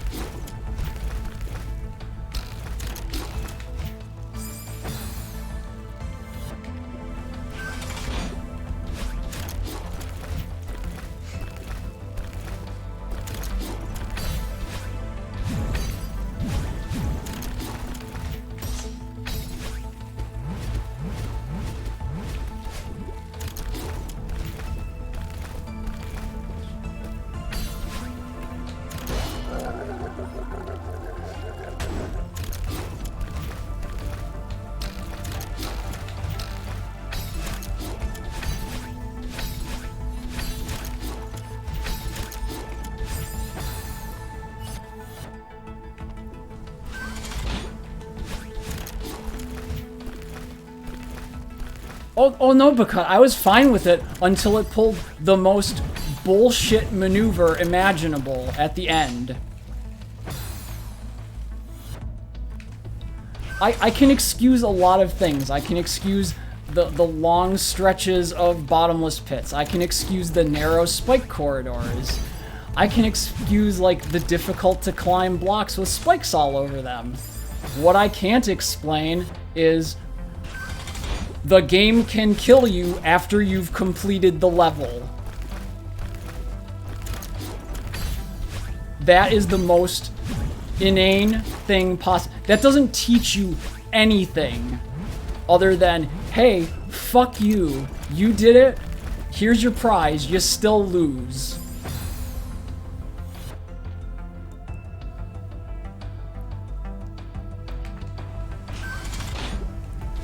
I did my part. I got good. I learned how to get through the level. And then the game's like, yeah, no, that's not good enough.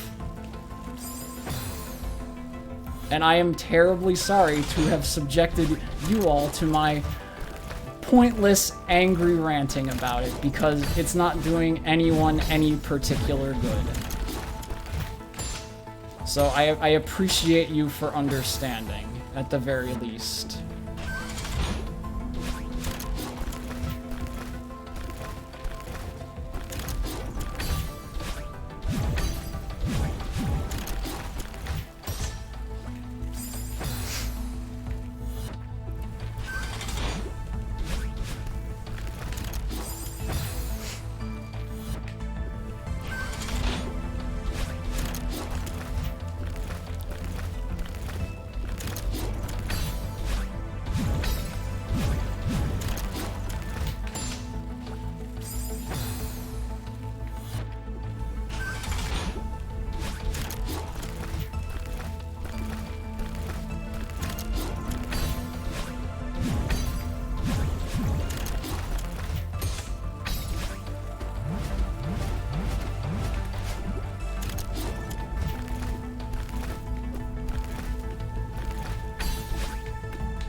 So here's what's gonna happen. I'll hit Y, I'll hit B, I'll hit Y and then B again, and something will occur.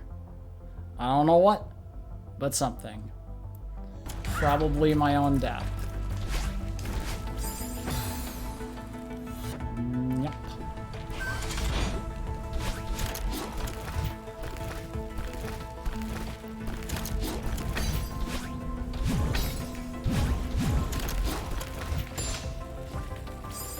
So what's gonna happen here is 5 more times I will make it to the final portion where you do the long jump.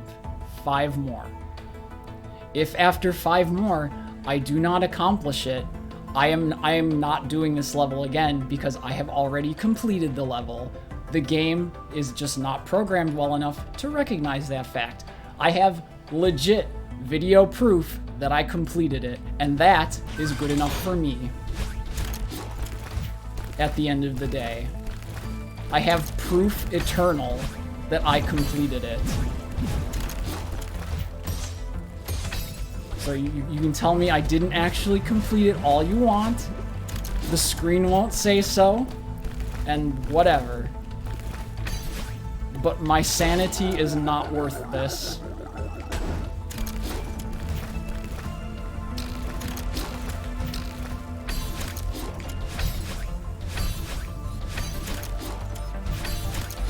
And once again, I am terribly sorry.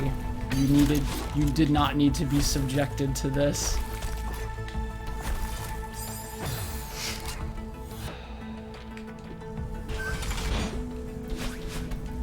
The next game we play on this channel will be hopefully a much better experience for everyone, I hope. Sincerely. Because I know it's fun to laugh at haha streamer rage, but this is actually bordering on unhealthy for me, I think.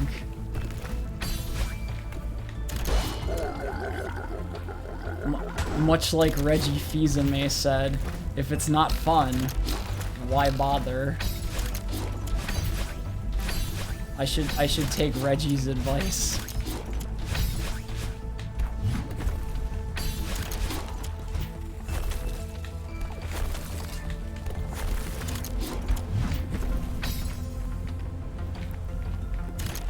Omori is a pretty calm game, because I was actually thinking about Omori as the next, like, big game. Per your recommendation. I've already picked up the game on Steam. I have it sitting on my computer, so...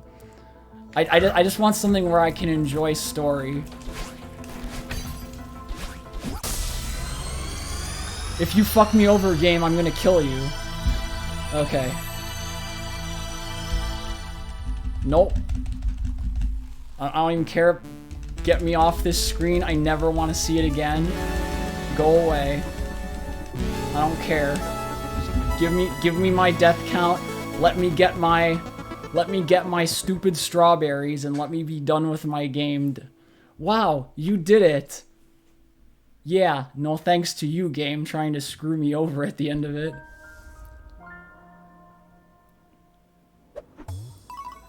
Omori has the jaundice heart. Oh no.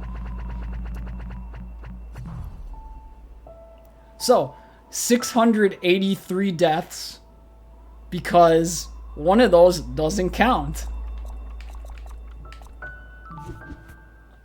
So, here's how we end things. We gotta get 2 strawberries ahead of final thing. So we just get strawberry, and then... Oh no, I don't even remember what I'm looking at now. It's been so long I don't remember.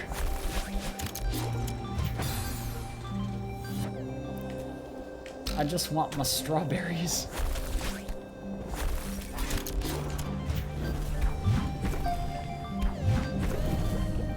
Wait.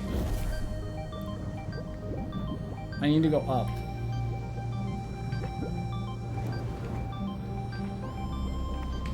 Can I restart this? I need to go up. I assume one of the missing berries is up there.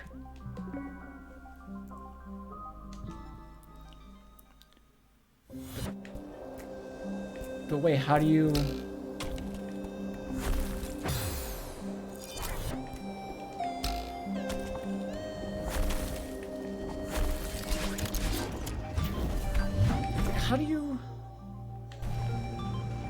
How do you cross the whole room without turning it fire?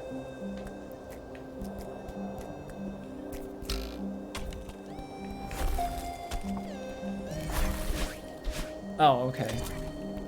Actually, no, not a... What?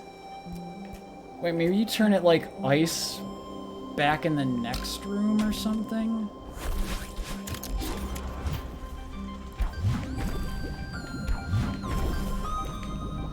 Otherwise... No, because... Oh, I see what you do. Now, you turn the switch and then you go back. Because there's enough dash crystals to do that.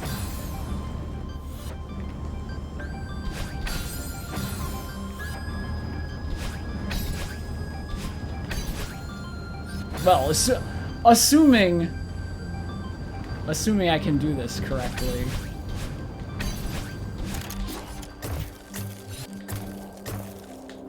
There. Okay, so now we're up here.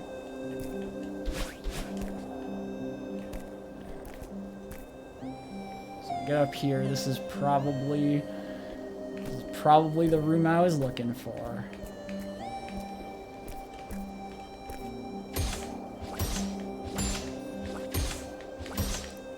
Oh no, bumpers, please. No. Oh, I see the strawberry.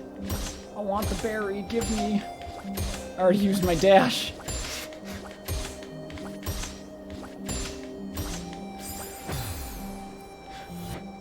Give berry, please.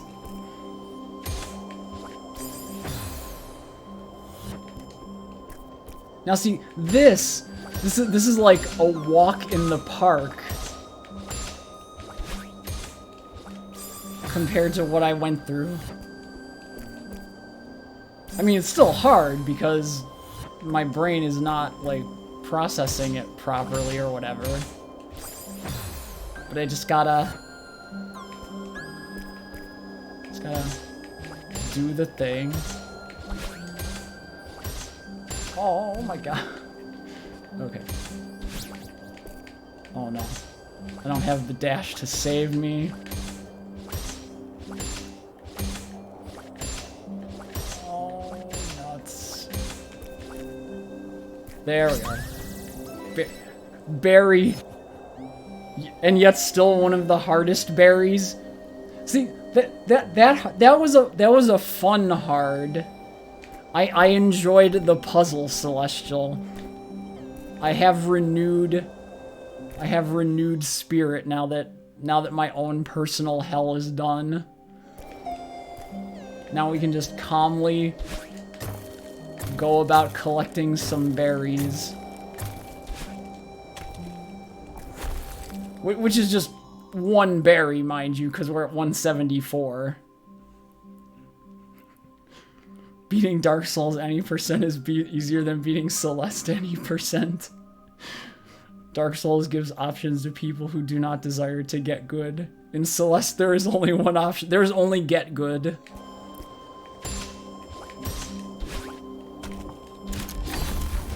Oh no.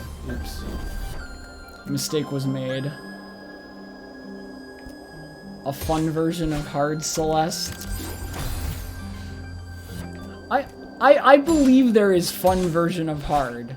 I fully believe this fact. Oh no. Oh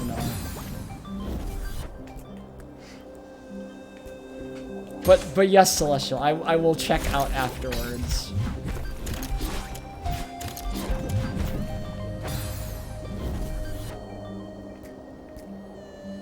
I'm sure I made it. I mean, obviously I've made it through this room before.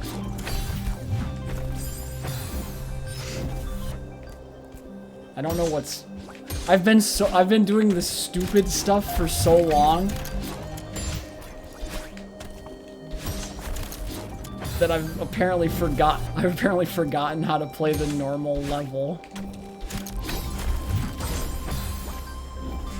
And the last, it's the last berry in the chapter, so it's, and this one is the second one because I've already gotten it before. So obviously it's in, somewhere in the next segment. Okay. Do some, just bounce into the,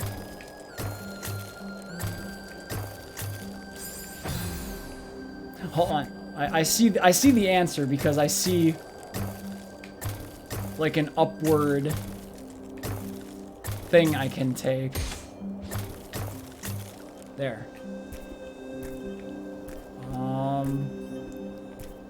Got any of those flip switches around here? Yes, they do have a flip switch. Oops. No, you can die touching that. Well.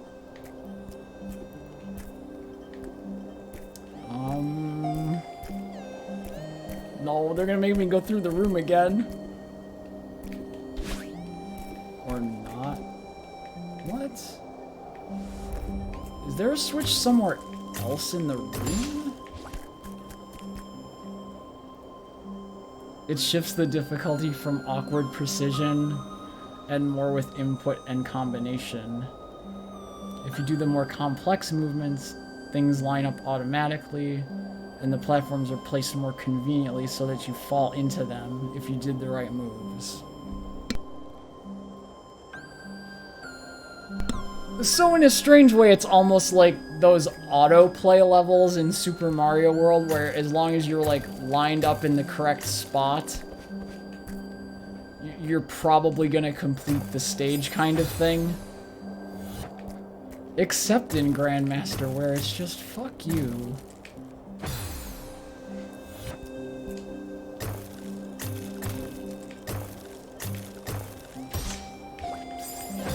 Oh, there's the switch. Oh, that's gross, actually, now that I think about it. So I see there's... What? Oh, God. There's a fire switch later in the stage.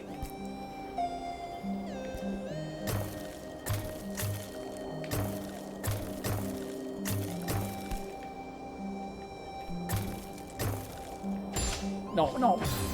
I want to get to the switch. So you have to hit the switch. And then I assume before hitting the switch you have to clear out the majority of ice blobs in the column. Or is there another, like, ceiling entryway?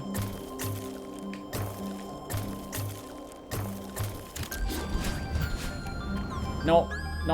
Solution. Doesn't matter. Berry acquired. I'm gonna get on out of here because I got what I came for. I got that berry. Berry, done. This is what we tackle next time, apparently. The moon. And there's apparently a giant bird flying around the moon. But yeah, that's where we sit next time.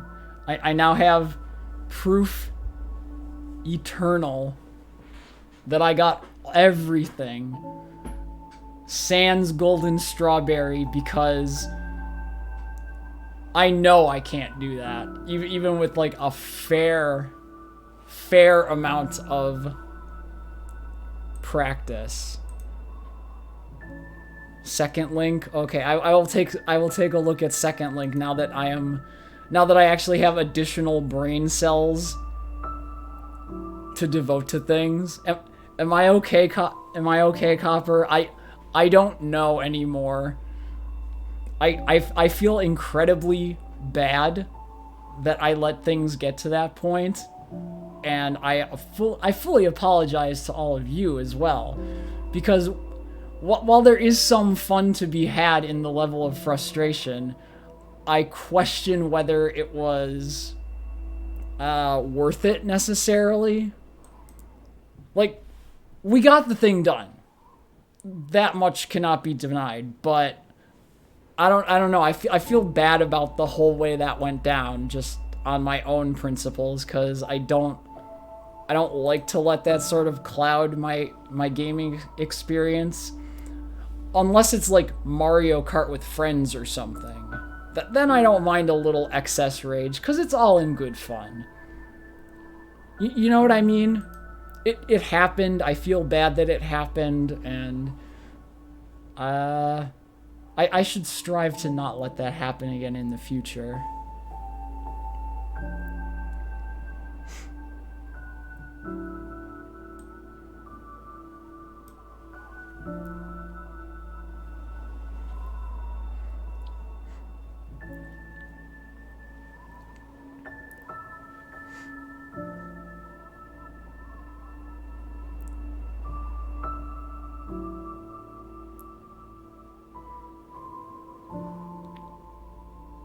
So, you know, that level looks like... I don't know how I feel about that. Like, the level looks interesting, and I see, like, a lot of things happening. But part of me, like, has this... Like, I have this innate, like, notion that it's like, I know if I ever looked at it in person, I'd be like, oh no. this is this is like that all over again, and I'd probably end up raging again.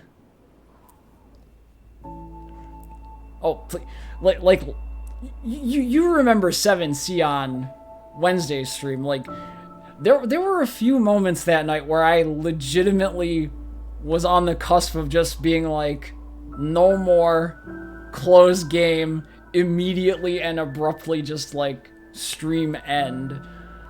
I did not want it. I did not want to let things get to that point, because I don't think that would have been good for anyone involved. But I guess in the end things worked out well. I don't know.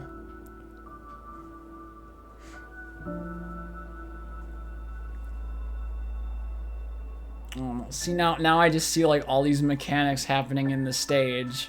There's electric shocks. There's like little power plant box things.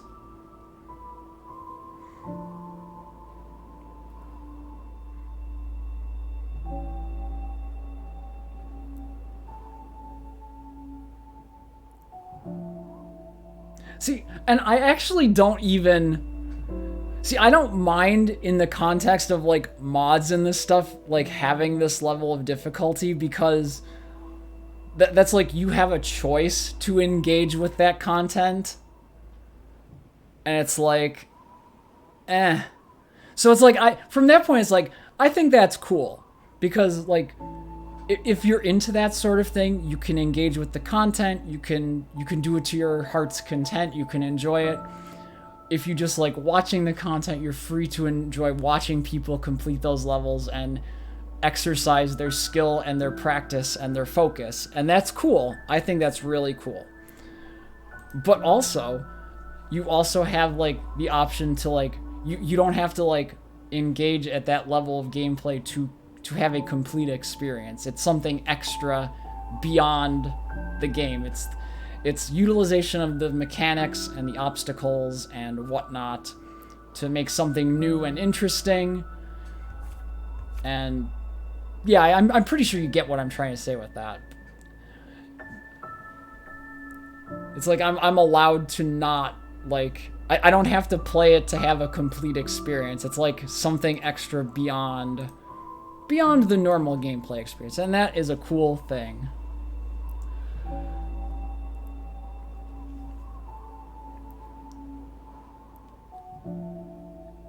They didn't make the golden strawberries an achievement to make sure no one felt the need to do them. Yeah, I appreciate that, because like even if there was like an achievement tied to it, I still would feel comfortable ignoring it, just because what is it? Just because it's like a natural like stopping point. You can stop without them and everything feels complete. Whereas here, if you stop without completing like the heart things, then you have an entire level that's effectively incomplete. It's just something extra tacked onto it. So I appreciate the foresight to actually do that. And even had they not, I would still feel comfortable ignoring them, for lack of a better term. Because, you know, I'm sure there's people out there who put a lot of time and practice and effort into learning what is necessary to accomplish the feat, and I have nothing but respect for that, because it takes a certain level of skill and dedication to do. But I also recognize that, like, that's beyond my personal skill level at the thing, and I'm like, eh. So I'm like, I'm okay with that. It's cool. I don't think golden berries would have ever gotten me to that level of bass, but make sure to take care. Yes, you have to take those mental health day. I never thought I'd have to take a mental health day from a video game. Oh my god, it's like flipping a switch right here. The personality, right? It's like, oh yeah, we went from full-on rage, and now it's like everything is calm and normal again. As if nothing even happened, too, nonetheless. I'm sure it's slightly jarring to a degree. But yeah, everything is done up through farewell. So next time we get to tackle farewell, and I'll be happy to have things put behind me, because oof, that was a rough couple days for a video game of all things, right? I mean, it's not like something terrible and all that jazz. Goldens are truly a niche hobby akin to speedrunning. Yes, I would 100% agree with that. 100% agree with that sentiment, Celestial. It's a worthy pursuit for those who enjoy that sort of challenge. I got no problem with their existence. They don't make me feel threatened or anything. I'm okay. I'm down with the golden strawberry. They're a-okay by my bleh, brain cells, by my logic. But yes, for this evening, I am now free because I accomplished the thing. And so this is where we pick up next time, which might not be till Wednesday, because assuming FedEx doesn't botch getting my delivery to me tomorrow, I can finally open my cardboard waifu cards, which I've been waiting a while for. That would have happened tonight, but you know, FedEx screwed up, whatever. So hopefully Sunday will be less stressful, because we'll be looking at pretty pictures on cardboard. Gotta get that sweet dopamine hit of opening a shiny card in a pack. But yes, so one last time, I do need to reiterate, thank you so much for being understanding of the unnecessary rage at the 8C level. Yes, I think it was a justifiable thing to be upset at. I'm sure plenty of you agree with me, but I still feel bad that it got to like that level of extreme, because I generally don't like to be that way. But man, that just pushed many a button after like the 7C incidents, and I'm like, oh no. But you guys are great. Thank you for sticking around for the whole experience. You could have just been like, oh no, Yuzu's turning into garbage. Time to yeet out of here. But you didn't.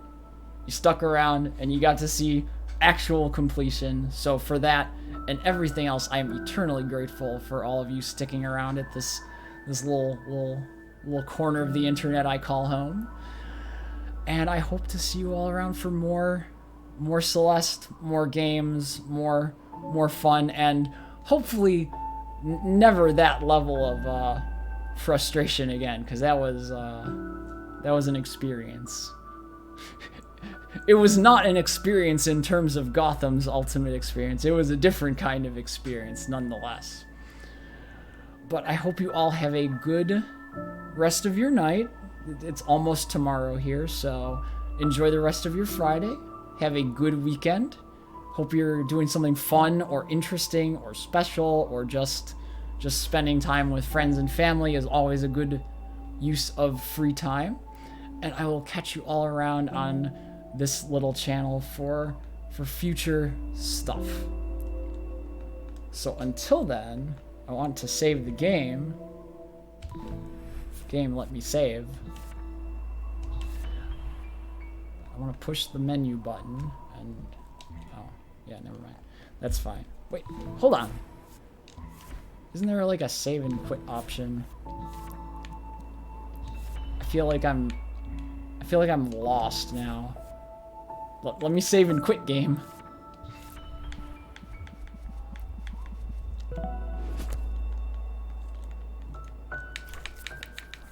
Help. What? There's an option to save and quit from here, is there not? Am I losing my mind?